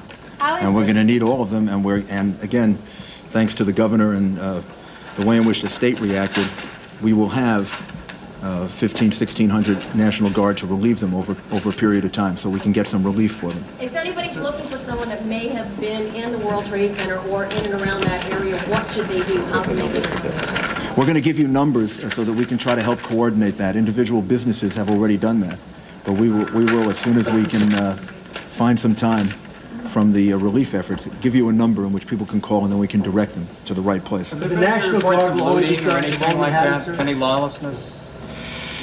There have been no reports of lawlessness. The governor of New York State, Governor George Pataki, the mayor, Mayor Giuliani, between him, the police commissioner just over on the right side of the picture there, the fire commissioner, the police commissioner more than anybody else being almost a restraining influence there, trying to say both to the governor and to the mayor, be careful what you say here. We don't have information on this, that, and the other thing. And on this question of casualties, it is the mayor who is attested to what everybody's got going, rushing around in their minds at the moment. More casualties, more than anyone can bear, but not willing to make perfect sense, not willing at this point to put a number on the people who they believe have been killed and or injured. The mayor did say that in one of the parks in the lower part of Manhattan, 1,500 people were regarded as walking wounded. They were aware of 600 people in local hospitals, and New York City has 170 hospitals, and as the mayor said, every one of them is available under these circumstances. And there are 150 critical conditions which were medevaced out or taken out under other circumstances, some of them going across the river to New Jersey, and in one case, according to the Canadian television network, saying had been airlifted as far away as Canada in order to get special medical care. Canada has several very strong centers in burn treatment, so it may be one of the reasons that patients have gone up that far. The mayor returning again to this thing which has clearly moved him, I think, more than anything else today, getting down there and seeing the 2 trade towers before they collapsed on themselves. and seeing the fires burning up high, and he said it every time, and seeing the people jumping from the top of the trade towers, driven to their deaths by the encroaching fire in the rooms in which they no longer felt they were particularly safe. And Governor Pataki, I think the first person today to say in the clearest language there's got to be a retaliation. Lots of people said, if you find out who has done this, you've got to be held accountable. Mayor being reluctant to say whether or not the country was in a state of war, which is a technical thing, I think, for him in many ways. But that's pretty much, I think, the summary of the highlights of their news conference, in which there seems to be a real coordination between the local and the state and the federal. And we have here with us a man who should know whether or not it's working, Jerry Hauer, who's the former head of New York City Mayor's Office of Emergency Management, and the last time I saw you was in that place on the west side of Manhattan, which you had designed for just an event, or maybe an event not just like this. Yeah, this certainly is an incredible event, Peter. I don't think in our wildest imagination you could think about a day where simultaneous attacks, we all think about it, we plan for it, but to have something like this occur is certainly, I view it as an attack on our nation. But was it? I understand your emotional state. I'd like Sure. everybody's the same. I think we're all the same. Sure. Did you never consider that this was a possibility? Well, we consider, and as we plan for New York City, we plan for massive events. In point of fact, one of the things that we did when I was still heading up OEM was we put in place memorandums of understanding with New Jersey, with Connecticut, Nassau, Suffolk County, to ensure that there was enough medical care available, that we had ambulances, police, firefighters, because we had to plan for horrific types of events. And as I told you when you were down, we planned for various types of incidents, chemical and biological types of attacks, for explosive types of attacks. This is clearly just a devastating type of an incident here in the city. The Office of Emergency Management that bunker, it's a pretty elegant bunker, and nor is it underground. It was second and third floors, right. I think. That's out of operation at the moment. Yeah, my understanding is... That's something you never planned for. Yeah, well, in fact, we did. The alternate was to go to police headquarters or to another location in the event that the command center was inactivated for some reason or rendered useless. Do you know what has happened to it today? Do you know precisely what's happened to it? I talked to some folks down there, and my understanding is that a lot of the debris has fallen and has blocked the access to the building. I've heard some reports that they're concerned about the structural stability of the building, but I have not been able to confirm that. But as part of our plan, there were backups. You always have backups in your planning, and that's what the city is doing today. Now, you've had to walk to get here today, and that's perfectly understandable. We're on the west side of Manhattan, and things are that difficult. But you have a sense of how it's going, and we've heard the mayor's appraisal and accepted as an honest one. Do you have any sense of how the system's working, and do you have any sense of how many people are still trapped or dead? Well, first of all, I think that things are working as they should. I think that, when you've got the best police and fire department anywhere in the world, they are doing everything to try and rescue people, to try and get near the building. But you've got to also realize the dynamics in a situation like this change a bit when you have a number of police and firefighters injured as well, and that's what we saw this morning. I was listening to the fire radio this morning when the building collapsed, and they were screaming for help because firefighters were trapped. So the emotion changes a bit, but these are extremely professional people. These are very heroic people. They will do everything they can to try and get in and rescue anybody that could potentially be alive in that building, recognizing that there is a potential for additional collapse. What about the prospect, as the governor's announced, of the National Guard being called into New York for an act of terrorism? Is this anything you ever envisioned, and what will they do? Well, in fact, that's the question, John, what they'll do. I would imagine that they will help support the police department, the fire department, provide logistical support, manpower, help with search and rescue. Whether or not they'll be used for law enforcement purposes, traffic control, things like that, I think I've not been privy to those discussions, so I don't know. But that's certainly possible. Leading up to the millennium, you personally designed a series of exercises where a disaster would unfold and they would respond to it, a tabletop exercise, a field exercise, and then another disaster, and then another, to make it more and more difficult to stretch the resources to the limit. Was that worst-case scenario design that you put together to see if the city could handle such a momentous disaster anything close to this, or have a component like this? Yeah, you know, as we were planning for the millennium, we were planning for millions of people in Times Square and for the potential of something happening there. And we had to look at where all those resources would come from. So did you have, in your design, did you have a truck bomb go off and then something else happen? We had a sequence of events, both explosions, chemicals, biological incidents, and we looked at various types of terrorist events. And, you know, I think that what you're seeing here today is the result of having the New York City Fire Department, the New York City Police Department well prepared. But again, I don't care where you are, anywhere in the country, anywhere in the world.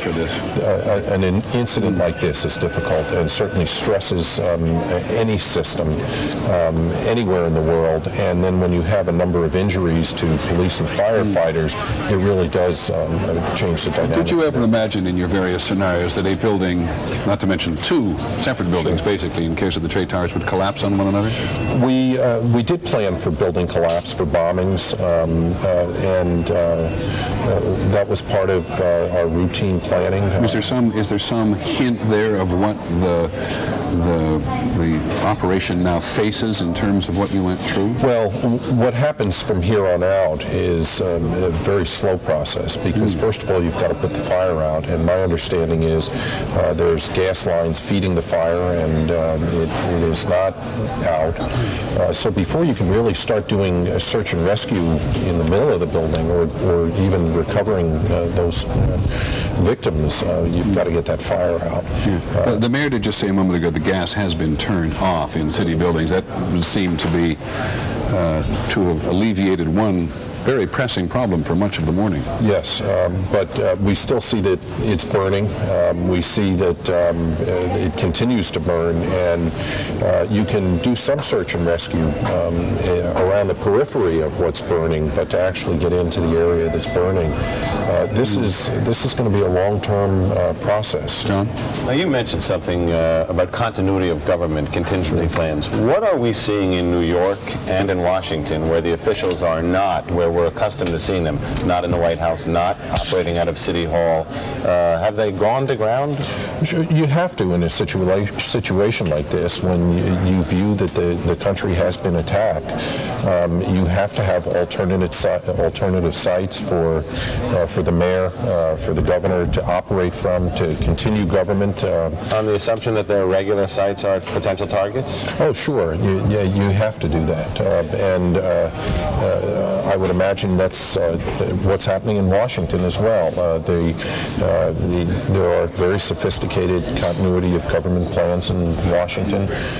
They have evacuated most of the government office buildings, and I would imagine things are locked down pretty tight, and key officials have been moved to key locations, to secure locations to ensure that there is a continuity of government. Jerry Hauer, thank you for the moment. Don't go away if you feel inclined to stay and help. We're very grateful. The man who set up these headquarters office down on the west side, which are not now usable in terms of the Mayor's Office of Emergency Management. And management is the big issue. But as you listen to you two guys talk there for a second, You realize how this ripples out. Tony Blair, the British Prime Minister, has just now ordered, actually a short while ago, has just ordered all civilian flights to cease over London. And so the impact of this one event, not only across the United States, but now being felt overseas, is constantly alive.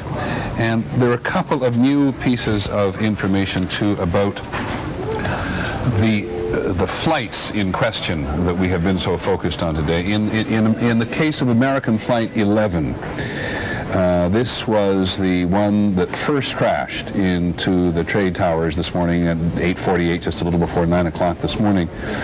ABC's Lisa Stark, who covers aviation for us, now says that a flight attendant called from the plane to say that 2 flight attendants had been stabbed, and people on board the aircraft had broken into the flight deck, into where the captain and the co-pilot, and in the case of the 767, can't recall, they're not an engineer, but certainly broken into the cockpit, where the pilot and the co-pilot were located. 2 hostages, two flight attendants stabbed.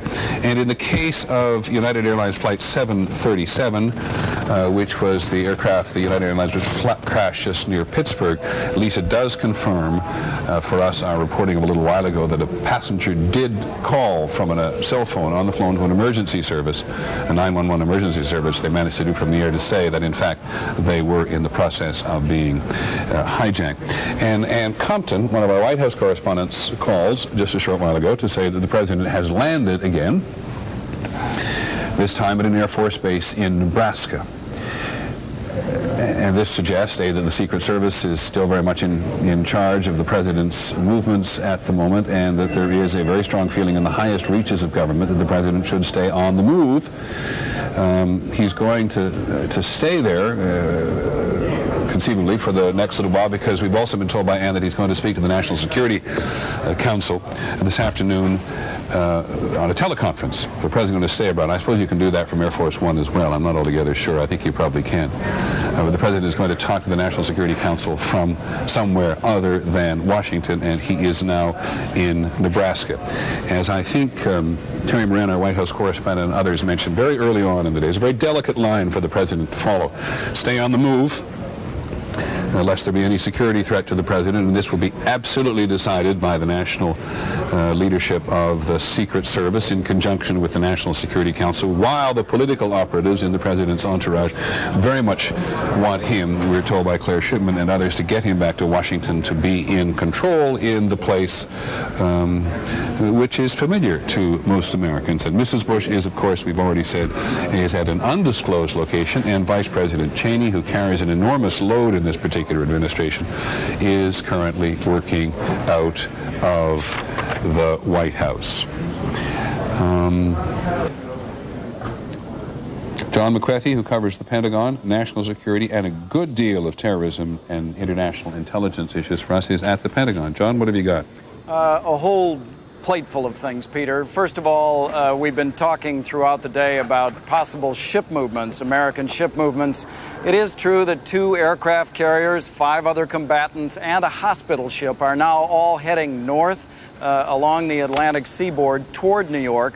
No decision has yet been made about exactly what to do with those ships when they get there, but of course aircraft carriers have a very large hospital capability, so they could be used for that. I think it is a responsive measure.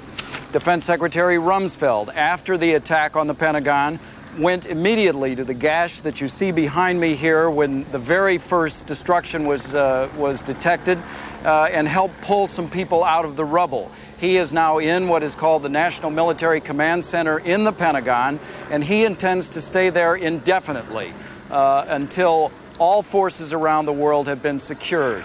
All forces around the globe at this point are at ThreatCon Delta, which is the highest level of threat condition that American troops can be in. One of the difficulties with the fire and the rescue effort here in the Pentagon, Peter, is we have seen continuous outbreaks of fires within the different levels of the Pentagon, and it has been extremely difficult for search and rescue people to get inside the Pentagon. It was 5 hours before the first people were able to get into some of the rubble to try to begin to pull out people who may have been trapped. The fire in the Pentagon was described as an inferno by those people who were in some of the worst areas. The evacuation in parts of the Pentagon was very orderly. Some of it was complete chaos, as you might expect. Okay, John, thanks very much. John McCarthy at the Pentagon. We just take a quick look at John there. Jackie, you there for a second? I want to put John on camera for a second because earlier today you described, you just turn around and take a look at that gash in the Pentagon there and describe again for us. You think it's what, 200 feet wide, 200 to 300 feet wide? It is at least 200 or 300 feet wide, Peter. Just imagine a very large commercial aircraft ramming into this space. The Pentagon is built like a blockhouse, as you know, during World War II. It is a very substantial building, and this aircraft, traveling at between 150 and 200 miles an hour, penetrated deeply into the rings of the Pentagon, almost to the center. The destruction on the 5 floors that are above ground is considerable. One of the admirals was briefing us earlier that he felt that the section that was hit was one of the areas that was being repaired. We now believe that is not true. It is an area that was very fully staffed, primarily with Navy and Marine Corps personnel, but also the Defense Intelligence Agency. Okay, thanks very much, John McCarthy at the Pentagon. We'll come back to you. On the phone with us at the moment is the former CIA Director, James Woolsey. Mr. Woolsey, there's so much to ask you about at a moment like this in terms of your experience, but as our political director, or actually that's not true, as a former senior White House official said a short while ago to one of us, there's going to be a hellacious amount of finger pointing at the moment. What's gone wrong here? Well, one thing that's gone wrong, Peter, I think, is that for some years now, we have adopted a theory that terrorism first was likely just to be sort of a pickup team, these loose associations of terrorists inspired, say, by the Blind Sheikh in New York. This was the thought in the 2 bombings, one attempted, one real in New York back in the early 90s. And then the Clinton administration veered off into saying everything looked like it might be Osama bin Laden. It's important that we realize there is a real possibility when you have something this devastating and well-coordinated that there could be state action of some sort behind it. Now, I don't know that that's the case, and I won't say that it's the case, but there is at least a plausible case that there was Iraqi government involvement in the World Trade Center bombing back in 1993. This all has to do with the identity, the true identity of Ramzi Youssef, who was the mastermind who's in prison out in Colorado now. At his sentencing, the judge said, we still don't really know who you are. And if there was a chance that there was Iraqi government involvement in that, since Youssef was the mastermind of the World Trade Center and of a bombing plot in the Pacific, which he was working on when he was caught, to have a lot of American airlines in the Pacific blown up. What happened today is a sort of amalgam of the earlier 2 Ramzi Youssef plots. It's at least, I think, interesting that that's the case, and if some of the observers, Laurie Milroy and others, are correct, that there's a reasonable chance that he was, in fact, involved with the Iraqi government, there could also be a chance that the Iraqi government is involved here, even if bin Laden or other terrorist groups are as well. Can I just ask you just a couple of really elementary questions about intelligence? You've just done something on the air which strikes me as what intelligence officers do when they sit down to try to figure out what the heck is going on. Is that in fact what you're trying to do at the moment? You called it an amalgam of 2 plots. Is that how it works at the moment? Well, this is nothing but circumstantial evidence that I've been talking about, but it's interesting circumstantial information anyway. And yes, that's the sort of thing that I think intelligence officers need to do. Part of the problem with the World Trade Center bombing back in '93 is that most of the information about it was under grand jury secrecy until the trial, and after that, not many people paid attention to it. So even most of the federal government had no access to it except outside the FBI and parts of justice. Now, you mentioned governments and individual organizations or operations. Don't governments traditionally leak information more than independent or semi-independent terrorist cells? If there were a government involved, is it not inconceivable that the United States didn't pick up something? I think it's possible that a government could be involved and not be picked up, especially if it was operating very carefully, as the Iraqis or conceivably the Iranians might under these circumstances. It is normally somewhat easier to learn what's going on inside a government than a terrorist group, particularly one that doesn't use many communications and the like, and does everything within just a very small number of people.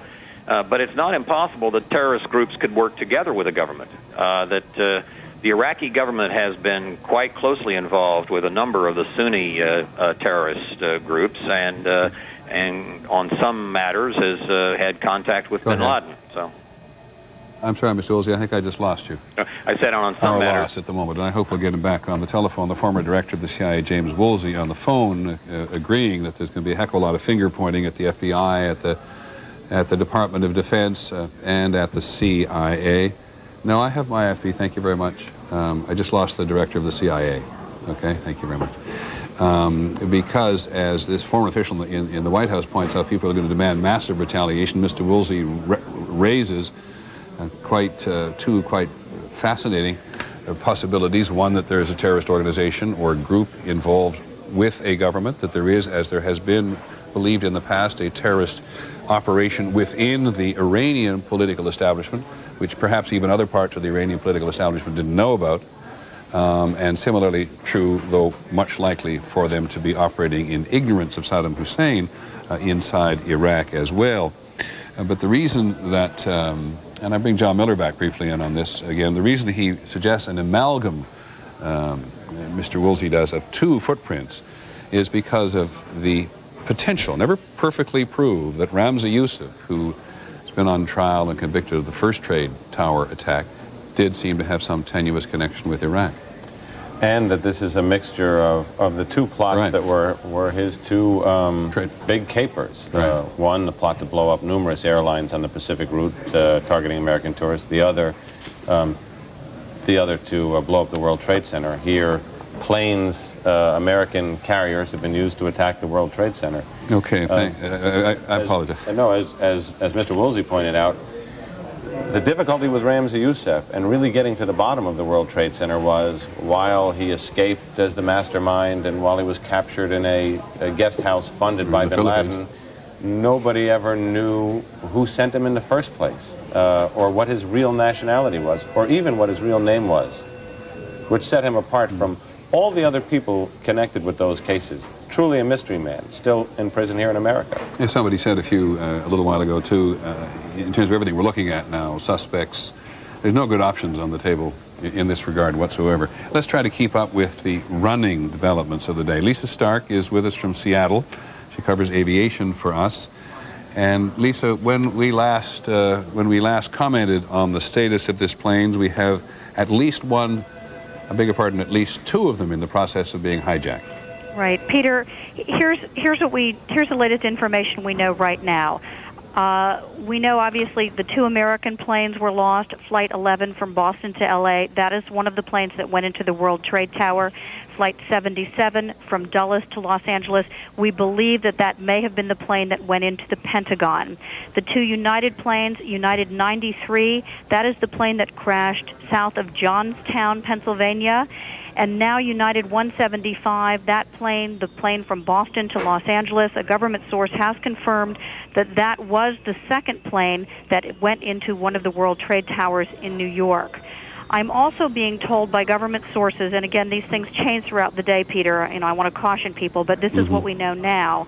A government source tells me that on American Airlines Flight 11, again, that was the flight from Boston to Los Angeles that went into the Trade Tower, that a flight attendant on that plane was apparently able to call the American Airlines Operations Center to tell them that two flight attendants had been stabbed and that the perpetrators had broken into the flight deck. We've also been told that a passenger aboard one of the United flights, United Flight 93, the one that crashed in Pennsylvania, a passenger on that flight was able to call 911 apparently and let them know that the plane was being hijacked. Again, this information from government sources, and we don't know if it will hold up throughout the day, but that's what we are being told at this time. I very much appreciate you bringing us up to date. There's one thing that I don't I'm never quite clear on yet, and that may be just because where I'm sitting. Do we know American Airlines Flight 11 from Boston to Los Angeles was a 767, is that correct? Yes. United Airlines 175, which went into the World Trade Center. That was a 767 as well. The American aircraft plane, which we're a little uncertain about the crashing into the Pentagon, was it Boeing 757? Correct. And it was also a 757 that crashed near Johnstown. Exactly. So we have two very popular and very widely used and very important aircraft in these two airlines being used. Lisa, thanks very much indeed. On the phone from Washington with us now is the former Secretary of State, James Baker. Are you there, Mr. Baker? I'm here, Peter. So what would you do? Well, it's a pretty tough one, Peter. It's everybody, of course, is in deep sorrow and shock. It seems to me that this is something we've been worried about for a long time. We've been able, fortunately, to foreclose it up to now. We may be entering a bit of a new era. We may have to do a bit more to preempt these types of events. We may need to get some better human intelligence to penetrate some of these groups before acts like this can be carried out. We may need to do even more to beef up. Obviously, I suppose we need to do even more to beef up our airport security. There's a lot along those lines, I think, that needs to be done, and mostly, I think, strengthen our intelligence capabilities. You are the second second senior former government official to say to us today, to imply very clearly that human intelligence in those areas of the world which are to some extent breeding grounds of terrorism are plainly weak. Well, they are weak, Peter. We went on a real witch hunt with our CIA back in the early mid-'70s. We had hearings. I won't mention the name of the legislator who conducted those hearings, but they, in effect, resulted in our eliminating a lot of our human intelligence capabilities. It's a dirty business. When you have human intelligence, you're doing business with the kinds of people that will commit these acts. Sometimes the first test of a human intelligence agent, the first test they send them out on is to go out and kill somebody. So it's pretty tough for America to get into that, and we got out of it. But it may be that we have to get into that kind of business. Mr. Secretary, why don't you just name the legislator, because you're just going to cause more trouble for me to go to the file and look it up. Who held these hearings, and what's the point you're trying to make? Well, they were the church committee hearings, and what I think we did as a consequence of those hearings was to, in effect, unilaterally disarm in terms of our intelligence capabilities. Now, we have the best technological intelligence gathering operations and capabilities in the world, but we need this human intelligence to penetrate groups like the group that must have carried out these operations. I have only a vague recollection of this, but I think the point you're making is that there are some forces, political and otherwise, in the United States, who believe that getting down and dirty with potential terrorists around the world is not something we should be doing, that we should do it all technically, therefore not put people at risk? That's correct. That was the thinking, and that's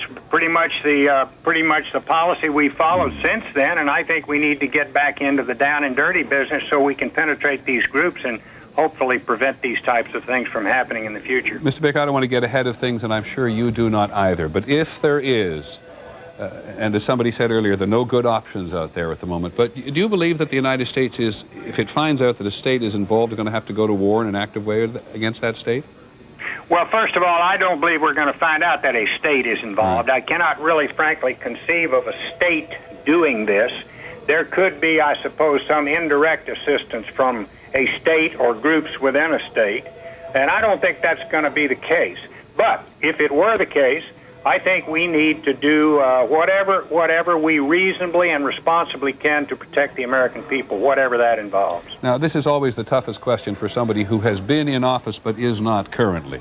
How much easier is it to say what you do now that you're not in government? In other words, were you the Secretary of State in the Bush administration at the moment? Now, would you not feel rather constrained by modern circumstances as to what you could do?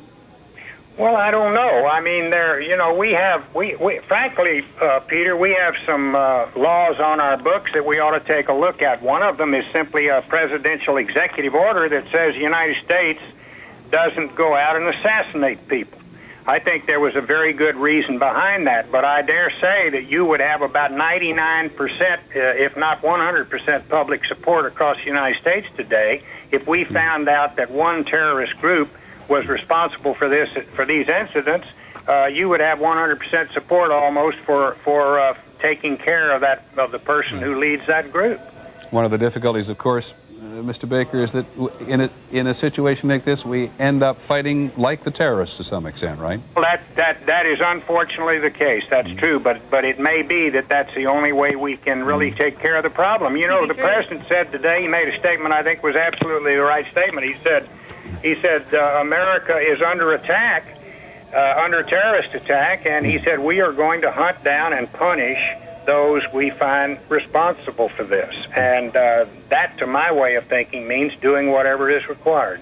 Mr. Baker, thanks very much for the time. Thank you. James Baker, the former Secretary of State, also widely known in the country as the man who did as much as he did to win Florida for George Bush at the last presidential election, but a longtime member of the American political and foreign policy establishment, and who knows how complicated this is, and who makes a very open, you'll hear this a lot in the next few days, not enough human intelligence, and we'll review who that legislator was. Tony Cordesman, our military analyst.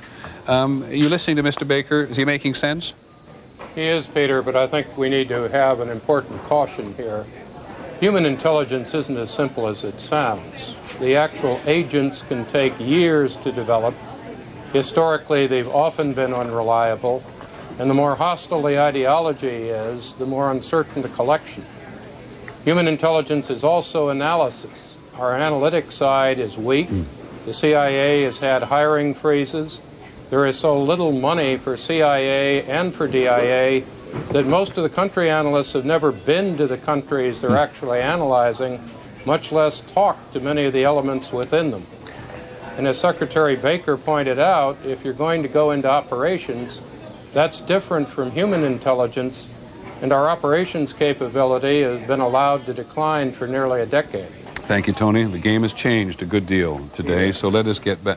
Yes, John. Before Jerry Howard leaves us, and he's promised to come back, all of the discussions we've had raised the question to me, and I know Jerry's been more fully briefed on these national security agencies matters than any of us have. How many of these attacks have we known about and been able to prevent? How many that we've heard about? How many that we haven't heard about? And have any of them been on this scale? That's difficult to answer, John, because a lot of that material is classified. A lot of that is kept classified, but there clearly are a number of threats that occur in this country almost on a daily basis. Some of them are hoaxes. Some of them are credible. Some of them are quite credible. And the spectrum varies. And they've had, and some we've been very fortunate with, as we were right before the millennium with the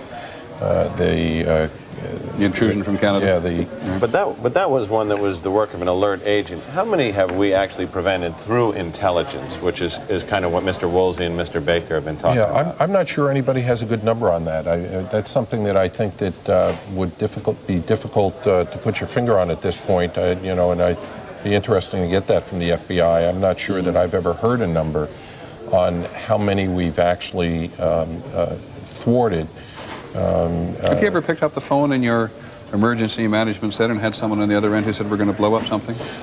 We actually did receive a number of threats. What was it like? We had some letters come in, and we turned them over to the FBI. By and large, we felt that the majority of them were hoaxes, but we relied on the FBI for their intelligence, for their analysis of threats. We relied on the police department intelligence division.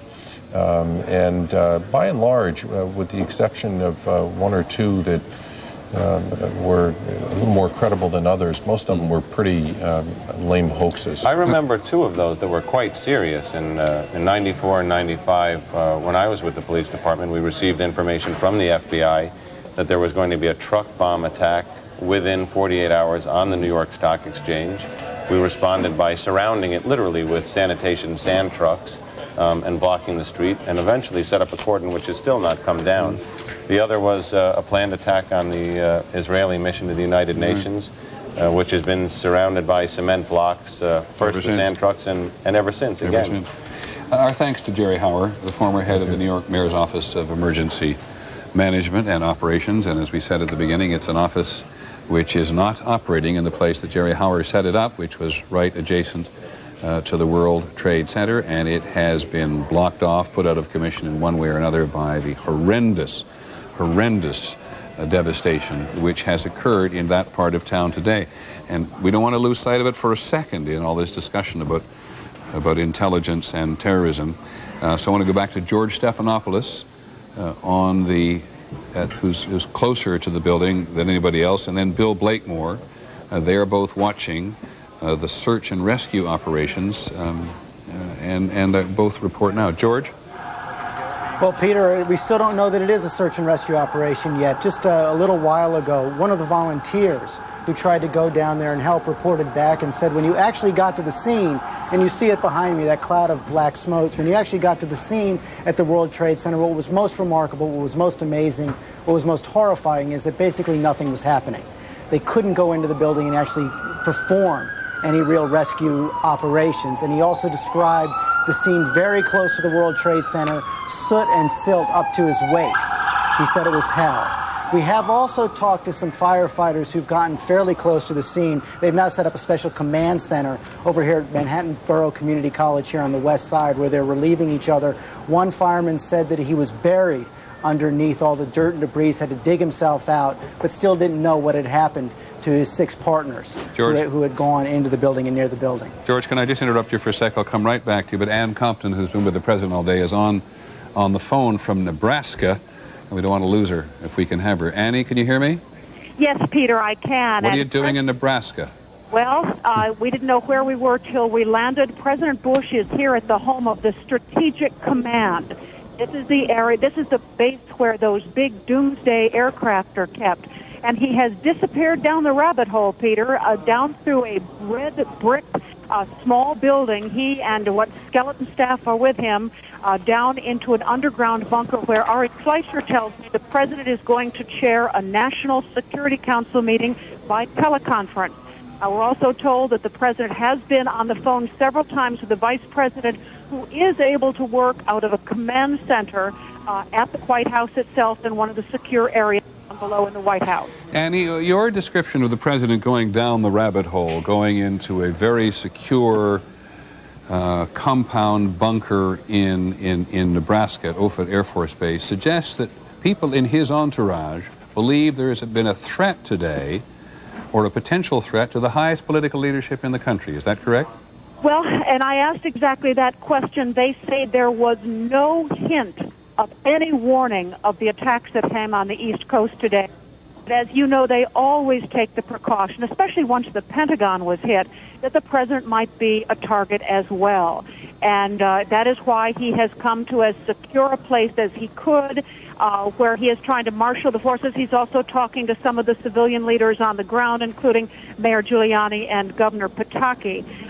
But we were told there was no direct threat to him and no advance warning, and that in itself, Peter, is distressing to the very small number of staff of the president here at Offutt. So the procedures are in place, and they do what they do, right? Well, you know, in 27 years of covering presidents and crises, we have never played the kind of hunted game that was played today, where we would take off in the plane and not know where we were going to land, and then once we landed in Louisiana, where we were literally told not to use cell phones so our location couldn't be pinpointed, to take off again and head to the center. It does feel like a cat-and-mouse game. Ari Fleischer, when I asked him if the president feels in jeopardy or hunted, he said the president understands that this is kind of the precaution that is necessary at a time like this, and that he's anxious to get back to Washington. And for example, when you phoned us just a moment ago, thank goodness you did you have to ask permission to do it? No, because it is hard to hide a great big airplane like Air Force One. And when we were coming in, I could tell we were over a flat area, a fairly urban area. And I guessed it was Nebraska, knowing that we hadn't been that far out of Louisiana. And indeed, as we came down over the field, I saw a TV satellite truck out on the highway. And sure enough, on our screens inside the plane, we watched ourselves land. The local media was already here, figuring this is where the President of the United States and the Commander-in-Chief would land. Because it's part of the old Strategic Air Defense Command. Exactly right. It has the facilities, the secure facilities here, where the President can still be, as what Ari tells me is seamlessly in touch with the command structure in Washington. And which we remind ourselves, and I'm going to involve George Stephanopoulos in this conversation, but just think about how the world has changed, and yet in some respects hasn't. The President's gone to Nebraska to a facility which was designed during the Cold War, where the President might retreat or go in the case of a thermonuclear exchange or an atomic thermonuclear exchange between the United States and the Soviet Union. That's really something to think about. It's an amazing comment on where we are in the 21st century. You know, we have been checked our bags over and over again today. We take that kind of security routinely on Air Force One, but it's been double that today. And just the thought of Americans who are stranded in airports all across the country trying to get home today or tomorrow, the kind of security they will then face. Certainly the White House sees the ramifications and the impact of this extending through American life as far as you can see. Andy, thank you very much. I hope you'll stay in fact, I know you'll stay in touch. There are 5 of us who have been allowed to stay with the President, but we are allowed in the underground bunker with him. Say that again? There are only 5 of us reporters who have been allowed to stay with him. Everyone else was left in Louisiana. There are 4 staff members, 5 of us from the press, and a very small Secret Service contingent. It was almost an empty Air Force One that brought us here. We don't know how we'll be here or when the President will find it safe to go back to Washington. But you're not in the bunker. No, they would not let us in the bunker. We are above ground, looking at the battle between him and us. Okay, Annie, thanks very much. Ann Compton. Just to bring you up to date very quickly on the rest of the first family, Ari Fleischer, the President and Press Secretary, did say that Barbara, the 2 19-year-old girls, Barbara at Yale and Jen at the University of Texas, were moved to secure locations. Mrs. Bush was with a group of friends, and they were in an undisclosed location, but she's had a chance to talk to the President, and everything is pretty cool there. But everything we hear and everything we report to you hour after hour after hour is a reminder of how seriously people have taken this. And I want to go to George Stephanopoulos, not so much in his position as a reporter today, but calling on his experience in the White House. George, to be honest, I plead naivete maybe here a bit, but I'm surprised at the lengths to which whomever has gone to keep the President on the move from Florida to Louisiana to Nebraska rather than going back to Washington. What's the thinking behind that, and would it have occurred in the previous administration? Well, my guess is, first of all, we've never seen anything like this before, so it's hard to answer your second question. I think this is a testimony to the seriousness of the situation, to make sure, number one, this means that the Secret Service, I think, is in charge. Their number one and really only job is to protect the body of the President, and they're going to all lengths to do that right now. Peter, there are also some small indications that the broader evacuation of the senior staff of the White House that is always planned for in emergencies, as you hinted at, from a relic from the Cold War days, has also gone into effect. I spoke with the spouse of the senior White House. George, I apologize. I'm only interrupting you because you're so... Okay, you don't have those sirens behind you. Go ahead. The sirens behind me, sorry. I spoke earlier, just a little while ago, to the spouse of a senior White House official who received a call simply from the Secret Service saying, your spouse is safe, is in a secure location right now. I remember from my early days, Peter, in the White House, several senior White House staff are given cards and have evacuation plans for places to go in cases of national emergency. And as I said, there does seem to be some indication that that may have been put into effect. I would just add one more note. Ann was talking about the possibility of the president doing now a teleconference with his senior national security officials. There are facilities in the White House, not the normal Situation Room, which everyone has seen in the past, has seen pictures of, but there is a second Situation Room behind the primary Situation Room, which has video conferencing capabilities. The director of the Pentagon, the defense chief can speak from the National Military Command Center at the Pentagon. The Secretary of State can speak from the State Department, the president from wherever he is, and they'll have this capability to video conference throughout this crisis. In my time at the White House, it was used in the aftermath of the Oklahoma City bombing, in the aftermath of the TWA Flight 800 bombing, and that would be the way they would stay in contact through the afternoon. Just a couple of short questions. Given where the president has gone from Florida to Louisiana to Nebraska, and given that we hear from the political staff that they'd like him to come back to Washington, does the president have any say at the moment, basically, if the Secret Service says go left or go right or go here or go there? Well, the president has the ability to overrule them if he wants, but I think in this situation, Peter, he would follow their directions, obviously pushing them to try to get back as soon as he could, if that was really what his political advisors wanted. But he would take their direction on this one. Sometimes you can fight the Secret Service on how long you're going to spend in a rope line. I don't think you'd do it on this. Okie dokie. And the other question is, in terms of Dick Cheney, the vice president, is in the White House now. Just from a purely operational point of view, if you were trying to run things at the moment, would you like to be in the White House or in a bunker in Nebraska? Or would it make any difference? Well, it doesn't. I think right now, Peter, it doesn't make any difference. Air Force One and this bunker in Nebraska has complete communications all across the board. And as I said, my guess is that Vice President Cheney is in that second Situation Room. A camera is trained on him. He can see the president can see him. They can see Secretary Rumsfeld, Secretary of State Powell. It's as if they're meeting in one room. Now tell me, let's return to the immediate business at hand. Every time I check in with you, or we check in with you, I hear sirens virtually right underneath you. What's going on right underneath you? Well, right underneath, I'm at Canal Street and the Avenue of Americas, which is about 20 blocks away from the World Trade Center there. Every once in a while, right outside my window right now, there are about 4 police vans and a police car. But the police seem to just be stationing there, almost resting right now. The area right around us is quite quiet. About an hour ago, 2 hours ago, there were hordes of people walking uptown. That's pretty much stopped. Now, Peter, I got to tell you, it's very strange. You look down on the sidewalk, and you just have people strolling in their summer clothes up in this neighborhood right here. But again, from what we've heard of that situation down by the World Trade Center, it's horrific. It's kind of eerily silent. The firemen are relieving each other every 15 minutes or so. They come out, they get showered down with fire hoses to get all the soot off, and then they go right back in and get to work. And just remind me one more time, George, the layman's notion of a bunker is one thing out in Nebraska, and I assume the White House has another notion of bunker. What does it mean down the rabbit hole into the bunker?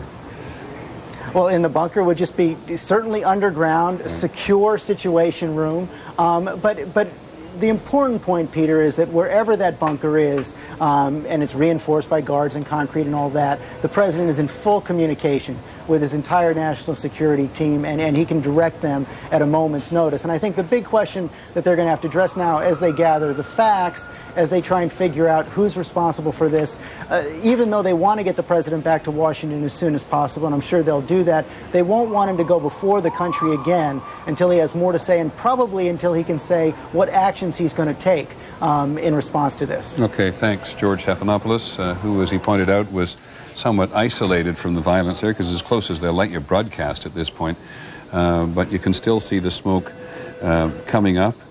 It's felt all over the country. A number of newspapers around the country are now putting out special editions of the day. I remember when the Challenger exploded, we were on television for many, many, many hours, and which does, to some extent, isolate you from what is happening. You become a conveyor belt for information. Going back to the hotel and realizing that the New York Times and the Washington Post had then put out 30-some-odd page editions in terms of the Challenger disaster, John, and it just reminds you that you can be isolated from something that is so overwhelming. And George Stephanopoulos acknowledges he is not as close to the violence and tragedy. Like ABC's Bill Blakemore is somewhat closer. Bill, can you hear me? Bill Blakemore? Okay, we'll come back to Bill Blakemore, but Bill Blakemore has, we want to be as close as we can and not get in anybody's way, and I was pointing out that newspapers across the country publishing these special editions.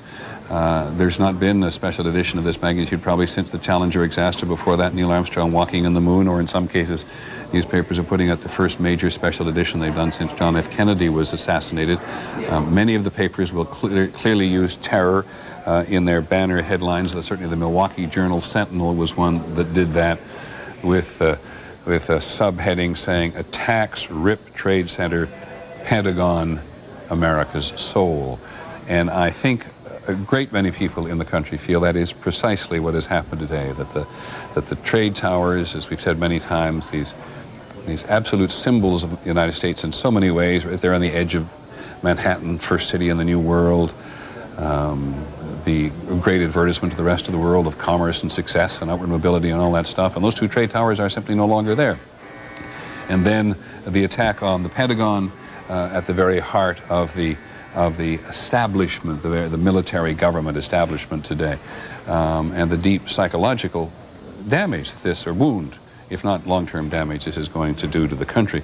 And then we learned just a short while ago that United Airlines jet that was carrying 45 people, which crashed near Johnstown in Pennsylvania today, was, at least according to one congressman, James Moran, Democrat from Virginia, who had a Marine Corps briefing in Washington. He believes that aircraft was originally intending by its hijackers to go to Camp David, the presidential retreat in the mountains of Maryland, and the crash site actually turns out to be about 85 miles northwest of Camp David.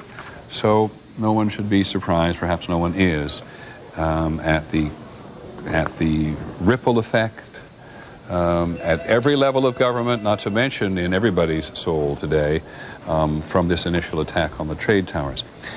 One of our reporters, Ellen Davis, reports, by the way, from the American Red Cross in New York City. They've actually had so many volunteers for blood that about 1,200 people showed up at the blood donation center in New York City, and they actually have enough blood for now, except for people with type O and Rh negative blood, because they have a shortage of those. But in terms of all other types of blood, they seem to be in pretty good shape. John Miller, what are you finding on the telephone?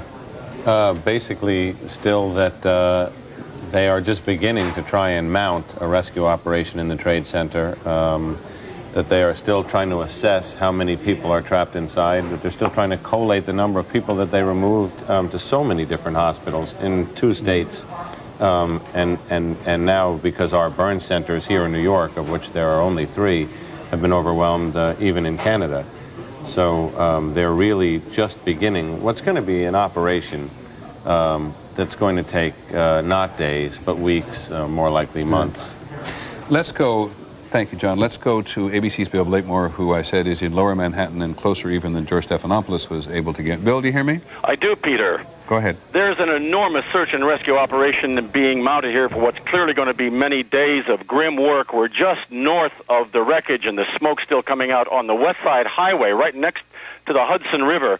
Hundreds of firemen are reassembling and restaging here after their first partial defeat this morning, and they know that many of their colleagues are missing with the civilians in the wreckage. I've talked to several of them who were in one of the towers when the other one was collapsing, who barely got out. They're not quite sure how and can't even begin to talk about it. Tables have been set up in the street here by some of the officers who are helping them figure out who's going to go in when they can.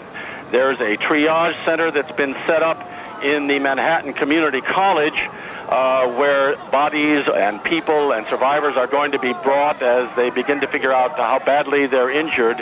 And we can tell, because they still can't go in, they're still milling around in the hot sun here, that it's going to take a long time before they can even begin to assess how many people there are who need their help in search and rescue, which is going to go on for some time.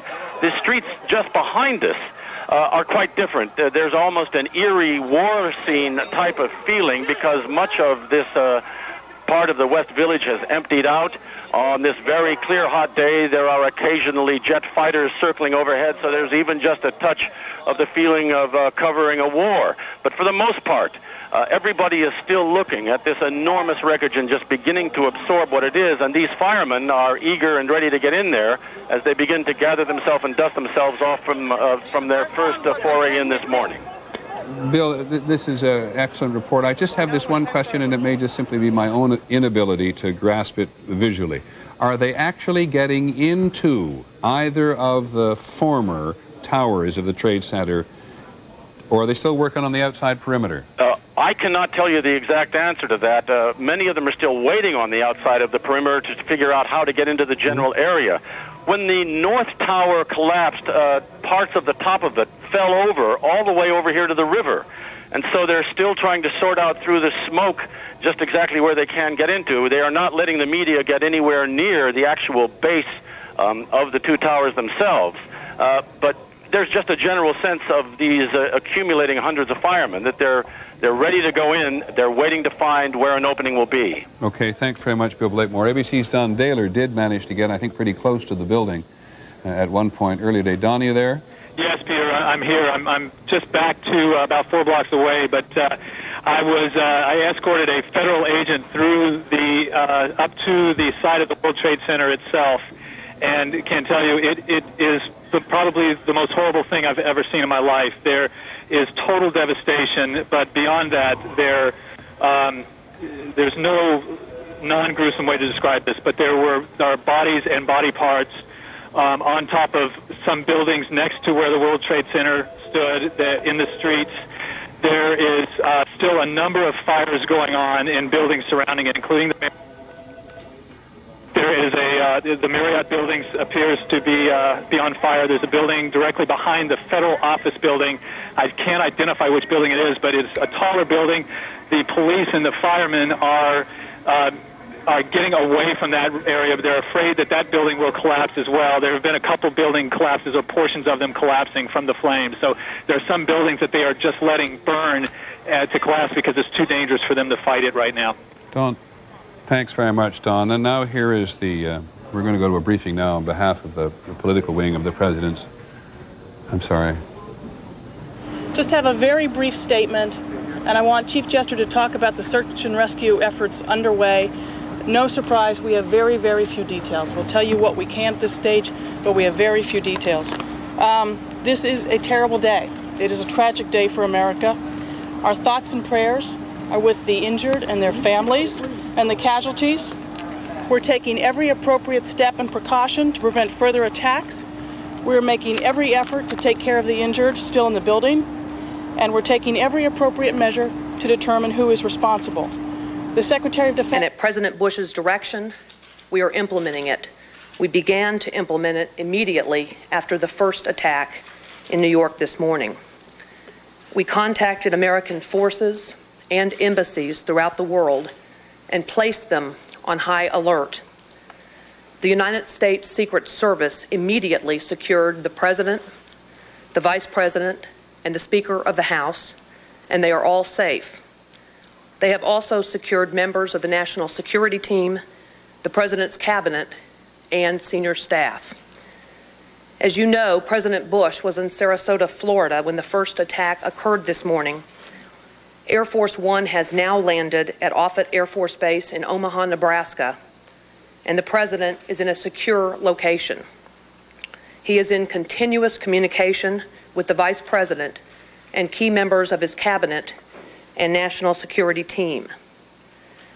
Vice President Cheney and our National Security Advisor, Condoleezza Rice, are in a secure facility at the White House. I have just come from there. The Secretary of Transportation and other members of our White House senior staff are gathered at a command center there, and we are coordinating with other branches of our federal government. The Secretary of Defense remains at the Pentagon, and the Secretary of State is en route back to Washington from his trip to South America. President Bush is conducting a meeting of the National Security Council as we speak. They are meeting President Bush from his location and other members from different locations in Washington and other locations. As many of you have been reporting, the Federal Aviation Administration ordered all airports closed, and all planes which were in the air were directed to land at the nearest airport. International flights were diverted to alternate locations outside of the United States. Transportation Secretary Mineta has directed the Federal Aviation Administration to suspend operations until at least noon tomorrow. So no airline flights will operate until at least then, and until the FAA announces that operations will be resumed. Secretary Mineta has also issued orders controlling the movement of all vessels in United States navigable waters. The Federal Emergency Management Agency has activated 8 urban search and rescue task forces in New York, and 4 of these highly trained teams are at work here in Washington at the Pentagon. Every federal agency has implemented continuity of operations plans to make sure the government continues to function effectively. While the markets closed today because of the situation in Manhattan, the United States financial system has continued to operate. Banks have been open all day. The Federal Reserve has operated regularly and continuously. The Department of Health and Human Services has mobilized medical personnel and supplies to provide help to local authorities who are working so diligently to respond and try to help the victims of these terrible attacks. President Bush has committed the full resources of our intelligence and law enforcement communities to identify and bring to swift justice those responsible for these despicable attacks. The Department of Justice is setting up a hotline for families who fear that their relatives may have been victims of one of these attacks, and we will be announcing that telephone number shortly. Our fellow citizens and our freedom came under attack today, and no one should doubt America's resolve. President Bush and all our country's leaders thank the many Americans who are helping with rescue and relief efforts. We ask our fellow Americans for your prayers for the victims, for their families, for the rescue workers, and for our country. Thank you all very much, and we will continue to update you as information is available and confirmed. When will the president return to the White House? Will he be back in Washington, Karen? Will he address the nation? If the vice president can stay in Washington, why can't the president be here? Karen Hughes, the president's spokesman. I must say, John Miller, that there's not an enormous amount of news in there if we've been following this event all day. No, even the White House seems to be having difficulty gleaning the facts which officials in New York City just don't seem to know.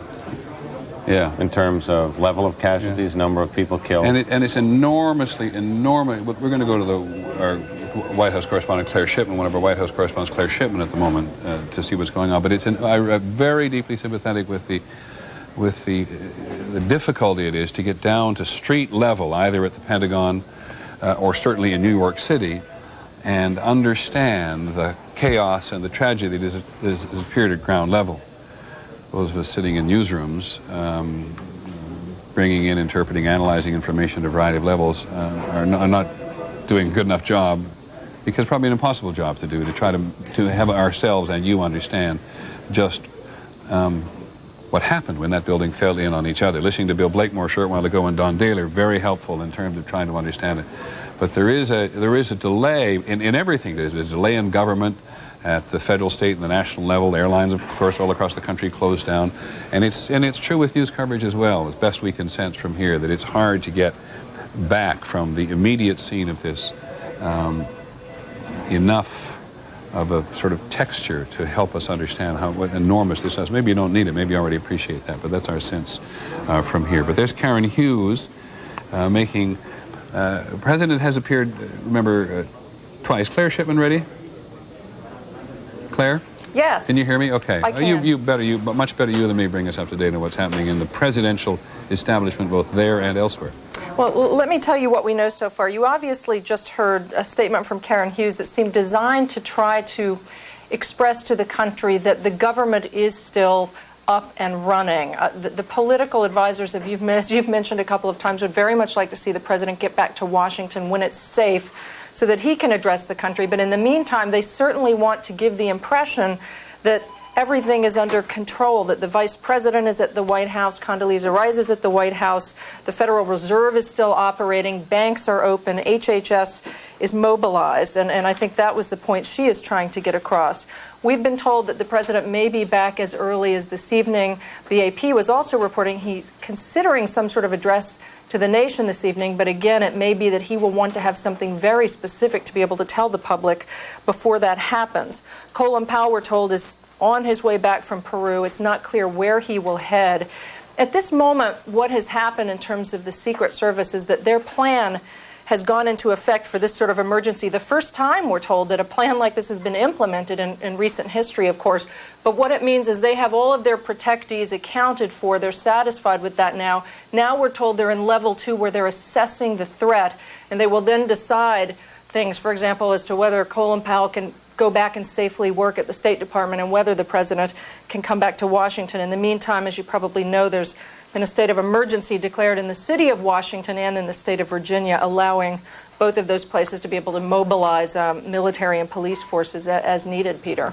Thanks very much, Claire Shipman from Washington. It is very difficult to keep your hands on the political establishment today, in part because we rely on government so often in cases like this to tell us what is going on in their various departments, and it has been very difficult today to get, for example, the Federal Emergency Management Administration got involved in this today, but it's hard because of the communications problems all across the country to have a real appreciation of what they are participating. The most direct communication we've had has been with New York City on the ground, that is, other than in terms of the president's movements from Florida to Louisiana and now on to Nebraska, where he is going to stay for the indefinite future, though political staff keep saying he'd really like to come back to Washington. There is something interesting in the laundry list of things that Karen Hughes, counselor to the president, said in the briefing we just looked at, which is one is that airspace will remain shut down under government control until noon tomorrow,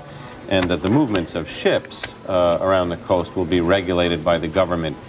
That suggests, I mean, we're talking about not a few hours, we're talking about halfway into the next day. That suggests that there's a real feeling in the intelligence community and in Washington that this may not be over, that they don't want to let go of the assets like air traffic, that they think could unleash even more attacks. I wonder, John, if there is a real feeling in the intelligence community that may not be over, or, God, we didn't know any of this was going on. Maybe there's something else there that we don't have the vaguest idea about. Precisely. I mean, it seems to be an abundance of caution and some degree of fear. Okay. Now, we're joined by ABC's Betsy Stark, who covers business and economics for us. You add to this extraordinary notion of how much the national life has been interrupted today by an act of, or two acts of terrorism anyway.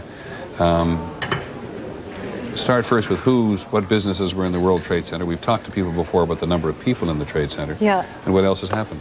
Peter, it's astounding how much the Twin Towers are part of the life of the financial district. 10% of all the office space in Lower Manhattan is accounted for in those Twin Towers. 155 businesses, 50,000 workers, as you've said before, including some of the major financial firms. Morgan Stanley, the investment bank, has 50 floors in Tower 1.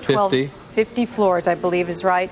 12.5% of the space in that tower occupied by Morgan Stanley. Several, the Port Authority of New York and New Jersey, which manage bridges and tunnels, the airports, the harbor, a major tenant, 9% of the space there. Several major insurance firms, Empire Blue Cross, Marsh & McLennan, and among the banks, Deutsche Bank, Bank of America, a couple of big trading firms, Credit Suisse, First Boston, and Oppenheimer Funds, which is a firm that manages several mutual funds. So lots of the big names on Wall Street were in those Twin Towers.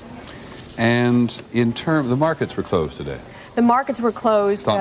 Stock markets throughout the country.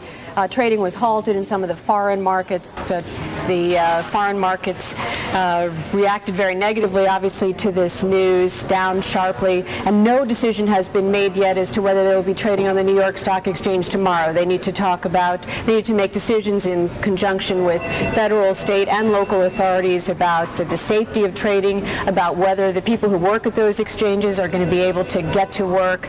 And I talked to people who were at the New York Stock Exchange this morning, and they felt the tremors there, and one described it as like an earthquake. And would you say that in your communications with people in the financial community today, they're afraid of what might happen next? This is obviously a great blow to confidence at a time when confidence is already very fragile. This was a direct attack on the symbols of the center of finance in New York City, showing just how vulnerable it is. So I think that there's concern about how the markets will react, whether anxiety will build, and there's a sense that we want to see a strong showing of U.S. leadership in order to give those markets some calm, so when they do resume trading. It may seem like an oddball question, but what would be the impact on trading, as in numbers, up, down on the Dow Jones Stock Exchange, of an incident like this, if the United States is seen to be weak or vulnerable, whatever? Well, as we've said many times before, I mean, markets hate uncertainty, and if the markets are considering the possibility of war, for example, I mean, that would be the sort of thing where you'd see a very sharp negative reaction. So there's an argument to me that anxiety could build and trading would be very very negative when it opens, but it depends on what happens in the next couple of days. Betsy, thanks very much indeed. Betsy Stark giving us a sense, again, of the depth and the breadth of the ramifications, the impact of these attacks this morning on the trade towers and on the Pentagon. I think the addition of the attack on the Pentagon at the very heart of the American military establishment ups the ante in many, many ways. And as we've said many times, we have no idea how many people have died or been injured.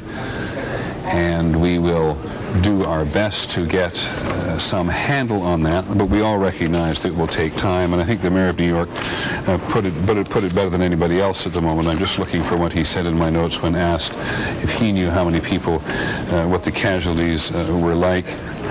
And he said,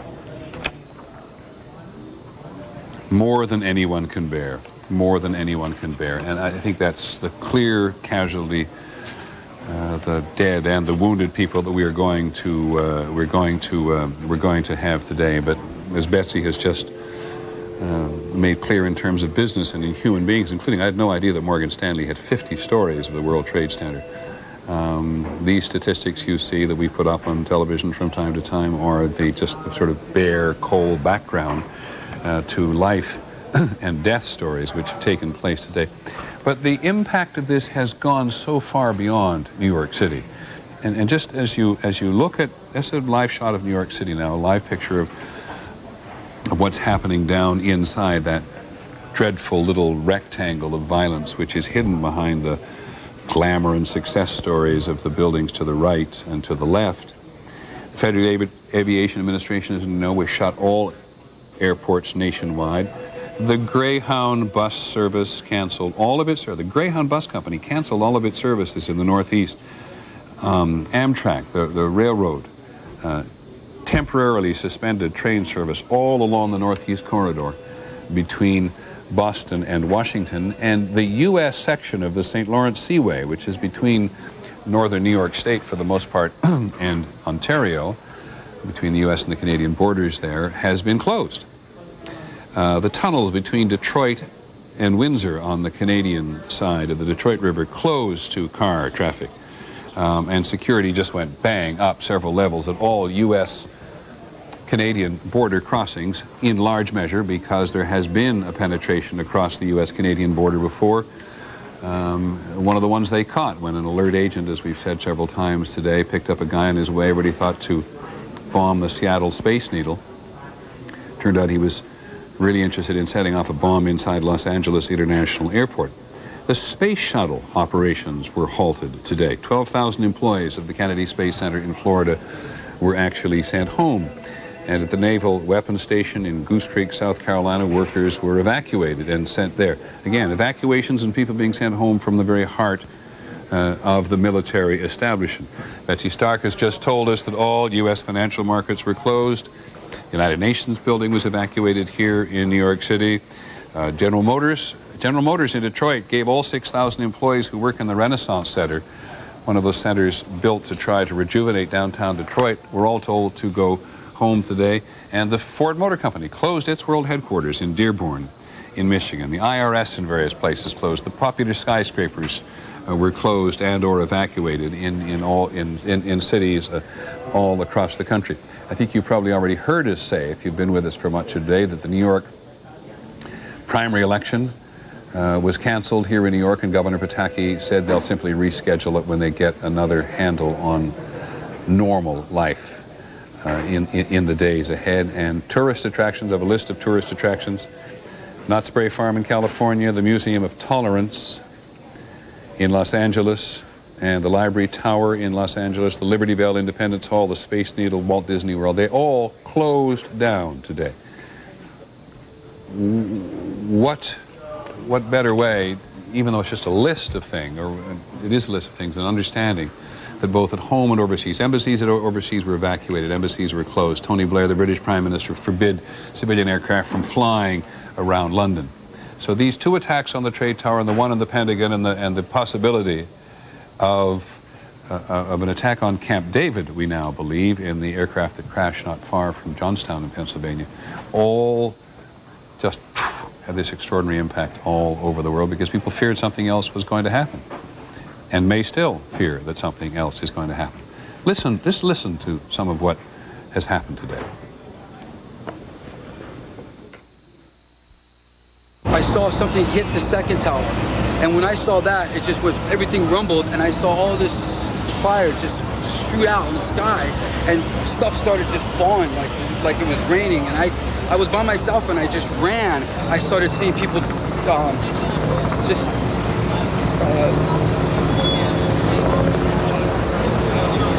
started jumping out of the window, like the 96th floor. They just started one at a time from different parts of the building. I just started seeing people just drop.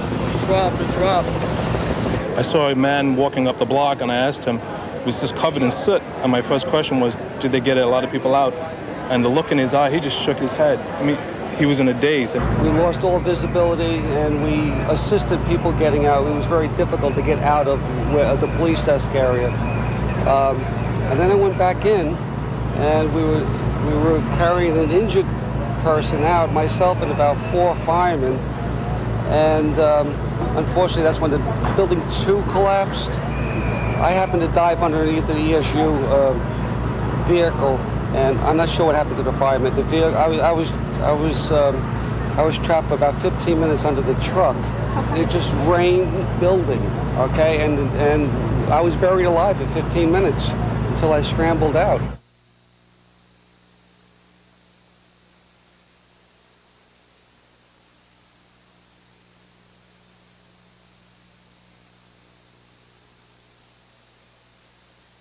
We're just putting a microphone on a young man who's joined me here in our newsroom in New York, named Kevin Sudovy, who is a young publisher. And take that visitor's sign probably off your shirt as well. And I don't know much about you except that you're a publisher, and you have been shooting some video today which you have brought with you. Can you give me a sense of what it is? Well, when you see it, I mean, basically I was right there. I went there. Somebody called me up. I was in Brooklyn. And my photographer last night shot it, and I wanted to see if she was, I tried to call her, but all the phones were jammed. So I went to Manhattan to see her, and then I went straight to the site, and they weren't letting me anybody in, but I had a motorcycle, so I went straight in, and I kept going through all the levels of security, and I just went around, and then the next thing I knew, I was like standing right there, like where everybody, the fire people, everybody just sitting there, like there's nothing they can do. You're talking about the trade tower, are you? Yeah, you're gonna see the footage. And somebody was photographing at the trade tower last night? Yeah, she shot probably the last photo ever shot of the Trade Center. Okay, let's have a look at what you have, and do you mind just taking us just through it as we watch it on the air. How much video is there here? Do you know? This is footage. Oh my goodness me! That's all that's standing are the Twin Towers right now in the background. That's all that's standing. That's it. That's all that's left. So you're literally right inside.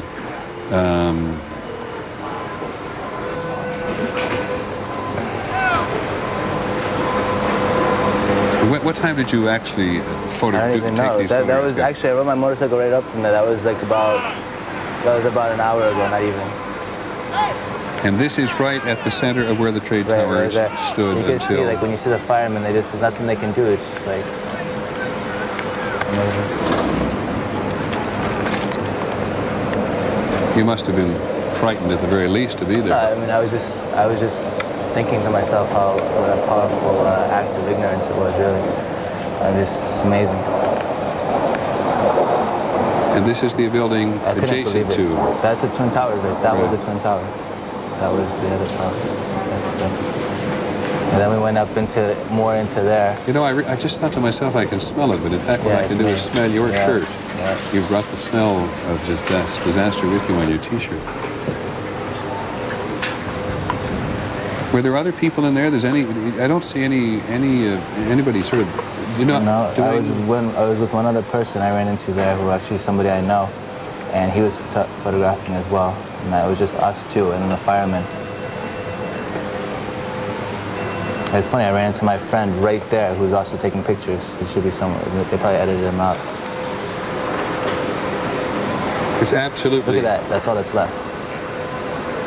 Do you know whether that's the South Tower or the North Tower? That's the South Tower.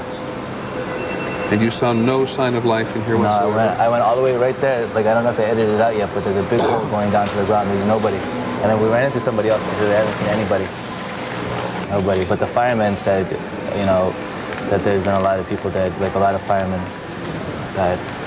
Because there were firemen in the building at the time trying to help people evacuate from the building. Yeah, they said 200 people died. I thought the fireman I saw said 200 people died already. And this wall here, this is from part of the tower itself? Yeah, that's the South Tower, the lobby. And it's all the smoke and there's still fire going on in there right now. Are you walking across? Yeah, you're walking across, and that's your friend also with a photograph. And the building on the right that occasionally appears is a building adjacent? Yeah, and it's just gouged. Like the parts of the Twin Tower just gouged out the building. See, that's the concourse below. That's going down like 20 feet or so. But that's the part that's crazy. It's just that's all that's left. Did you hear anything while you were in there? Just like cracklings and pops and stuff. See, that's the guy who's been looking for his friends, and he didn't find anybody either. And do we know who this person is? No, he was speaking Russian. Really? Looking through the devastation. And this now is what? This is a party, actually. So. Last night? No, it's a while ago, but. Where was the party in? That was in PS1. Oh, so you just simply decided to go in there to see what you could photograph? Yeah, I wanted to because it's funny because the name of my magazine is Prophecy, and we had just shot the Twin Towers last night.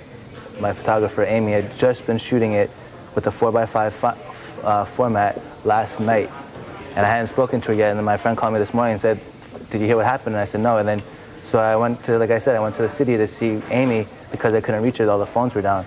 And so I went right to the site. Were you doing a feature on the Twin Towers, were you? Well, basically I was photographing the Twin Towers for the power of the Twin Towers, architecturally and like metaphorically, what they stood for. Then, these people, wanted to destroy them. I was kind of, I was observing them more. We have been shooting it for over a week. Really? And it's ended in this vulnerable place? Yeah. Can I just get one other thing clear? You managed to get right onto the site itself, right onto the top of one of the two towers. Right. But I couldn't see any police, I couldn't see any fire department. Well, they were all back there. I went right into it. They were all like just around it. Did you have any sense when you were walking on it that it was too dangerous to be on? No. Well, they were when we first started walking in, the fire people were all like, "No, don't go," but we just went in. And you we wanted to see. And you never heard a sound except the sound of there was no people, cracking. there was no nothing. there were just glass breaking and stuff like that.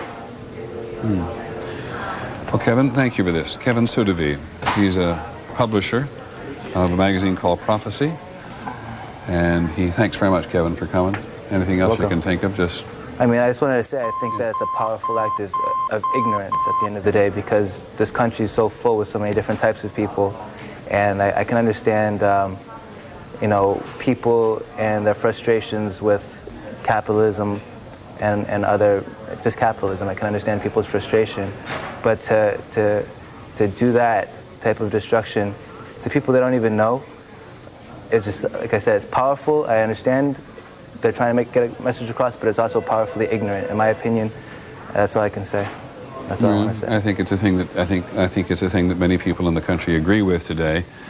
That it was an act of terror and an act of ignorance, and which the government has said repeatedly today it'll try to get to the bottom of, but nobody's very hopeful about that. It's obvious that that there needs to be a better dialogue between, these people and what they need done, and what we're doing, and they're bringing the field to a whole nother level. But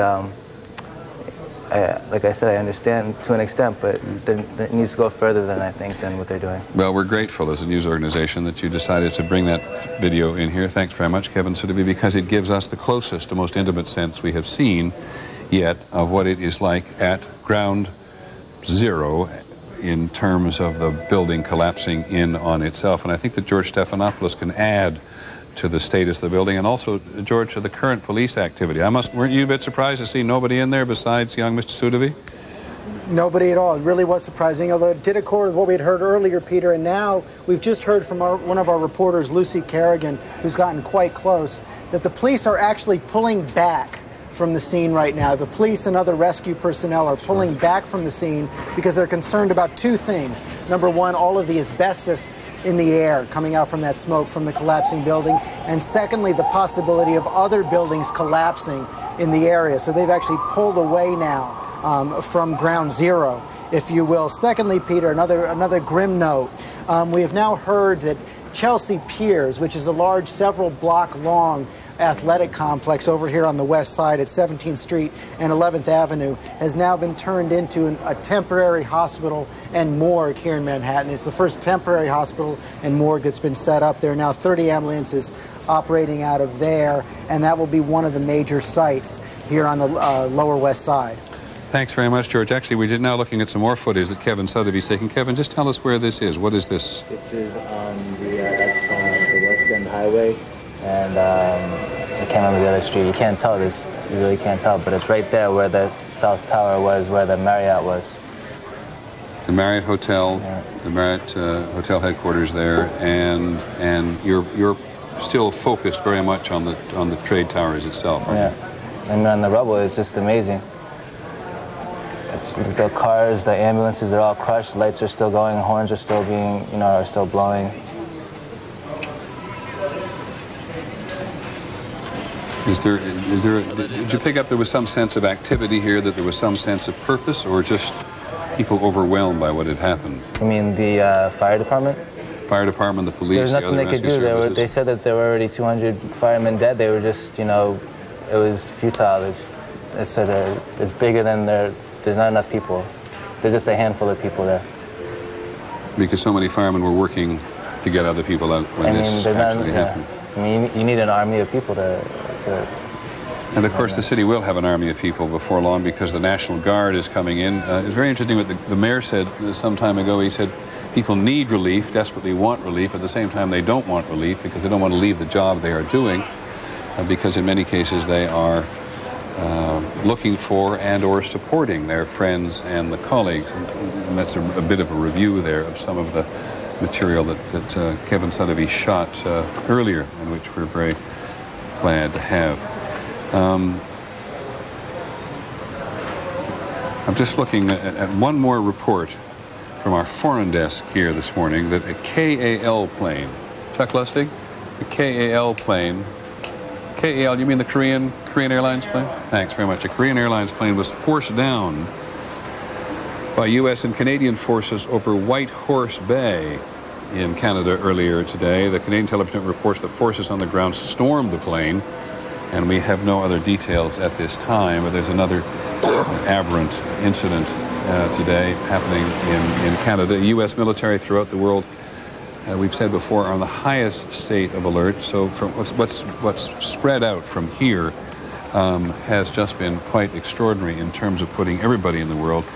Most U.S. military forces on threat condition Delta, which is the highest condition that the highest alert the military can be on. But as any number of people have reported today, any notion that the U.S. was invincible died in this rubble. Listening to some of the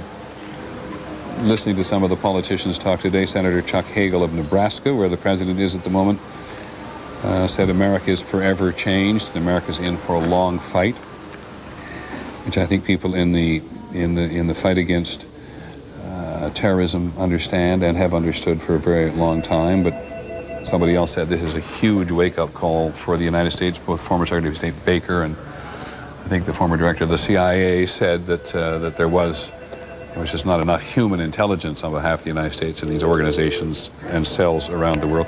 John McCarthy, our Pentagon correspondent, has just come from a Pentagon briefing, and so we'll pick you up, John. John, what are you hearing? Peter, one of the things they wanted to do and do very publicly is to deal with the rumor that had been circulating for several hours that the fourth civilian jetliner that was hijacked was shot down by American aircraft. They are denying that flatly. They say it is absolutely not true, Peter. John, I apologize. I was distracted, and so for the benefit of anybody else who was distracted, do you mind repeating that? I'm sorry.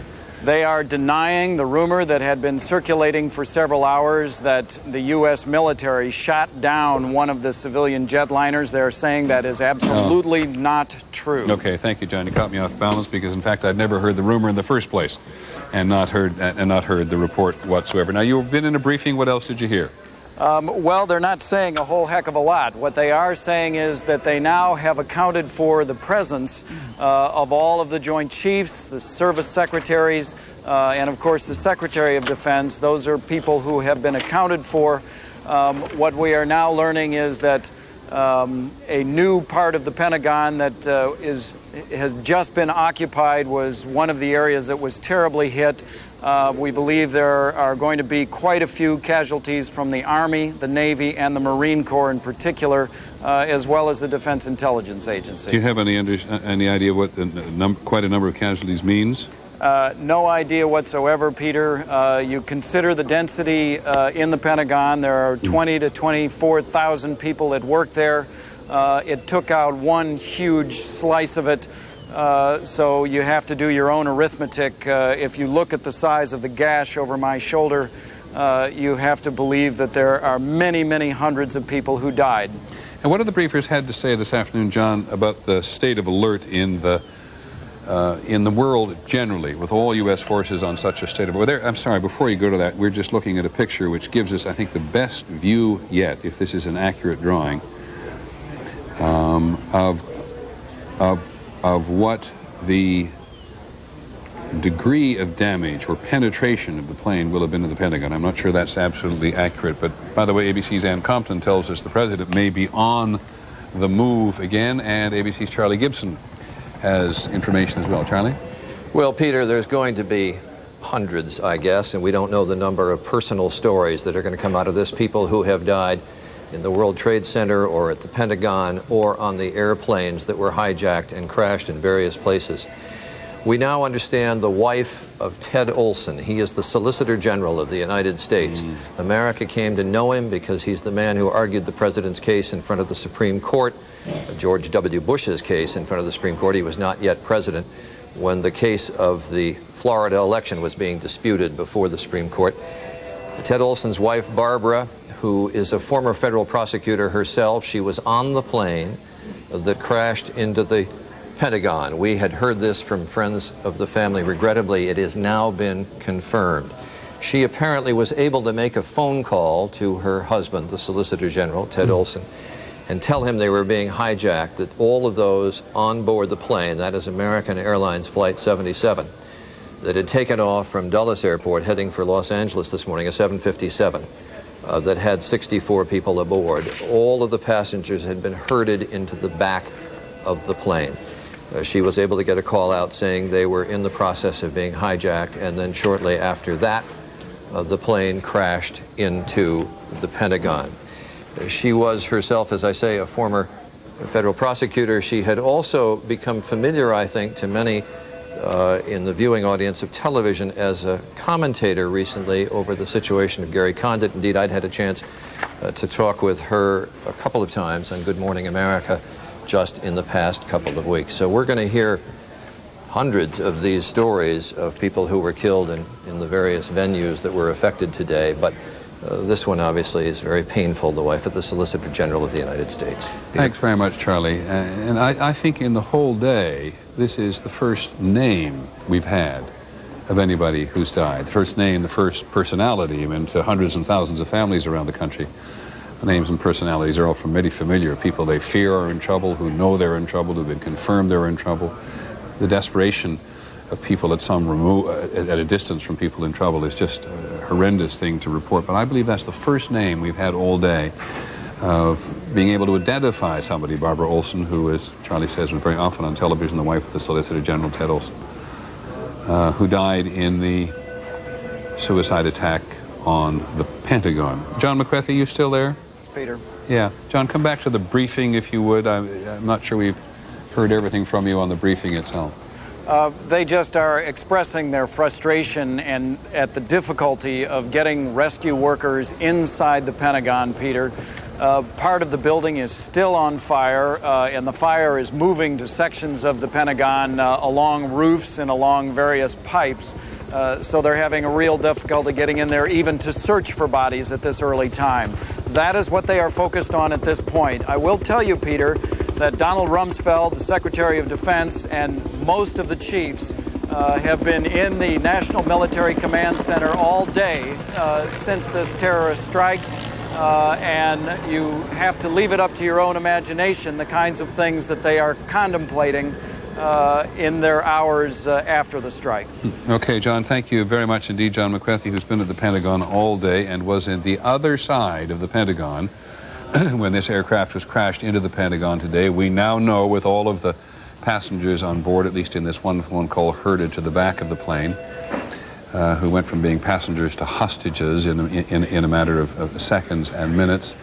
And John, who was working on the other side of the Pentagon, has said a couple of times that just on the other side of the Pentagon, you just felt this huge, just knew exactly that something had gone by. And when he first described the width of the gash and the height of the gash, 6 stories high, 200 feet wide, which you can't appreciate on television, quite frankly, as much as you think you can. And we've had several reports in from Martha Raddatz at the State Department, which I think most of them we've had on the air so far, which was the State Department ordered U.S. embassies around the world to close for the day, but it's up to the individual embassy, given the situation that they think is appropriate in their region. Many have closed for the day. Secretary of State Powell, who's been in Colombia, is on his way home tonight, but we do not know actually where he is at the moment. I told you just a moment ago that Ann Compton, who's been with President Bush all day, believes that he is on the move, or they are on the move again, and one can only believe, I shouldn't say that, didn't think they were going to go to Nebraska. We can only imagine that there's this pressure to get the president back to the nation's capital. And the State Department was evacuated at the time. There's actually been a worldwide caution about terrorist activity out and about universally since the 7th of September. But it had absolutely nothing whatsoever to do with what happened in New York City and in Washington today, and what potentially happened, we're told, at Camp David, based on the information from one passenger who called 911 from the United Airlines that crashed near Johnstown, which said that they were headed in the direction of Camp David. The New York Stock Exchange and the American Stock Exchange have both announced that they will not trade tomorrow, and they will make a decision tomorrow on when trading will resume. The country has, in many ways, come to a halt. Not completely by any means, because every politician has spoken and had a chance to speak today has made the point that if you change too much in the country. You're doing exactly what the terrorists and their allies would like you to do. Linda Douglas on Capitol Hill. Linda. Peter, we've been trying to confirm all day and have confirmed that indeed a very small group of congressional leaders has been taken to a single secure location. Absolutely no disclosure yet of where that location is. They've been meeting together and also have been briefed by Vice President Cheney and are trying to make the decision about whether to go back into session tonight. There is a strong sentiment among many members of Congress that it would send a very strong message to the rest of the world if the Congress were to go back into session tonight. Many of the members I've spoken to throughout the day say this is a system in which your constituents are supposed to be able to come to the nation's capital and walk right up to their elected representative and have a conversation. That's the message they want to send, although if they went into session tonight, it would probably be to say a prayer and simply leave. The small group of leaders that is in this undisclosed location is going to be conferring with the president, may have already, and there is very tight security now, Peter, about their whereabouts. And President Bush is on his way back to Washington at the moment. They're about to take off from this Air Force base in Nebraska. But Linda, given just what we heard Senator Biden say earlier today, you know there's this expression on Capitol Hill to show the world that the country is up and running. Do you think this is pretty likely before the day is over? I wonder why the Senate leadership is still out of sight, if not out of mind. Well, this is on strong advice from the security forces in the city of Washington, the Capitol Police, the Secret Service, the military. They've been talking to the CIA.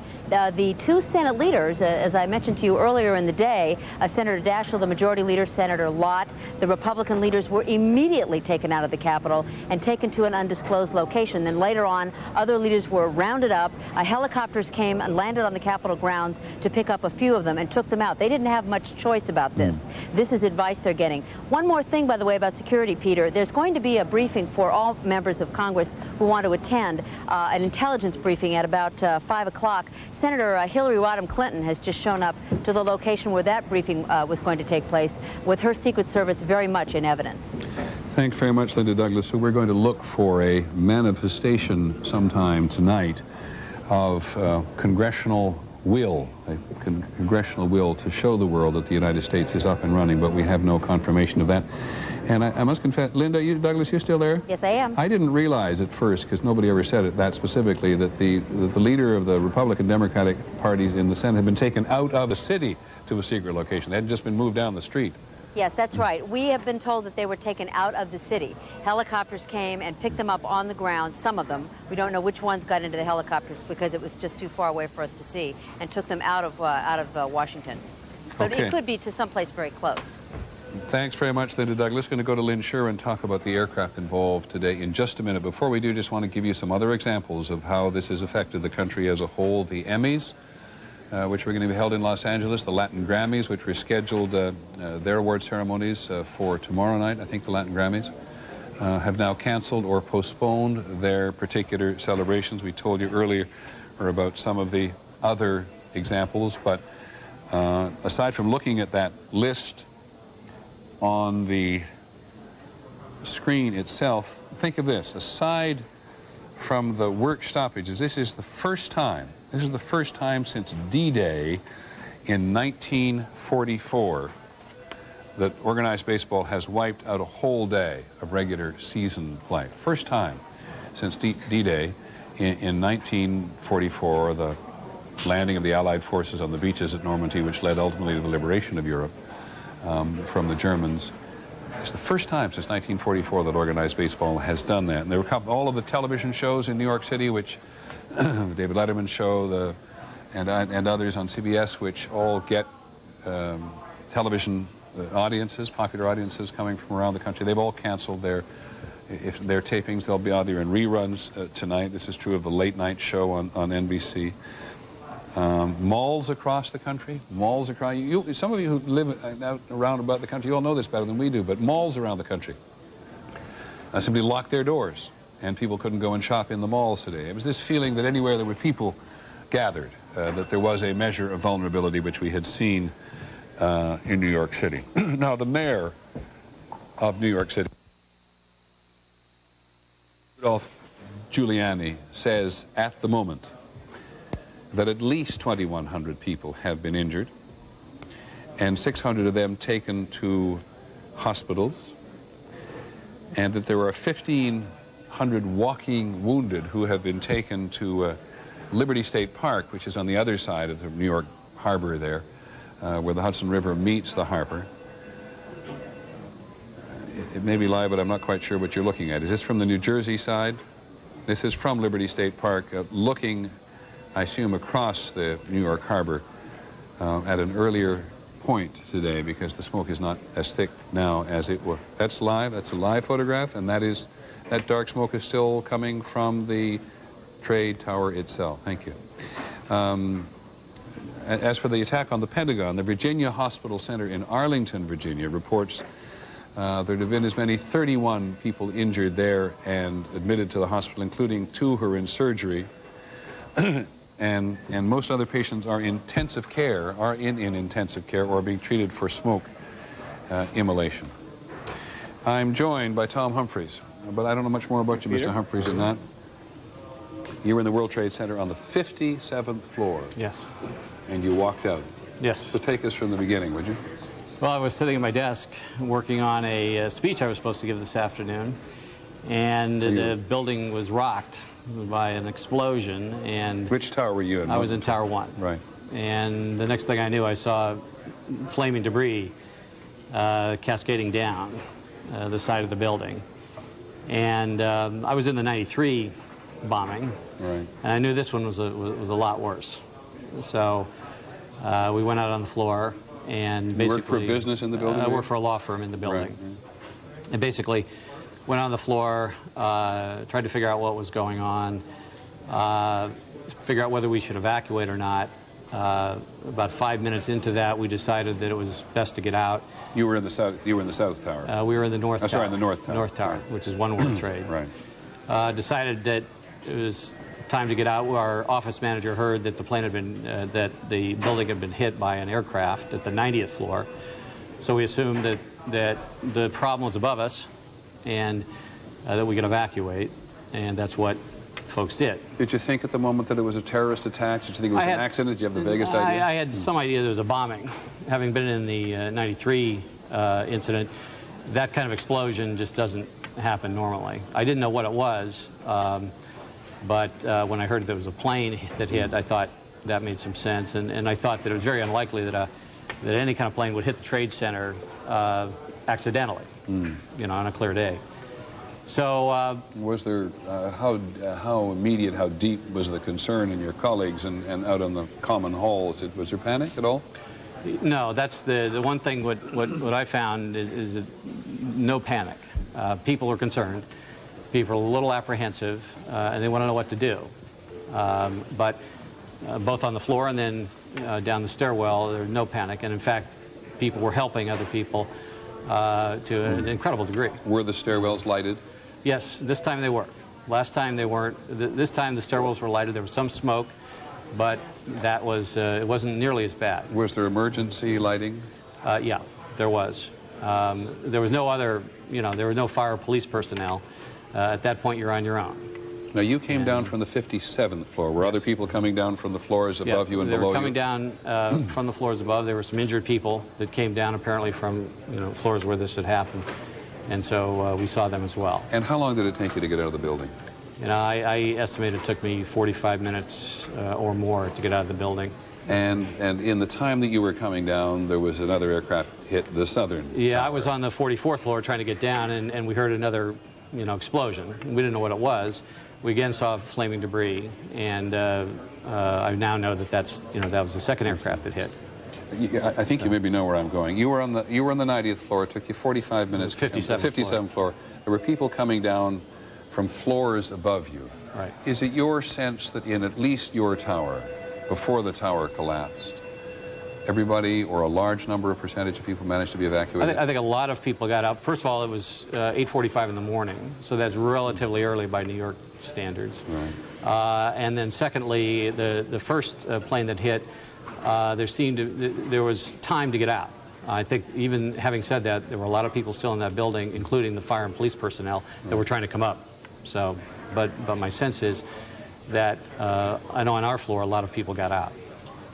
And as you came down, were you joined by people on other floors? Is it a common evacuation passage down through the building? Well, the problem was there was only one stairwell open. The other stairwells were blocked by smoke. And so you had one narrow stairwell, which is what led to the delay in the evacuation. And that's why it took so long to get out. We've told people in the rest of the country fairly regularly that 50,000 people who work in the two trade centers, and you say 8:45 in the morning is a little late for New York City. It's a little early. Sorry, a little early. Yeah. Do you have a feeling that a lot of people hadn't gone into the building at this point today? I know in our offices, we're a law firm. We start at 9:30, and a lot of people were not there yet. Some of the businesses which operate on an earlier schedule, I'm sure everybody was there. Right. But I think that the building wasn't as full as it could have been. If it had been 2 hours later, it would have been much worse. And did you notice today as you went to work or as you came out that it was more sparsely populated? It was about the same. I mean, it was about a normal day. I must confess I'm amazed at how calm you are, having been through not only the 1993 bombing, but this, and walked down by yourself, and you seem perfectly calm. Well, I'm happy to be here. Right. And how did people behave as you were evacuating? People, I mean, that was, I saw it again 8 years ago, and I saw it today. People were incredibly calm, and they were helping other people. I fear that some of the people that were helping other people didn't make it out of that building because, they stayed behind, and fire personnel. But people, there was no panic that I saw. And in that environment, you have a narrow stairwell, a lot of people, you don't know what's going on. It's a recipe for disaster, and the people are very, very calm. Could you tell at all, from your perspective on the 57th floor, that when the aircraft hits, which we think is about the 90th floor, or at least in the very top part of the building, how many floors were actually damaged at the time, or did people talk at all about the degree of damage that had been done just by the plane hitting before the building collapsed? It was a little hard to tell. You had some people coming down from the higher floors. So people were able to get from the higher floors down through the damaged part of the building? Well, that I don't know. Okay. My sense is that they came down from floors under 90 and were able to get down above 90. I don't know. Okay. I know that in Tower 2, I talked to someone from Tower 2, and they were able to get down from around the 88th floor. They were evacuating. When our tower was hit, they were evacuating, and then their tower was hit. And even so, they were able to get down because they were on the right side of the building. Right. So, and were you there when first Tower 2 and then Tower 1 collapsed? Well, I just had exited the building, and I was out on Church Street, and the way I saw it, Tower 2 came down. The South Tower came down first, and I did see that, yeah. And then I assume you ran. I ran like hell. Yeah, we've seen the video of people just running like hell in every direction to get as far away as possible. And I think the tragedy is that the police and fire personnel that were trying to help people out of that building were right at ground zero when that happened. So you have to give them a lot of credit. As somebody said, we've said several times today, when the folks is running one way, the police and the fire department are running the other way, trying to help. Anything else aside from your survival, which strikes you at this several hours after you went through this horrible experience? Well, I mean, I think everybody in this country believes we've got to find the people that did it, and we've got to deal with them. And, I felt this way in 1993, and I think there is no stronger emotion. And, I'm sorry, but this cannot happen in this country. Many thanks, Tom. I really appreciate you helping us to understand. That's Tom Humphreys, who works in a law firm in the Trade Tower. He was in the North Tower on the 57th floor, and he walked out, and you've heard his story. And ABC's Charlie Gibson has been trying to get a handle on some of the other stories which are similar. Charlie? Well, Peter, we've been trying to keep track of the injury situation as it exists. Obviously, the numbers of those who have died today, it's going to be some time before we have any estimates, and properly people in New York and in Washington around the Pentagon are not commenting. They shouldn't, because we don't have any concept. But as you reported a few moments ago, Mayor Giuliani did talk about the numbers of injured, saying at least, and these are very rough numbers, at least 2,100 people injured, 600 taken to hospitals, 1,500 walking wounded, he said, many of whom have been evacuated to New Jersey's Liberty State Park, right across the river, the Hudson River, from where the World Trade Centers were.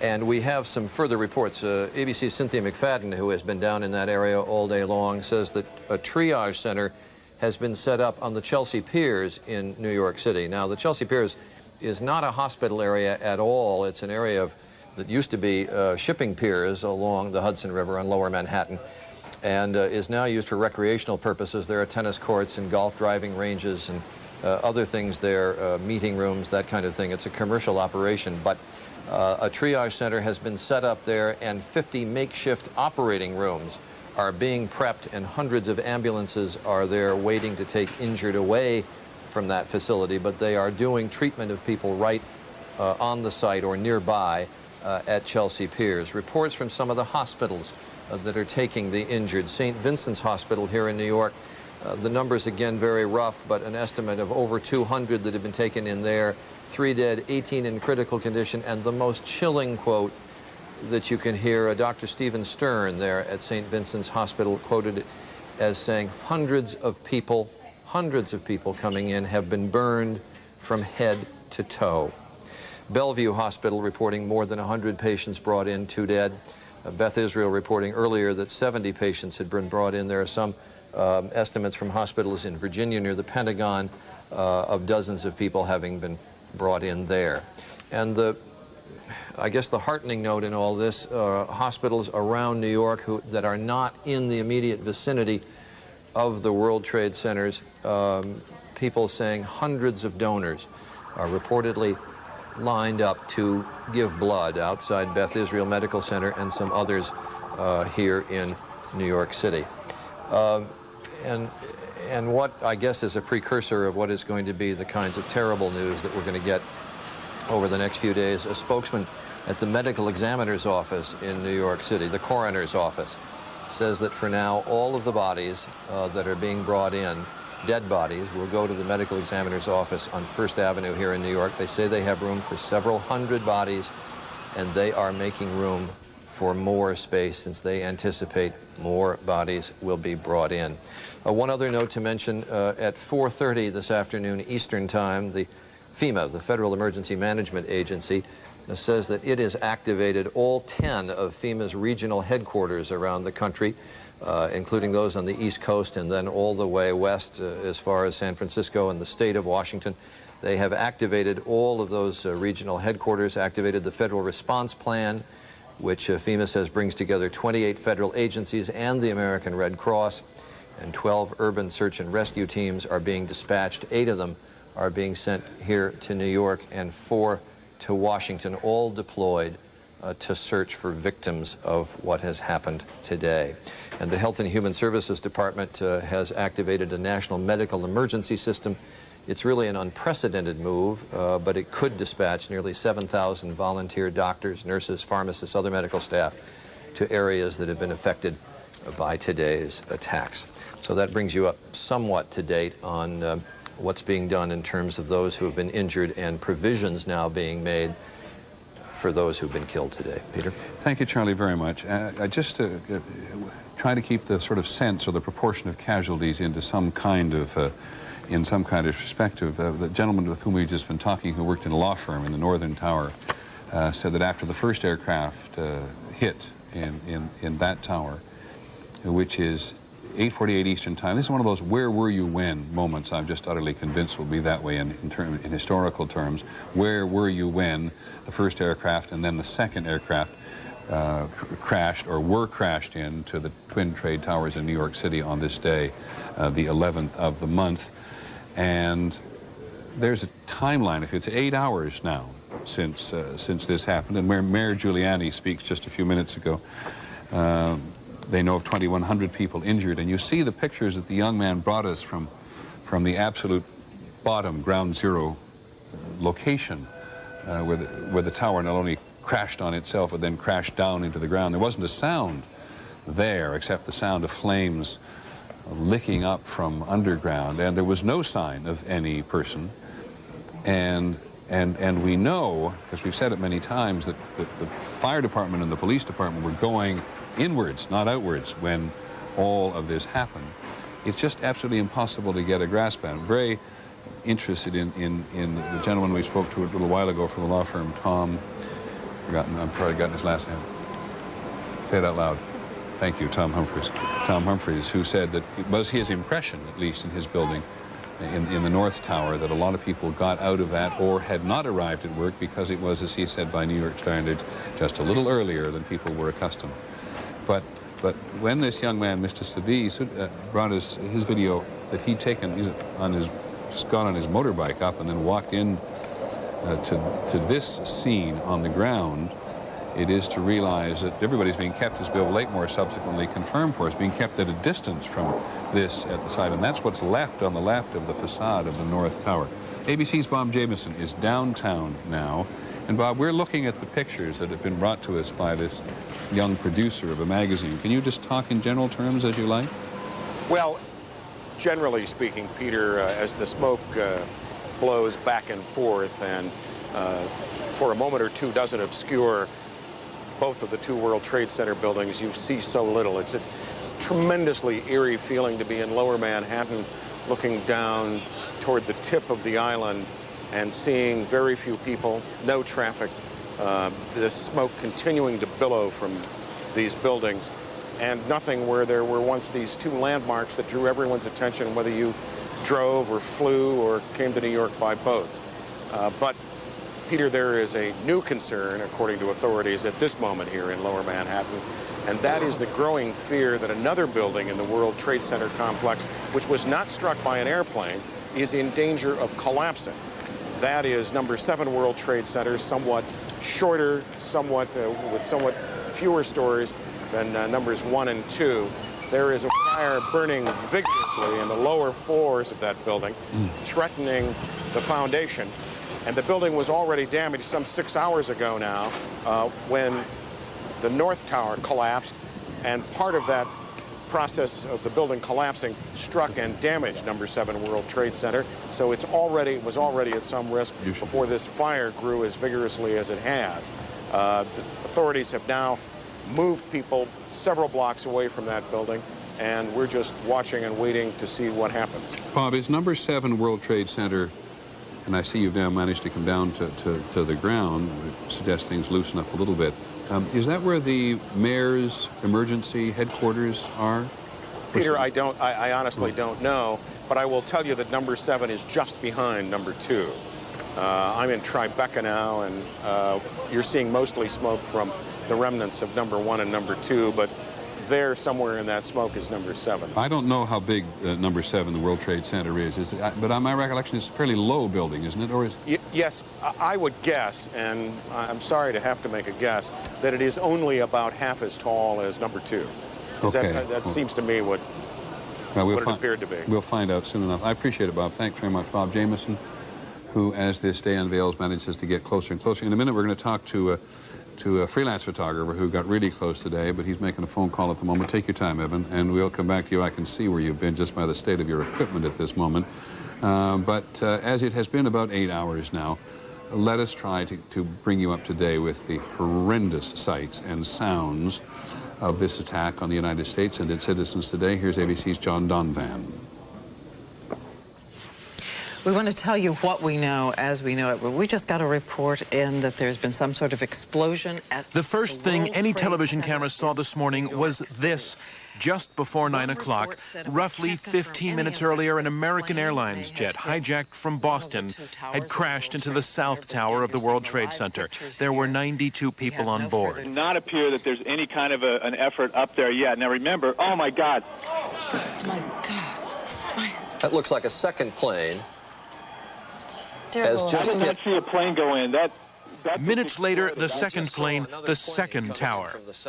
The fireball ate up the aircraft. It was a United Airlines flight, a 767 from Boston to Los Angeles. There had been 65 people on board. Some sort of a concerted. I was happening to look on the first tower, and I actually saw people waving where the first plane crashed through, and then it was unbelievable seeing this second jet come crashing into the second tower. What is going on? New York City was staggered. As soon as he got hit, I was thrown to a window. So I was very lucky to get out. There's a lot of people that didn't get out. There's a lot of people coming down the stairs burnt up. It's bad. And still it wasn't over. This was the southern tower falling in on itself. It was now roughly an hour since the first attack.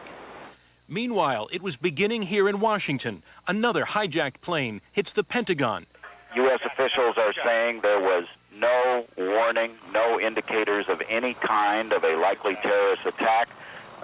Number two, they say Pentagon officials within the intelligence and the counterterrorism offices are now looking at this very intensely. ABC reporters across the city are beginning to hear the word terrorism. It seems obvious unofficially to people here that it was a terrorist attack, but they obviously can't reach any firm conclusions at this point. So the Pentagon is engaged, and I'm sure law enforcement is, but they say they had no warnings. Report piles on report. Okay, there's been an explosion of some kind that shook the ground of the Capitol. We all heard it. Everybody ran for cover. We don't know where it was. We don't see the smoke yet. Everybody's saying, get back. We're running, we're running, we're running, we're running. They're screaming at us to get back. On television, it looked like it was happening all over. 10:28 a.m., New York City, and in the shadow of the one remaining tower, a snatch of conversation between a reporter and a rescuer. Why are they pulling us out of here? Because the tower is leaning. The north tower is leaning. Right, march quick. Oh my God, there it goes!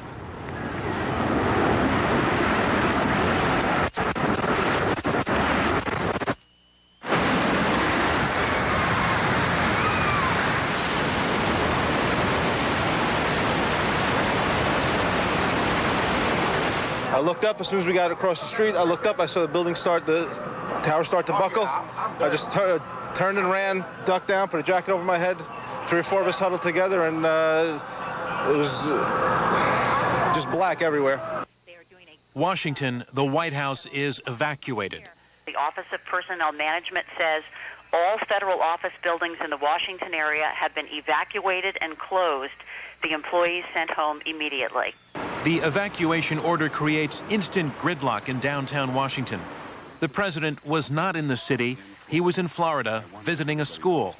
Today, we've had a national tragedy. 2 airplanes have crashed into the World Trade Center in an apparent terrorist attack on our country. Officials at this end are not confirming that the president's plane is going to Andrews. We don't know if it's going to Andrews or some other location. All they've said is that he will convene a National Security Council meeting, and we don't know where that will take place either. Obviously, they want to keep a lot of people guessing as to the president's whereabouts. Now it was lunchtime, and yet more terrible news is coming in. Another United airliner with 45 people on board has crashed south of Pittsburgh, presumably another victim of terrorism. We talked to a couple of people who actually witnessed the plane going down and said it was quite devastating. Went right down into the woods. They saw all sorts of debris flying out into the woods and into the trees, and it's quite a devastating scene from what we're told. At this point, it is hard to believe we're still in the same day that began with this picture. National Guard units are out. Washington is shut down. Airports in the U.S. and Canada are closed. And the death toll, still uncountable, is also unimaginable. John Donvan, ABC News, Washington. Excellent report from John Donvan, pulling together this day, which has so much immediacy, so much history, such magnitude to it, and touches every American. And as I turn around on occasion to look at the computer screen behind me, I find emails coming in from people in other countries, Canada and Europe included, from friends and from families and colleagues, all expressing this deep empathy and sympathy for people here today who had friends and acquaintances, but just seeming at whatever distance to appreciate what is happening, even though they were not close to it. We're now joined by a young man who was very close to it again. This is Evan Fairbanks. He's a freelance photographer. Interestingly enough, you and I were just talking about journalists' emotions at a time like this, and the last thing journalists can afford to do is to fall prey to their emotions at a time like this, because it's too hard in the middle of a story. But you were very close this morning and photographing on assignment for a church when things began to happen. So we're going to show your videotape, if we may, though. You're principally a still photographer? Or both? Still and video. Okay. Can we just look at what your first video is and explain it to us? I walked out of Trinity Church after we had a blackout in our studio, and one of the studio managers grabbed one of our cameras when we knew what was happening. And I went out and was shooting Aftermath. Good God. And I suddenly saw a plane flying into my viewfinder and said, gee, it's kind of close for that to be here now, and then realized what happened. Yeah. And we'll run this again, because I think this is, will we run that again, Roger Goodman? Roger Goodman, our director, because this is, we've seen footage before of people on the run, and I understand that that's your shadow as you went by a storefront. Yeah, actually, right? It was. It's the first time I've seen that. And was there absolute panic immediately? Instantly. It was just pandemonium. Nobody knew what to do. There was no clear thinking. People were just reacting to kind of save themselves and the people around them. You're in the same location when the building comes down. I had been taken downstairs by Port Authority police who knew that I had this videotape. And we were moving, actually, to go back to the Trinity Church to make them a dub of the tape in a format that they could use on a VHS tape. And suddenly I heard one of the guys say, hey, Evan, watch out. Hang on just a second. If you look in the upper, this now is frozen. This is an angle of this attack that we have not seen before. At the top of the building on your left, out of the left, will come the building. And watch how the aircraft penetrates the building. Go ahead. Completely in one side and out the other. It just disappeared. It disappeared like a bad special effect. It disappeared right into the building. I've seen it 6, 7 times now. It's still incomprehensible what is actually happening there.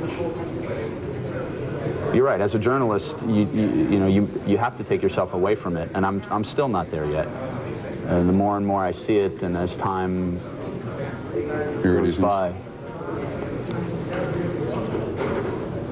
The modern technology enables us to see horror just as we are able to see sport in a variety of different speeds, or at a variety of different speeds. And I think you now have a better appreciation than we have had up until now, for which we thank you, Evan, because we see exactly how determined somebody was to do this horrible damage, taking a plane so powerfully and so fast in one side of the building, the other. Tell me more what it's been like for you today as working the street. It's numbing. It's like being in the 4th dimension. It's like it's not even New York City where it's happening. Nothing is normal. People are just walking in a daze up and down the streets. Nobody knows where to go. I just feel kind of this nervous, anxious buzz, and still unfathomable. Trinity Church, one of the oldest, I think the oldest Episcopal church, certainly in this part of the world, certainly the oldest in the city, on the edge of Wall Street there. Was it being used? Did people come to it for any subsequent occasion? We were only shooting a kind of a teleconference up in the 4th floor TV studio there.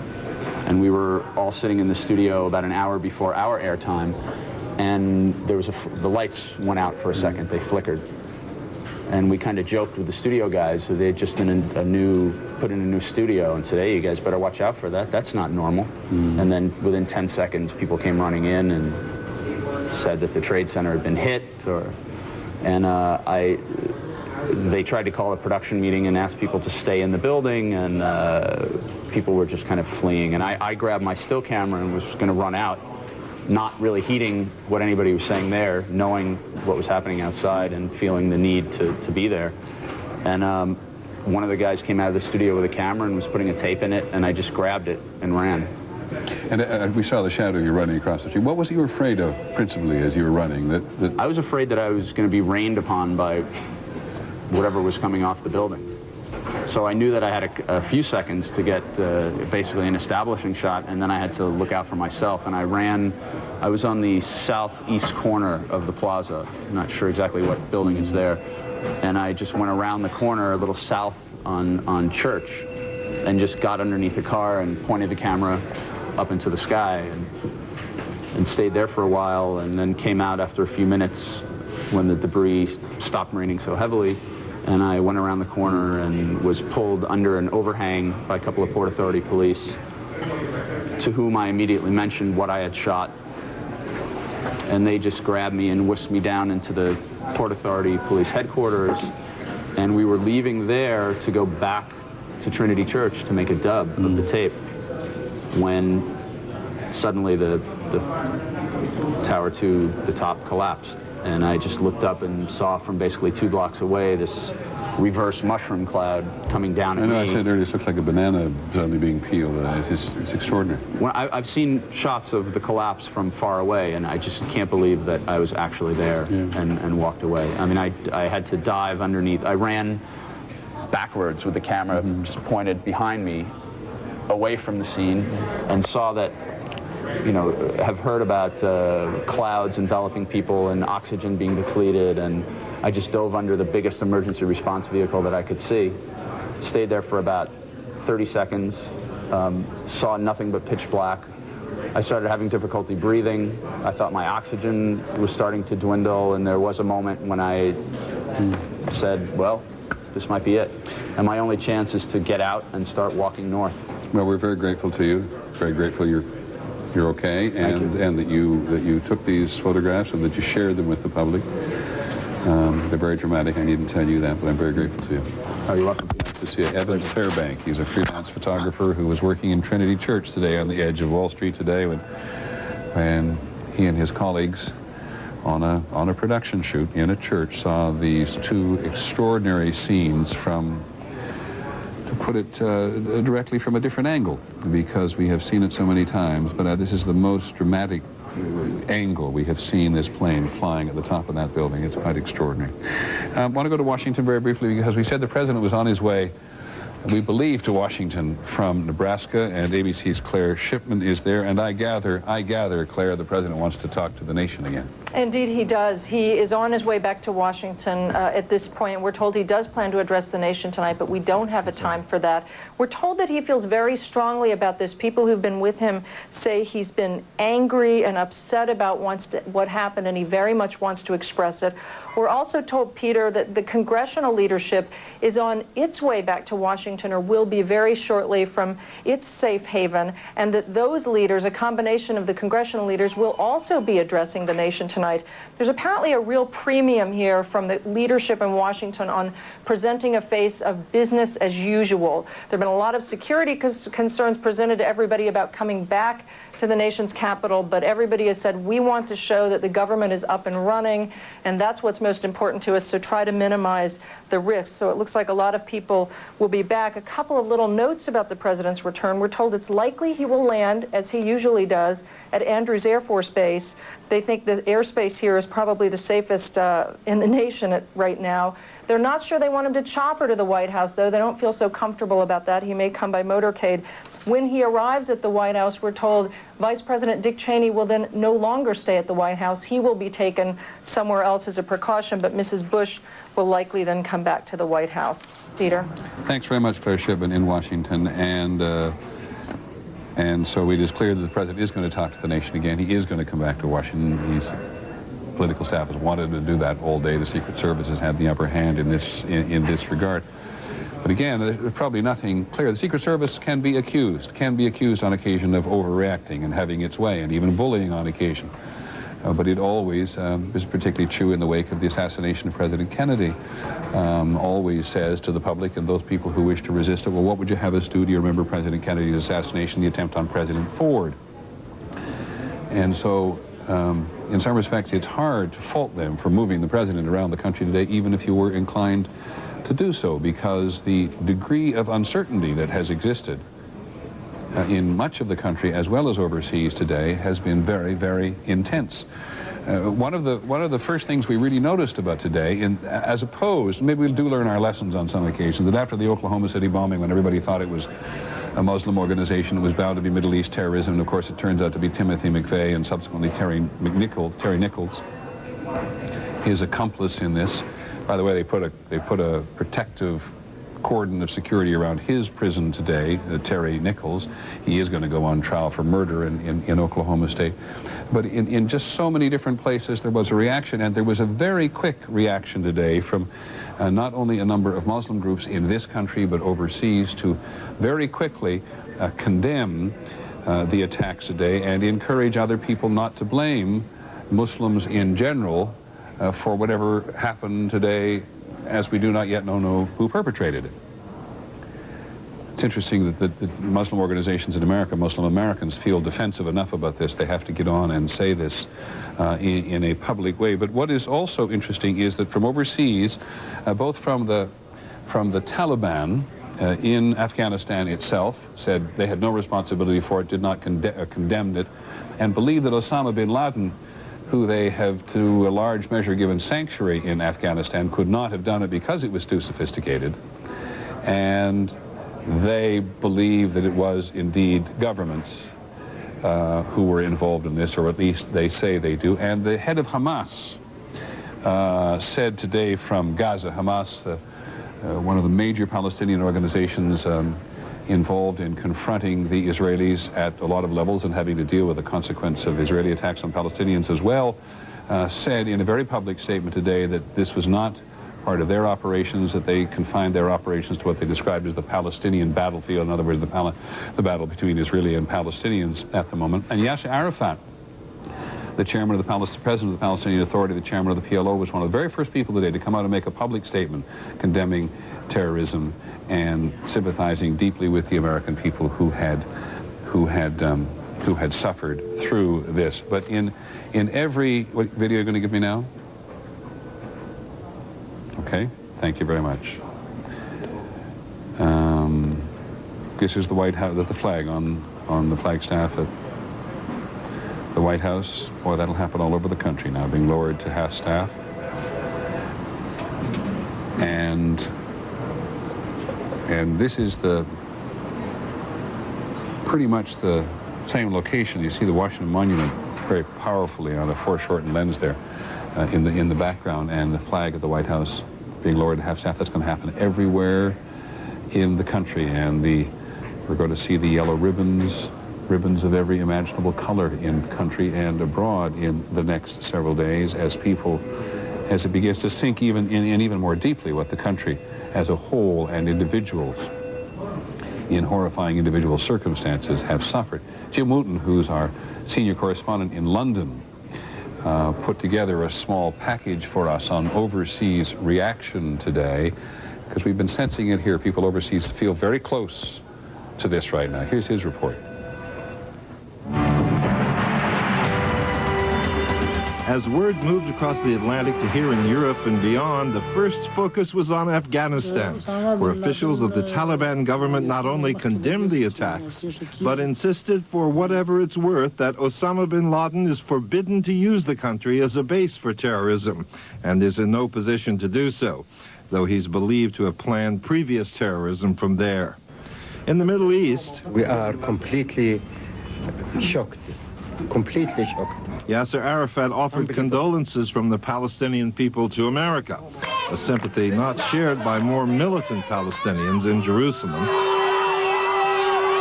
or these Muslims celebrating in Lebanon. Generally, from leaders of Palestinian militant groups, there were denials of responsibility, but condemnations of U.S. policy in the region. We call upon the American administration to review their attitude and their policy towards the Palestinian question, because this policy arouses the anger and the hatred of our people. Russian President Vladimir Putin extended his condolences, then at U.S. request canceled major military maneuvers by the Russian Air Force. There was heightened security at American embassies around the world, including Berlin, where German citizens brought flowers to the gates as a memorial to today's victims. And as air traffic into and out of London's Heathrow Airport was delayed, flights to the U.S. were canceled indefinitely, British Prime Minister Tony Blair had this to say. This mass terrorism is the new evil in our world today. It is perpetrated by fanatics who are utterly indifferent to the sanctity of human life. And we, the democracies of this world, are going to have to come together to fight it together and eradicate this evil completely from our world. And of course, as you listen to Tony Blair, thank you very much, Jim Wooten, our senior correspondent overseas in Europe, for that report. But Tony Blair, the British Prime Minister, puts it as aptly as anybody in the world could put it today. We are now confronting, and have for some long period of time, a new and different evil in the world by people who are totally fanatics. I think that was precisely what he said. And who are, and this is the key to all this, of course, are utterly indifferent to the people they are attacking. They are launching an attack on the United States of America, totally indifferent.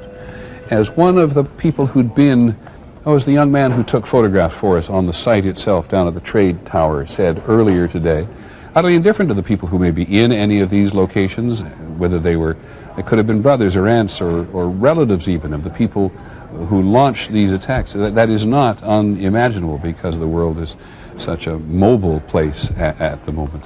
And there, in that report from Jim Wooten, you also see, under any number of circumstances in other places, security guards whipping out their guns and going to do what they do for their individual clients, because everywhere in the world today, this is true in the Soviet Union, in the former nations of the Soviet Union, this is true all over we've lived with the Balkans now, everybody lives with the possibility that this is going to happen to the person they work for or are close to or in their community.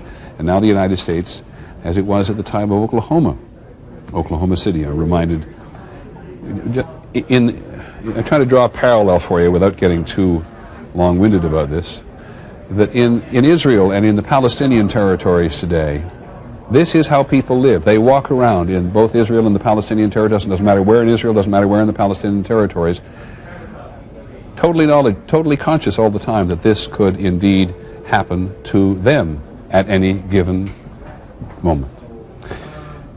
ABC's John Miller has been off for a while talking because he knows them better than most of the police and the fire department, and you arrived and said there's no good news. No, in fact, the news is bad. There's only more difficulty.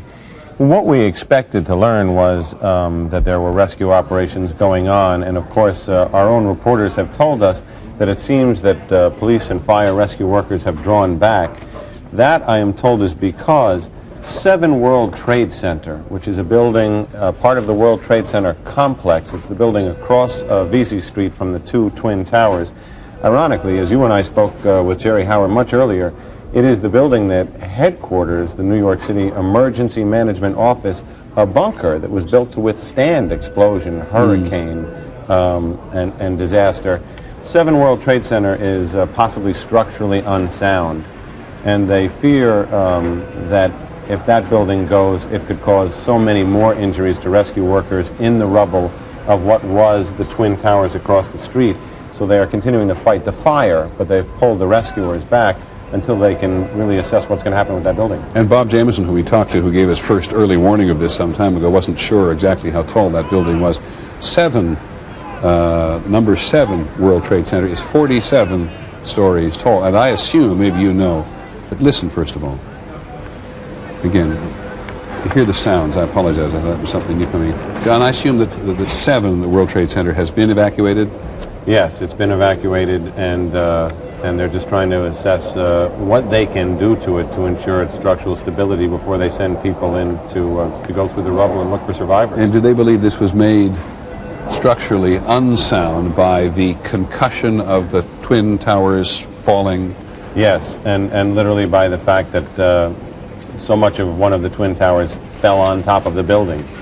In fact, as Jerry Howard told us earlier, people couldn't get in or get out of the entrances because it was buried in the rubble of the Twin Towers, most of the ground floor of it. They've been able to get people out, but they don't know that the building is safe. Do your police and fire department contacts believe that under the rubble here of the North Tower, which collapsed, which we have seen, which we're looking at this moment, do they believe that there's survivors under there? They are certainly holding out the possibility and the hope, especially since so many of them are police and fire personnel. There's a real difficulty for them right now because their instinct is to run in and save their people, and perhaps cooler heads in the emergency management have said we can't afford to lose any more people if another building goes. So they're terribly torn between their instincts to rescue the civilians and their own colleagues. And the numbers of unaccounted for among the police and fire as they do their spot roll calls to relocate everybody who responded are growing. Stay with me for just a second, because I want to talk very briefly who's on the telephone. Gary Breeze, who's the head of the International Association of Firefighters, who will have been in contact with the fire departments here in New York City. Do you hear me, Mr. Breeze? I can hear you, thank you. I know exactly what your sentiments are today, and I think John Miller has made it very clear. Everybody runs and your people go in. But in your contacts today, we've been working with the notion that a couple of hundred firefighters may be missing. Do you know anything about this? We still have several hundred firefighters unaccounted for. Fire Department of New York, when they send an initial assignment to the World Trade Center, it involves about 125 firefighters on the initial assignment. And without a doubt, when they realize the severity of the situation, they dispatch greater alarms, and probably had between about 300 firefighters on the scene before the first collapse occurred. The issue here is now the criticality of the next 24 to 36 hours. We're moving from the initial impact of this incident to the rescue and recovery phases. And one of the challenges, as Jerry Howard was saying, is that the desire for rescue. We find statistically that about 90% of the people that are rescued from building collapses are rescued in the first 24 hours. So this next time period will be very critical for the rescue of injured people. Now, Mr. Breeze, as you have talked to your colleagues in New York, where are you, by the way? I happen to be in Denver today. Right. As you've talked to your colleagues in New York, do you get any sense from them about whether what you describe as rescue and recovery is going to be more recovery than rescue? I think it's going to be both. The World Trade Center is a horrific disaster. The primary rescue efforts will be taking place in the buildings that surround the World Trade Center. We have some 8 urban search and rescue teams on the way there now, but they will take at least 24 hours to become operational. Is this one of those situations where fire departments, not dissimilar from a forest fire, where fire departments are coming in from long distances, or is there enough men and material in the immediate area to help? I think from the initial response, fire departments from the New York area, surrounding New York City, New Jersey, Connecticut, and maybe even Pennsylvania, have already begun moving toward New York City. The urban search and rescue teams are coming from as far away as California. What do you mean by an urban search and rescue team? Is this the same kind of team that would go to an earthquake? Yes, these are the structural collapse rescue teams. And for New York City, there's 3 teams coming from California, 1 team coming from Massachusetts. Mr. Breeze, let me interrupt you, because we've had another building collapse. ABC's Bob Jameson. Bob Jameson? Okay. There has been another building collapse in lower New York. It may, we won't even speculate as to what it is, but another building has collapsed. Just reconfirming that when the 2 trade towers collapse, you see people moving. These people are not as close as they look. They're at some distance away because the police have kept them at this distance. And another building, and maybe, John, you can recognize this, in this immediate area, I'm not going to speculate that it's number 7, but because a number of buildings in the immediate adjacent area are vulnerable. This is looking towards the World Trade Center, and that dark building in the upper left-hand corner is the telephone company on West Street. So this is a few blocks north, looking south. This is from 6th Avenue and Canal Street, looking south. And do we know how close either you, I'm going to bring George Stephanopoulos in a moment, do we know how close this collapse might have been to the trade towers? You know the streets well. What you see the smoke coming up from this structure. I'm trying to discern from the pictures if that is the bottom of the World Trade Center or another building. Okay, the Associated Press is just reporting. George Stephanopoulos, are you in a position? We think this is Trade Center Building number 7, which has collapsed. Yes, I'm not positive, Peter, but we are pretty sure that it is. One of our crew here saw it go straight down, and you're now trained on the plume of smoke coming straight out of that building. It happened just moments ago. It happened within 5 minutes, and that looks to be certainly within that immediate vicinity of the Trade Center. It just went straight down. Then in all likelihood, this is probably number 7, the building which... It's the one...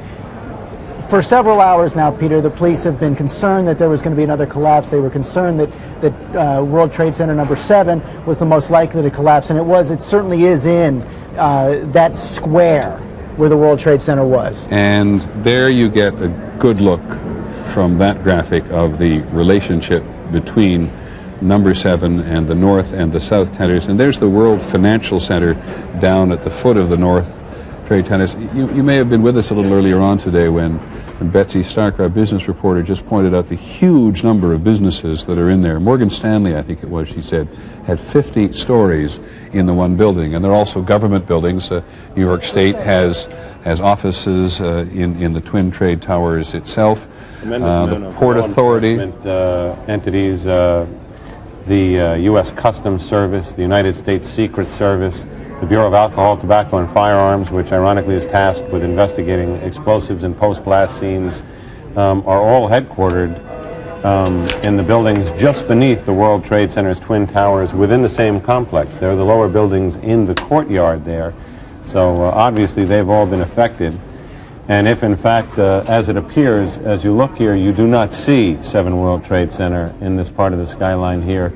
The brown granite and glass building that should be there does not appear in this frame. So if in fact it is the building that went down, it's an indicator that the decision to keep rescue workers out of the Twin Towers area was probably a wise one. It probably saved many more lives. Now, from this vantage point, you cannot see it. It would just be to the north, to the lower right portion of your screen, right. Building number 7 it there. Would be that brown one just to the right of the Twin Towers, the lower one.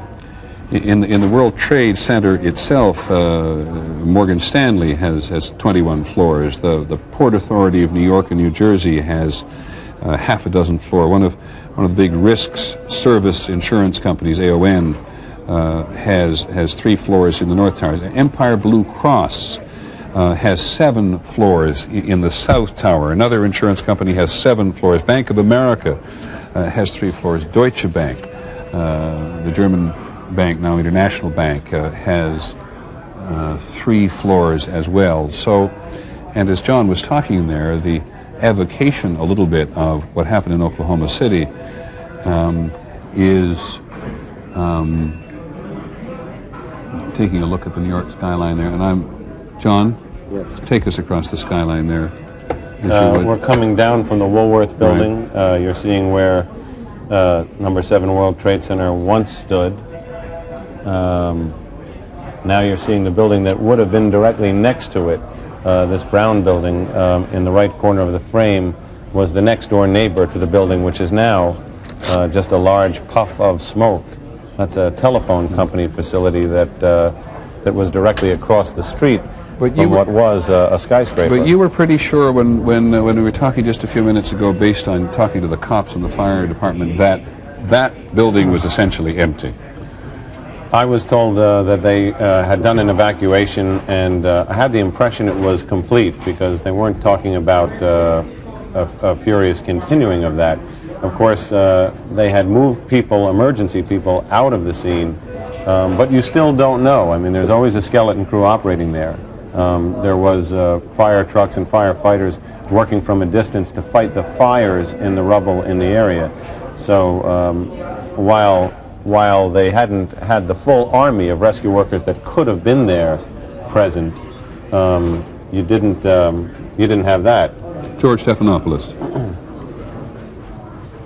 Go ahead, George. As we said before, we're about 20 blocks away from the World Trade Center site, but we were getting some of the silt and debris up here, this far away from the World Trade Center. Secondly, Peter, there is a much more heightened activity from police cars, dump trucks and other emergency vehicles now in the area. They're congregating about 3 blocks away and looking to go down towards the World Trade Center. We just saw 3 police cars go by and other cars that were completely covered in dust and debris. Is Gary Breeze from the Firefighters Association still with us?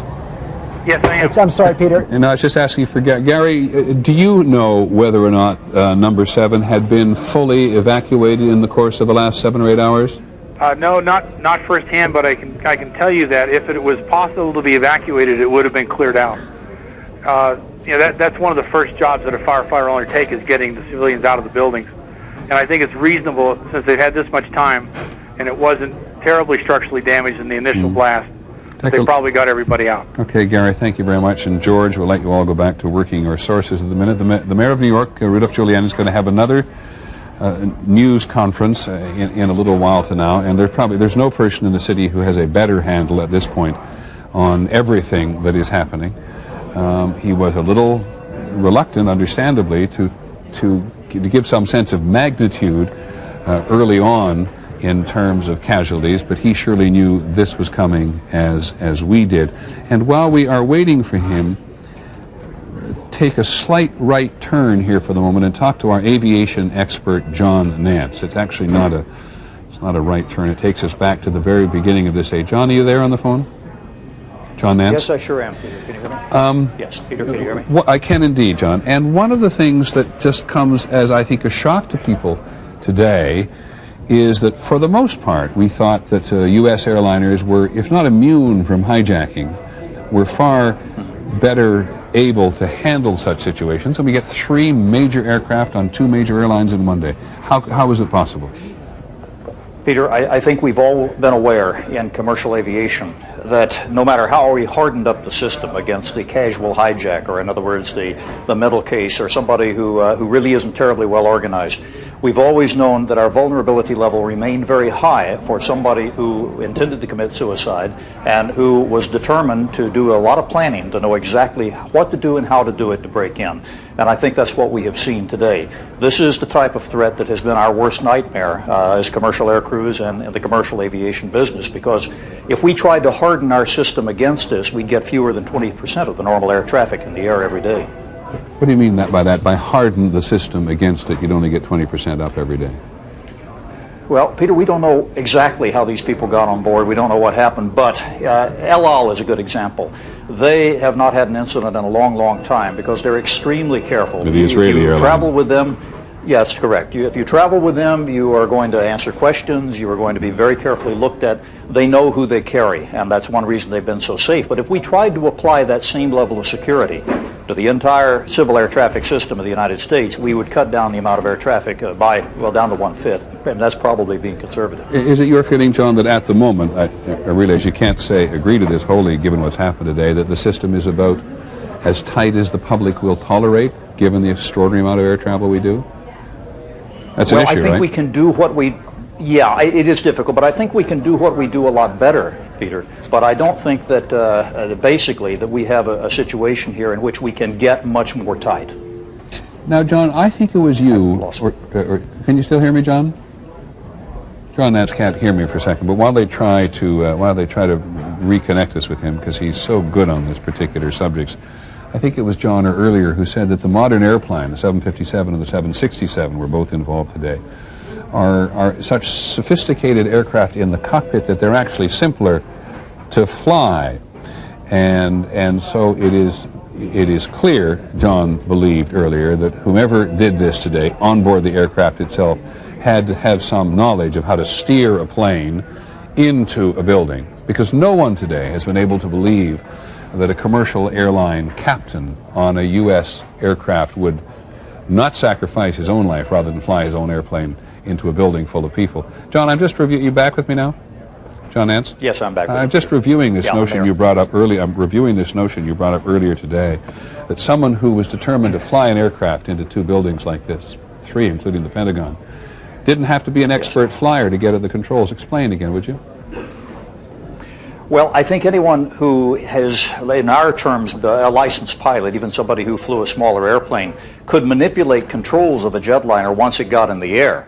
The problem is that if you're doing the planning for something this heinous, and you want to make absolutely sure that all of your aircraft reach their targets, you're going to want to put pilots who have some exposure to this type of airplane, or at least this class of airplane, into those seats. And that's why I don't believe that we had anything other than pilots that were put into this position, and probably the air crews, I'm speculating wildly, obviously, but I would imagine that the air crews that were assigned to those flights were probably killed very rapidly. So it would take a minimum of experience, but some familiarity with the cockpit of a 757 or a 67 to do what was done today. I believe so, Peter, because saying, again, you know, that is what I'm saying. I'm saying that any pilot could get into those cockpits with an airplane in flight and physically pull and push and turn and manipulate that airplane.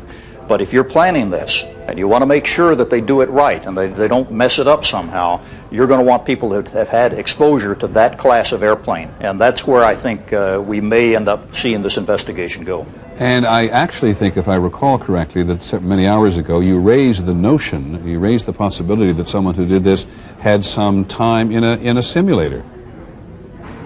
There is a high likelihood that if you were going to plan this again over a period of time, a year or two, that you could, if you were the planning organization, find a way to get your pilots that you wanted trained into a simulator someplace in the world. There are a lot of 757 and 767 training, or a lot of it available. And, you know, our people train air crews from all over the world, our people meaning in the United States. We wouldn't necessarily have any clue of what was in their hearts or what they were planning to do if they came in the door from a legitimate carrier or even a private operator of a 757, because there are some private ones out there. Thank you, John. Is there anything else you need to add? Please go ahead. Yeah, just one other thing. This is an unusual situation, and one of the little flags in this, Peter, at this early stage is the fact that we're talking about only 757s and 767s. That is the only combination of big airplanes that have what we call a common type rating.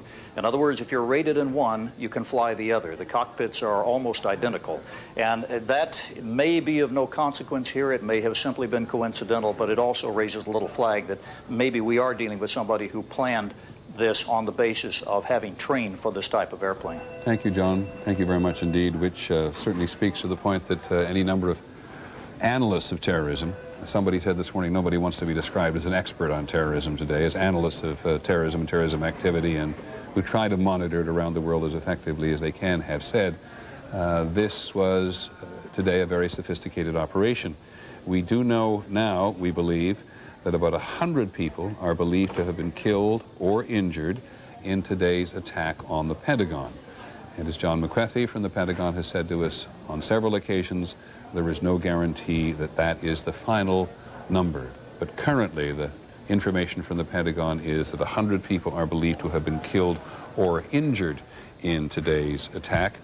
And you recall that Mayor Giuliani of New York, the closest he has come to giving casualty figures, which he's very understandably reluctant to do, that 2,100 people were injured, 600 taken to hospital, 1,500 walking wounded taken to Liberty State Park, which is on the other side of the Hudson River, actually in New Jersey, where the Statue of Liberty, all this in full view of the Statue of Liberty, and that various hospitals from New York City all the way to Canada are treating people today who have been somehow injured in this. Now, I want to talk to Lynn Scher, who has been following the aircraft all day. That is the American and United Airlines planes involved in these incidents. Lynn? As you well know, the only video that we've seen of an actual crash was of that second flight. That was the United flight that crashed into the second World Trade Tower. What we're going to show you now is some very crude animation of the first flight. That was American Airlines 11. That's the flight from Boston to Los Angeles that went into the first World Trade Tower. What this is animation based on the track of the plane, data coming from the FAA. You're going to hear Walter Cross, the programmer, describing it. The flight took an immediate hard left turn due south. The speed initially decreased by over 100 miles an hour and then increased to over 500. And then as it approached the New York area, it slowed to all the way down to about 300 knots. So and then tragically, it impacted in the World Trade Center. American 11 was indeed the first flight. We have confirmed that of the two. And that, again, that was the voice of Walter Cross, the programmer who put that animation together. What that shows you is this flight on its way to Los Angeles headed due west and then made that very sharp turn. Mr. Cross also told us that there was an indication of some air violence right before that left-hand turn, violent changes in airspeed as the plane went off track to head into the World Trade Towers. On that flight, 92 people, not counting the hijacker. And Peter, I've done some very quick calculations. Of course, all of the planes involved in today's incidents were headed to California. 3 of them to Los Angeles, 1 to San Francisco, 2 had left Boston, 1 from Dulles, 1 from Newark Airport. Total number of passengers and crew, 266 people, not, of course, counting the hijackers. Peter? Thanks very much, Lynn. And the issue of taking off from Boston and Dulles and all headed for California, John Miller raised the issue before of whether or not, well, lots of reasons, and again, we'd be speculating, but he makes the point that aircraft taking off from Boston and Dulles outside Washington to go to California would have full loads of fuel on them, thereby creating a far greater explosive potential without having had to have explosives on board and getting them past U.S. security, either at Dulles Airport or at Boston. 266 people on the aircraft alone today who have died in this attack on the United States and on the American people. Now, in our control room, somebody says there is a... Let me go first to Bill Blakemore and then perhaps to Joe Torres of WABC, our affiliate in New York. Bill Blakemore, you there? And I gather you saw number 7 come down. Yes, I did, Peter. I'm standing right on the West Side Highway. The skyline of the financial district has changed again. Just a few minutes ago, I was talking to some people. I was facing north. I saw shock in their face, heard screams, spun around, and then we just watched the building fall in on itself. I believe we have a little bit of tape here.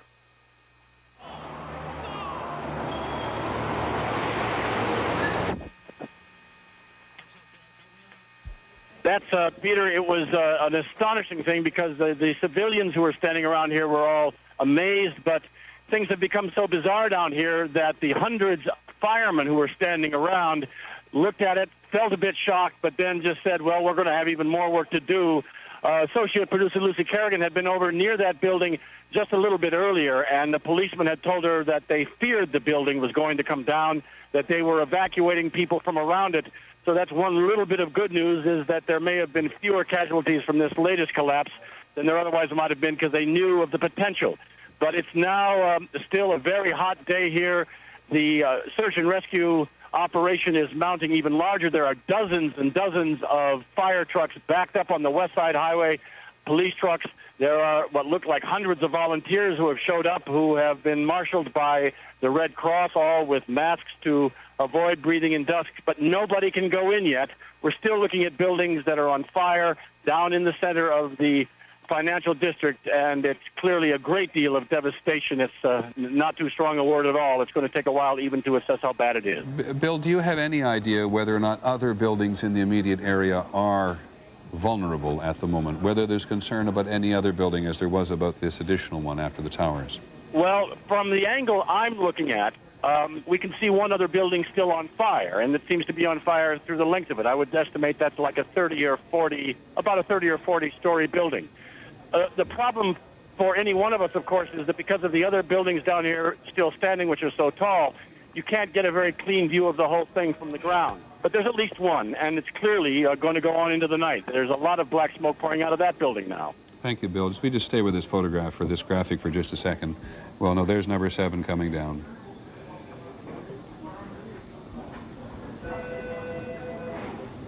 When you think that part of the component of news coverage around the country every year is the excitement and the fun that people get watching an old building being demolished, and they wire it very carefully for days, and it's a very careful operation in order to make sure that a building comes down safely. I think the last one we saw was when they brought down one of the old casinos in Las Vegas. I mean, this is just stunning to see these things come down inside. In the case of the north and south towers there of the World Trade Center, come down within a couple of hours as a result of the structural damage, weakening that was done when these aircraft hit them. And now number 7, the World Trade Center, which is which is 47 stories tall. We're talking with the World Trade Center North and South 110 stories tall.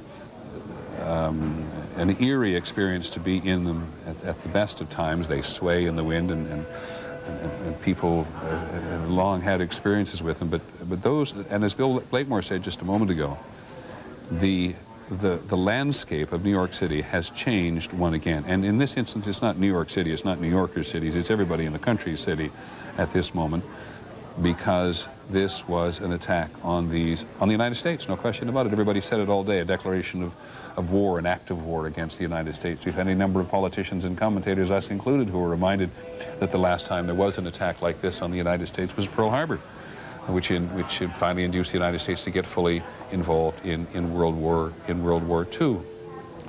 And we're going to go on all day, and we'll continue throughout the night trying to get some grasp of this. What do we know at the moment? The President is on his way back to Washington, we're not certain whether he's going to be helicoptered in from Andrews Air Force Base, which is tradition, but the security apparatus is concerned, and so he may come in a motorcade. I can't remember the last time a president went or came from Andrews Air Force Base in a motorcade. Even maybe the last time was Bill Clinton. No, I don't even think Bill Clinton at the end of his inauguration went out. But there's another example. And the president wants to speak to the nation. And Linda Douglas reports from Capitol Hill that the leadership in Congress tonight wants to have. You have who on the telephone? I didn't know that. I did not know that. I apologize. Thank you. First time I've heard about it. Judge Webster? Peter. I'm sorry, sir. I didn't know you were on the phone. No, it's been very interesting, and I'm glad to listen. Thank you, sir. This is Judge William Webster, the former director of the FBI, on the phone, one of the and the CIA as well, as my friend John Miller points out. Judge Webster, maybe you could help us understand many things, but at the outset, when this happened today, does this overwhelm the FBI and drive the CIA into some kind of turmoil at the same time?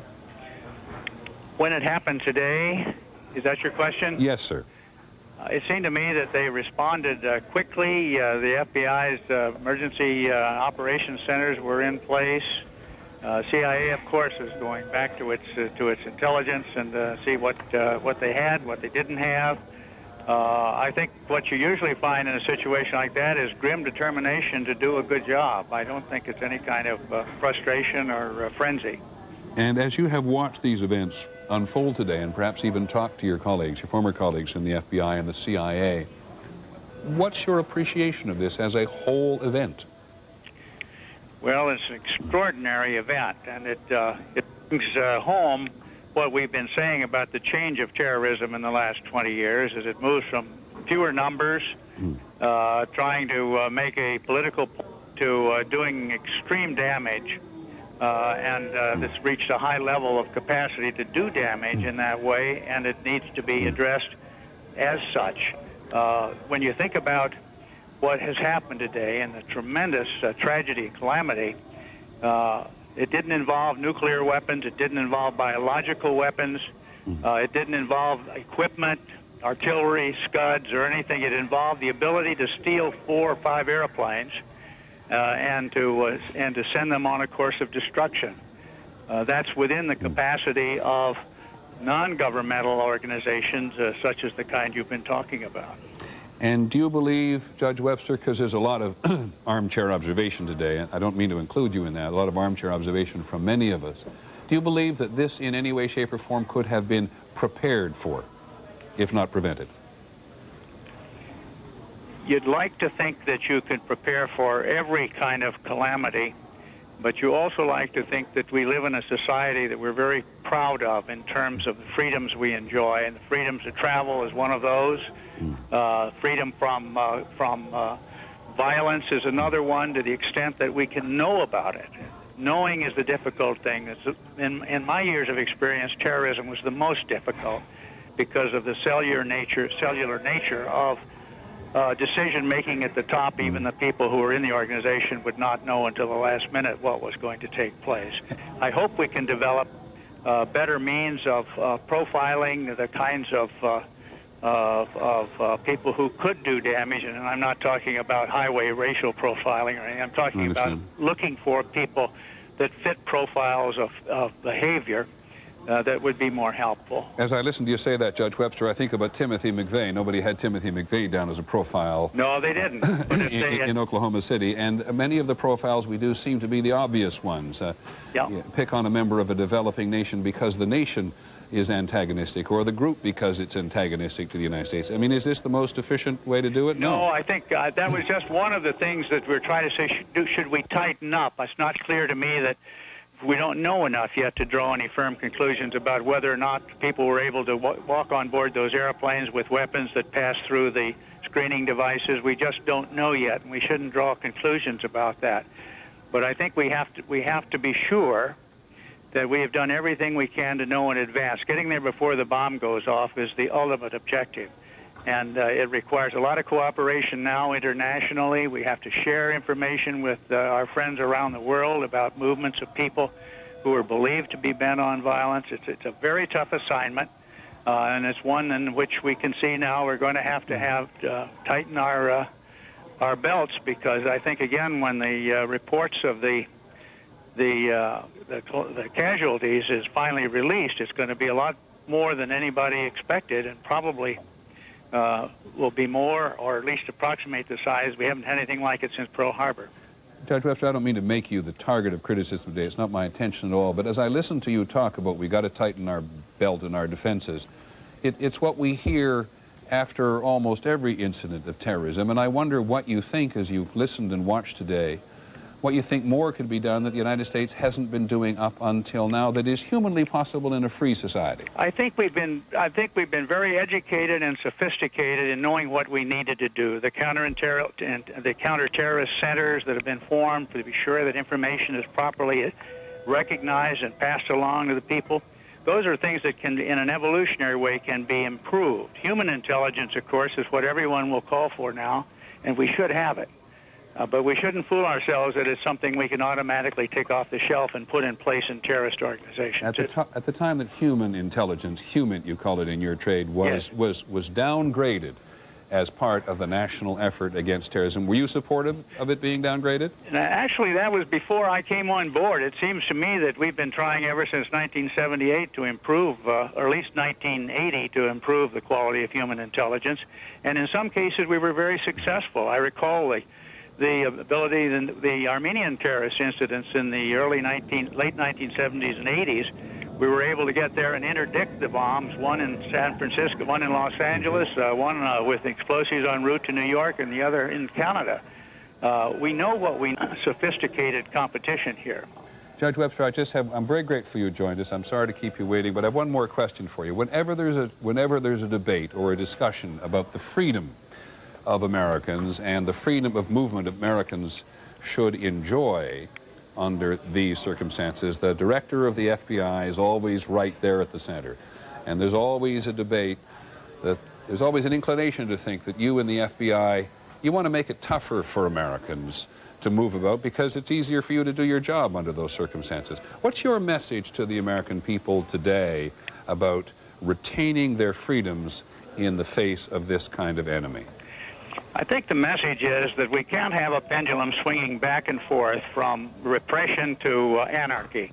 And I think we've done a pretty good job of finding that center, which Edmund Burke 300 years ago called ordered liberty. Mm-hmm. We need to have liberty, but it has to be one accompanied by order. And professionals are very willing to do their job under court orders and the appropriate procedures. All that they ask is that they not be unduly burdened by restrictions that in times like this get in the way of finding the culprits and bringing them to justice.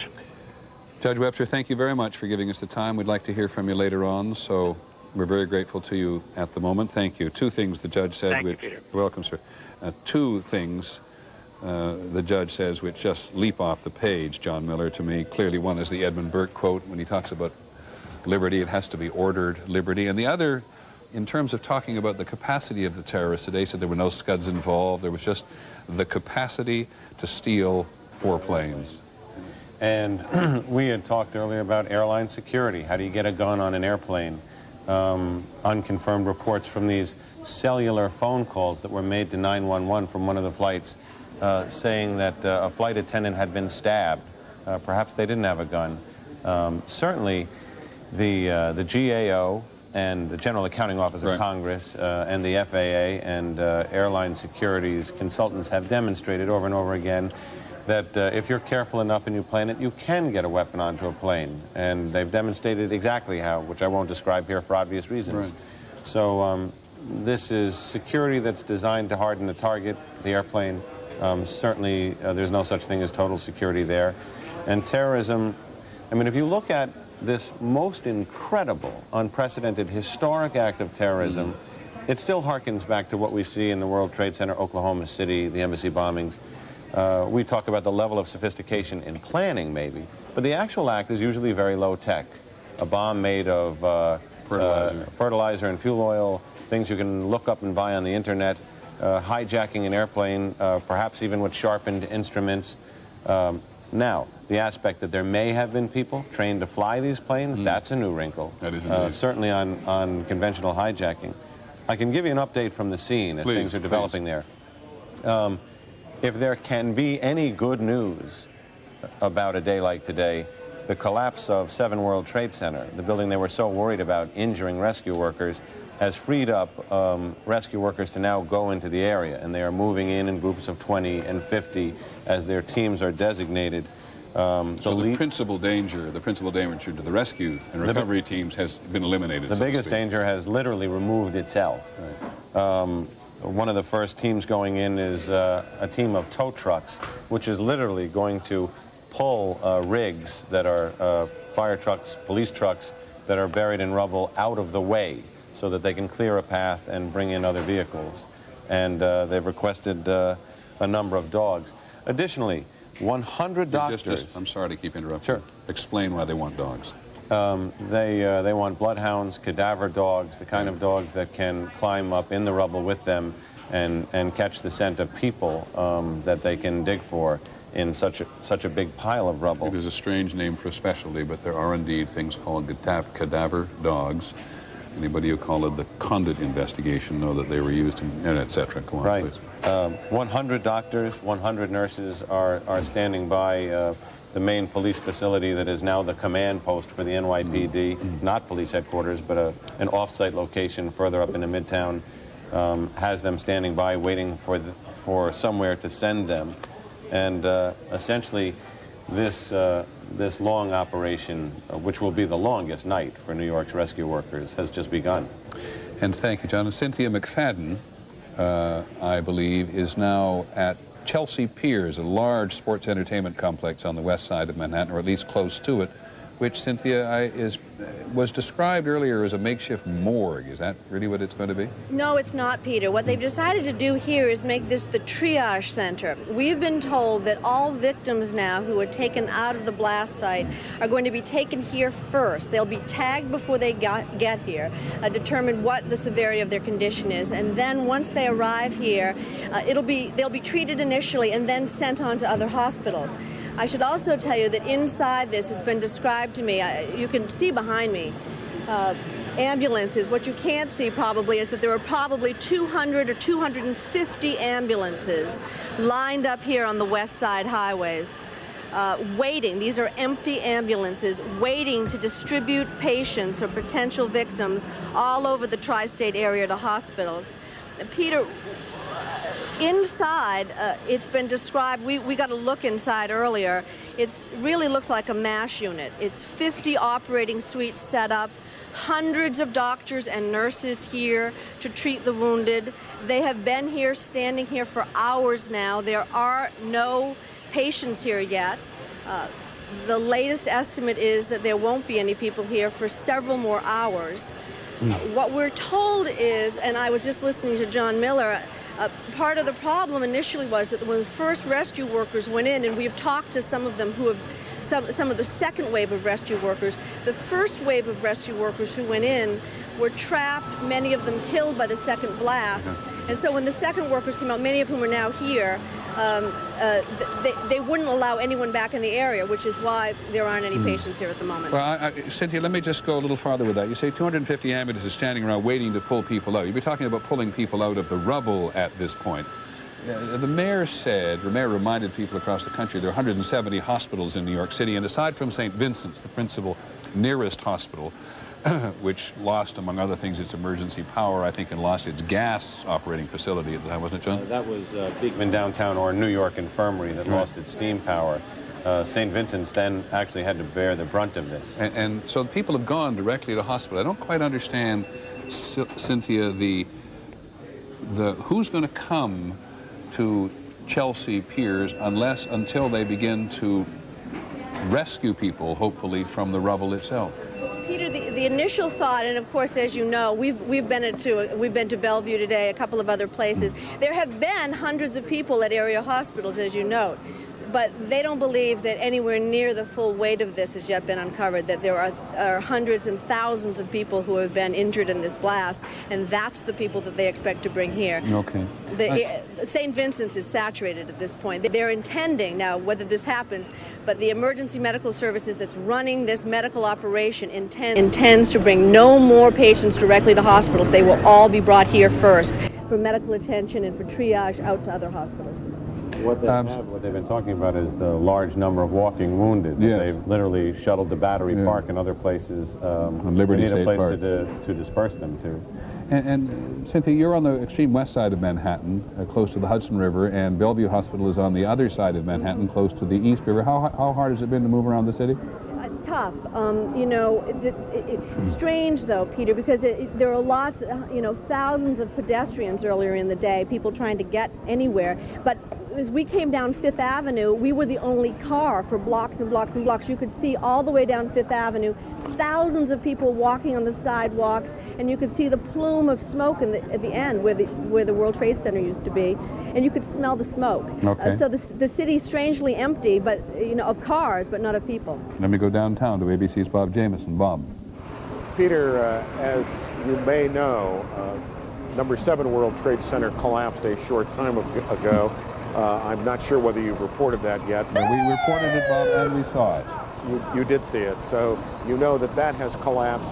Additionally, we understand that the Millennium Hotel, which ironically was the Vista Hotel that was damaged during the 1993 bombing of the World Trade Center, now a Marriott, is also severely damaged and in danger of collapse and may indeed be on fire. And additionally, it is being reported that the Rector Street subway station, which is beneath the World Trade Center, has also collapsed. That cuts off, of course, the number 1 and number 9 subway lines, which run from Lower Manhattan to Upper Manhattan on the west side along Broadway. Okay, thanks very much, Bob. We now understand that there are explosions in Afghanistan tonight, in the capital of Kabul. Sorry, the capital, Kabul, which is the capital of Afghanistan tonight. And we have not got any clue as to what that represents, but you will recall, if you've been near this television set all day, that the leadership of the Taliban is very, very militant, secretive government in Afghanistan, born out of the violence of Afghanistan, to which the United States and the Soviet Union were both party in the last 10 years, where much of this terrorism, by the way, is born in some ways, and certainly trained. Afghanistan has been, since the 1980s and 1990s, on the cusp of the war between the United States and the Soviet Union, India and Pakistan and Kashmir all next door, and Kabul in Afghanistan has been at the heart of it. And here is some video from Afghanistan, courtesy, and we thank them very much, of CNN, who happened to have somebody there, and we had no idea what it is, but there was, we are told now, an explosion in Afghanistan tonight. And we're also seeing pictures. We're talking to our foreign editor here, Chuck Lustig, at the moment. We're seeing other pictures now, Chuck. Am I right? From sorry. These are pictures now from Al Jazeera, which is the Middle East broadcasting company in the Persian Gulf. So we can pull those pictures down from London in just a moment, and that's Al Jazeera. So it may well be that the people who got these pictures out, and much more likely to have a staff cameraman being able to operate in Afghanistan, is the Middle East News Agency, which has put them out to everybody. And CNN got them on the air, and so do we. But this is not, and we have no idea what it means. And I suspect that what Could we listen just a little bit of this? I suspect this is the correspondent on the right who may be talking on the telephone from Afghanistan, and likely in Arabic. عمليات قصف ضخمة وكبيرة للغاية على الدولة التي تعتبرها ترعى الإرهابيين بغض النظر عما إذا كانت هذه المعلومات صحيحة أم لا التي أعلنتها قيادة طالبان. I'd like to say that I can pick up some in Arabic, but I have no clear idea what he's saying. But it is clearly the correspondent for the Middle East Broadcasting, pretty certainly correspondent for the Middle East Broadcasting Service in Afghanistan, which is a huge story for all of the world. It's a huge story for the United States because the United States believe that is where the Taliban give sanctuary to Osama bin Laden. It is a huge story in the last couple of weeks because a number of Christian missionaries or aid workers to Afghanistan have been on trial there, in secret trial, accused of proselytizing in the Muslim community. The Taliban are troubled by any standard. Here is the mayor of New York, Rudolph Giuliani. Evacuation efforts can go on unhindered. 14th Street North in Manhattan will be open, but it's going to be very crowded, and it's going to be a complex and difficult day. So if tomorrow is a day you can take off, it probably would be a good thing to stay home and treat it as you would a day in which we had some form of a snowstorm or really difficult getting into Manhattan. And I know when we say that, we have fewer people in the city, and that will help. But if you have to come to work tomorrow, 14th Street North, the city will be open to civilian traffic. We now are up to over 600 people that we know about that we've taken to area hospitals, 2,000 people to Liberty State Park. The morgue is operating, and we don't have a count yet, and we really don't want to hazard a guess on that until somewhat later. And just one other thing that I would like to say. A situation like this, a tragedy like this, instills lots of feelings of anger and hatred, and I'd ask the people of the city not to have those feelings right now or ever. I mean, the reality is that hatred and insanity and prejudice caused this situation probably. And we have a lot of people in the city of all different backgrounds and all diverse religions, and they're not responsible for this. Whoever is responsible for this came from outside the city of New York. I'm sure the United States government will figure out who it is, and I'm sure we'll make an example out of them, as we should. But that should be left to the law enforcement authorities like the police and the FBI, the military, and not to the people of the city. Nobody should react that way. We have no reason to expect that anyone will, but I thought it might be a good idea just to remind everyone of that. Hatred, prejudice, anger, and irrational reaction to things is what caused this terrible tragedy. And people of the city of New York should act differently. We should act bravely. We should act in a tolerant way. We should go about our business, and we should show these people that they can't stop us, and they can't. Governor? This is obviously still an ongoing effort to deal with the consequences of this horrible disaster.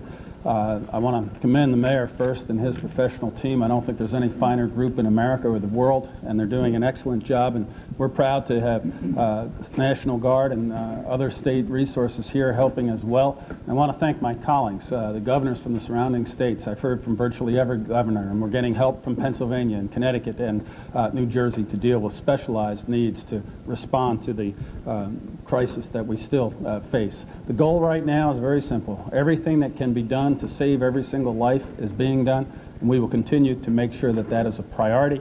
But we're going to get through this, and we're going to get through this strong. And just about an hour ago, I was out on the street in front of Cabrini Hospital, and you see New Yorkers from all walks of lives, more than a block long, waiting in line to donate blood to help the victims of this disaster. It's that spirit.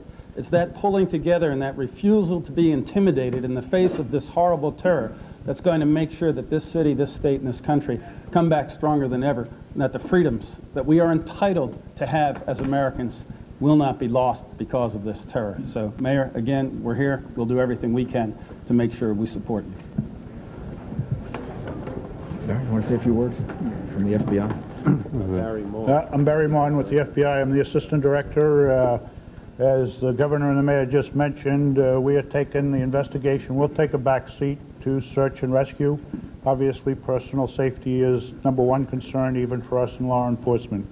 I have talked, just generally speaking, this is going to be coordinated, is being coordinated by FBI in Washington at our headquarters. We have the various offices already actively engaged where some of the planes were hijacked, such as Boston, where it crashed in Somerset, Pennsylvania. We're doing all of that. The lead office and coordinating office will be the New York office with the, primarily because of the Joint Terrorism Task Force that we have here with NYPD, as well as all the other federal agencies. We are gathered. Probably the only thing that I would mention is we are bringing, probably when we get to a point that we can, the immediate search or preliminary search will be for the black boxes from the 2 planes here. We have NTSB coming in to assist us in that regard. Further, at maybe subsequent briefings, if we are not successful, we will have pictures to show, or the mayor will have pictures to show and an aid to assist us in that effort. That's where we are at the moment. So well, I'd also, one other thing I'd like to once again commend St. Vincent's Hospital. We were there a little bit earlier after we talked to you. They've taken care of over 300 people so far, and they needed water. The sanitation department has delivered 2 tankers of water to them so they can carry on their emergency efforts. If there are other hospitals that need help, having delivered over 600 people to hospitals, if they would communicate with us, with OEM and with the police department, or with the sanitation department or the fire department, we can give them the help that they need. We can find the water, we can find the emergency generators. If there are any hospitals that need help, please communicate with us. If I might, I want to add one piece of information. The mayor's emergency task force and personnel are doing a spectacular job, but this is going to be an ongoing effort of some days or weeks. And we're calling for professionals, nurses, nurses' aides, EMTs, others to sign up to volunteer their services. We don't want them flocking to the city, but as the workforce gets exhausted and worn out, we're going to have rotating replacements. And we've set up a hotline where people, medical professionals, nurses, emergency management services can call 1-800-628-0193 to sign up so that as we need that support, we can call on you. We've also set up a hotline for doctors who are willing to help as we rotate through and provide additional backup and support services to the professionals who are acting currently. And that number is 1-518-431-7600. The spirit of New Yorkers is great. The spirit of people to come together in this time of enormous crisis to deal with that crisis is what's going to get us through. So if you have those specialized skills, don't try to flock to the city or to the scene. Call these numbers and we'll, in an orderly and organized way, be able to provide additional support. Mr. Mayor, it's been almost a day now that's gone by without a death toll. Can you at least quantify it? Is it the hundreds, the thousands? Is it over 5,000? Is it over 10,000? There's no way to know that yet. The rescue efforts have not arrived at being able to really give us an estimate like that, and it would be unfair to do that. We would just be guessing based on the numbers of people that are in the building, and so I know you're desperate for a number like that, but it actually doesn't do any good. I mean, let's first find out what the number actually is, or when we're closer to being able to make an estimate. Commissioner, Commissioner, or the Mr. Mayor, based on the fact that the way the buildings collapsed on each other, do you have any reason to believe that there were bombs either on the planes or bombs that were in the buildings on the ground that would cause them to collapse the way they did? No, there's nothing to indicate that at this time. And on the body count, as you were asking, our rescue efforts have really been hindered because of the structural damage of the buildings. You know, we want to get in there, we want to rescue the people that are alive and well in there, but we have to do it safely, and we've had an enormous problem with the structural damage because the buildings keep collapsing. So we're taking it one step at a time. We're trying to do it as safely as possible, and as soon as we can get in there and get them out, we'll do so. But you know, within the last 15-20 minutes, another part of one of the buildings fell. So This is a continuing effort, and as soon as we get the numbers, we'll let you know. Mr. Mayor, 7 World Trade Center has already fallen down, one of the buildings that has collapsed. It houses OEM, several federal agencies, and within OEM, your bunker, your spot where you're supposed to be safe during emergency situations. What goes through your mind now that that's gone? I thank God that I'm safe.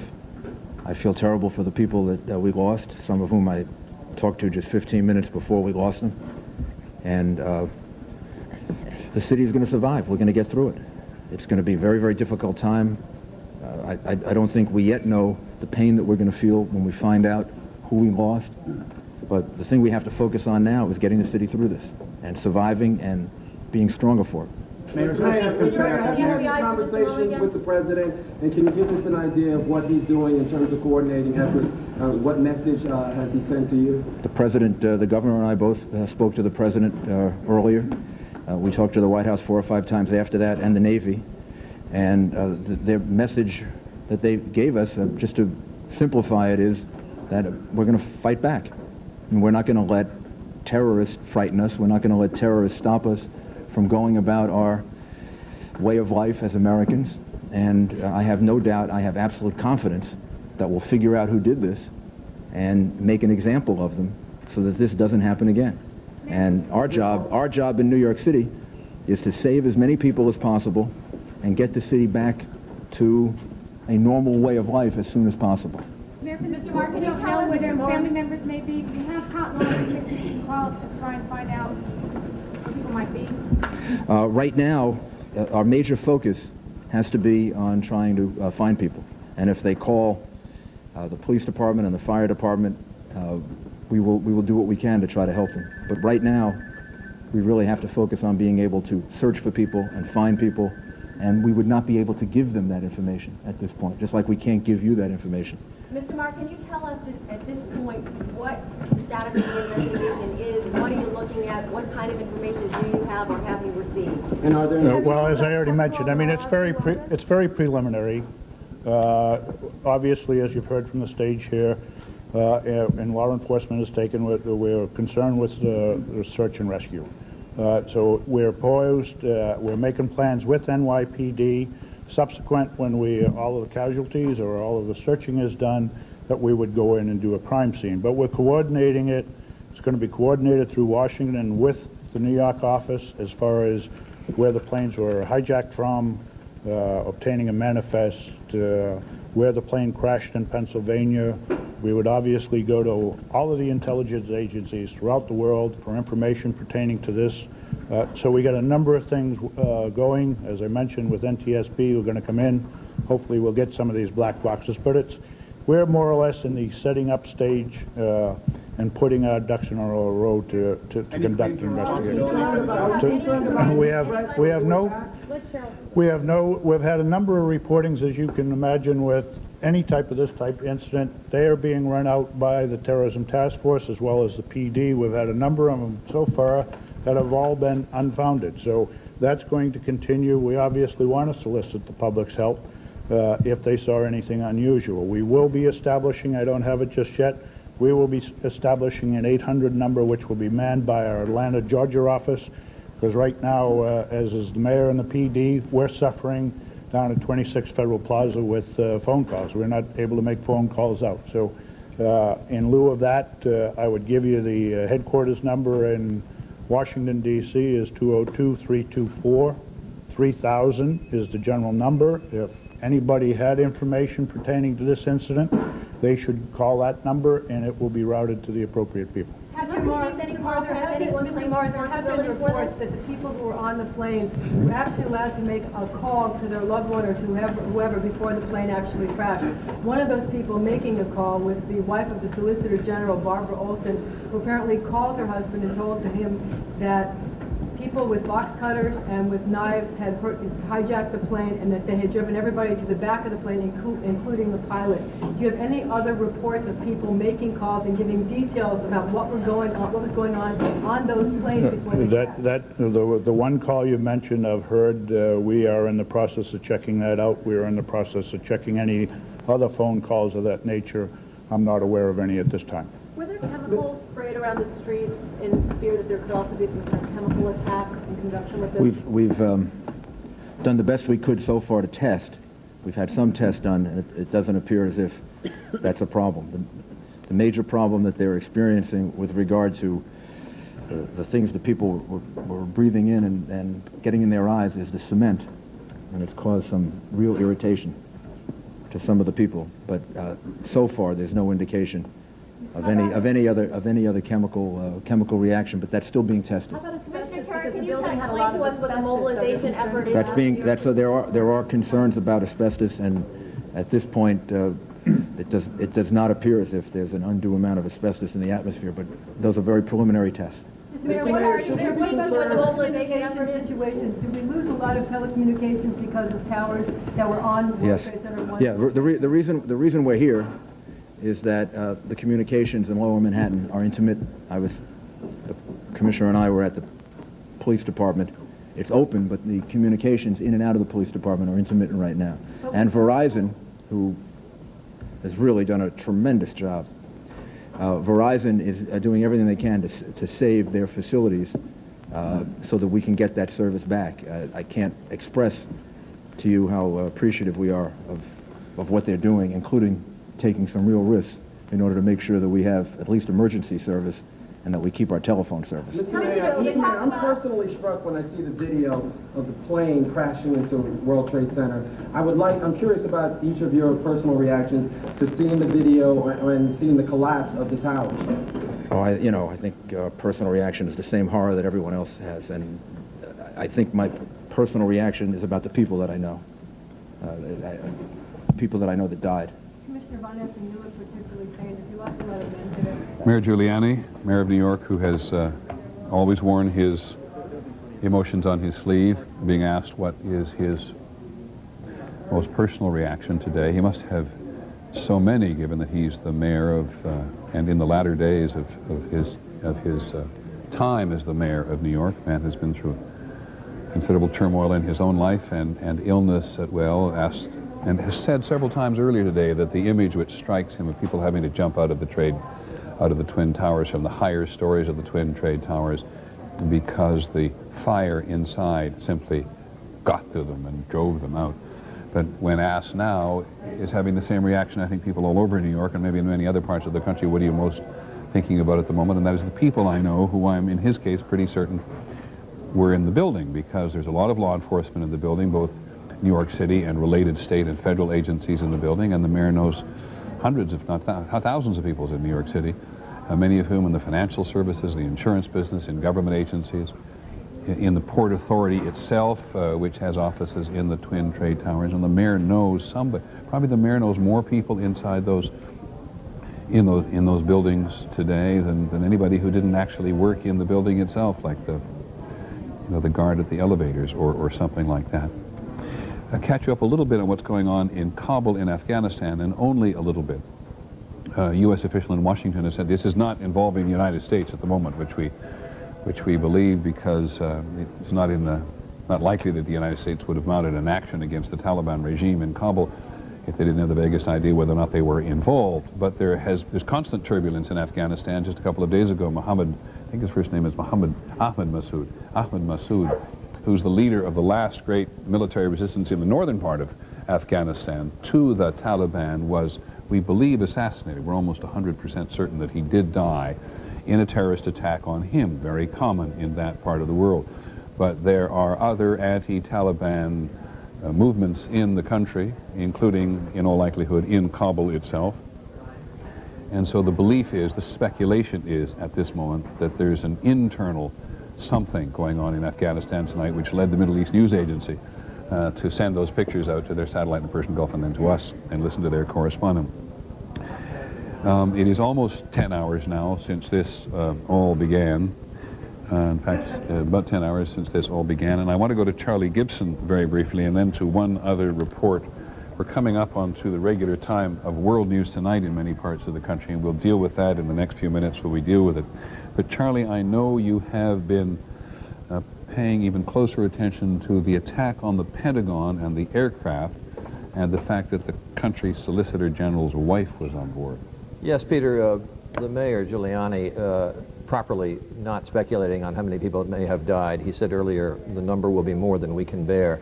And obviously there will be hundreds and perhaps thousands of stories, individual stories of people. But we do know one person who was on board the plane that crashed into the Pentagon today. That was Barbara Olson. She is known to television audiences because she was commentating on many of the networks a lot during the Gary Condit situation. She is the wife of Ted Olson, who is the Solicitor General of the United States. He is the man who argued the case of George W. Bush in front of the Supreme Court when the Florida results in the election were at issue. He is the man who argues the United States cases in front of the Supreme Court. She was on the plane, as I say, that had taken off from Dulles Airport bound for Los Angeles, American Airlines Flight 77.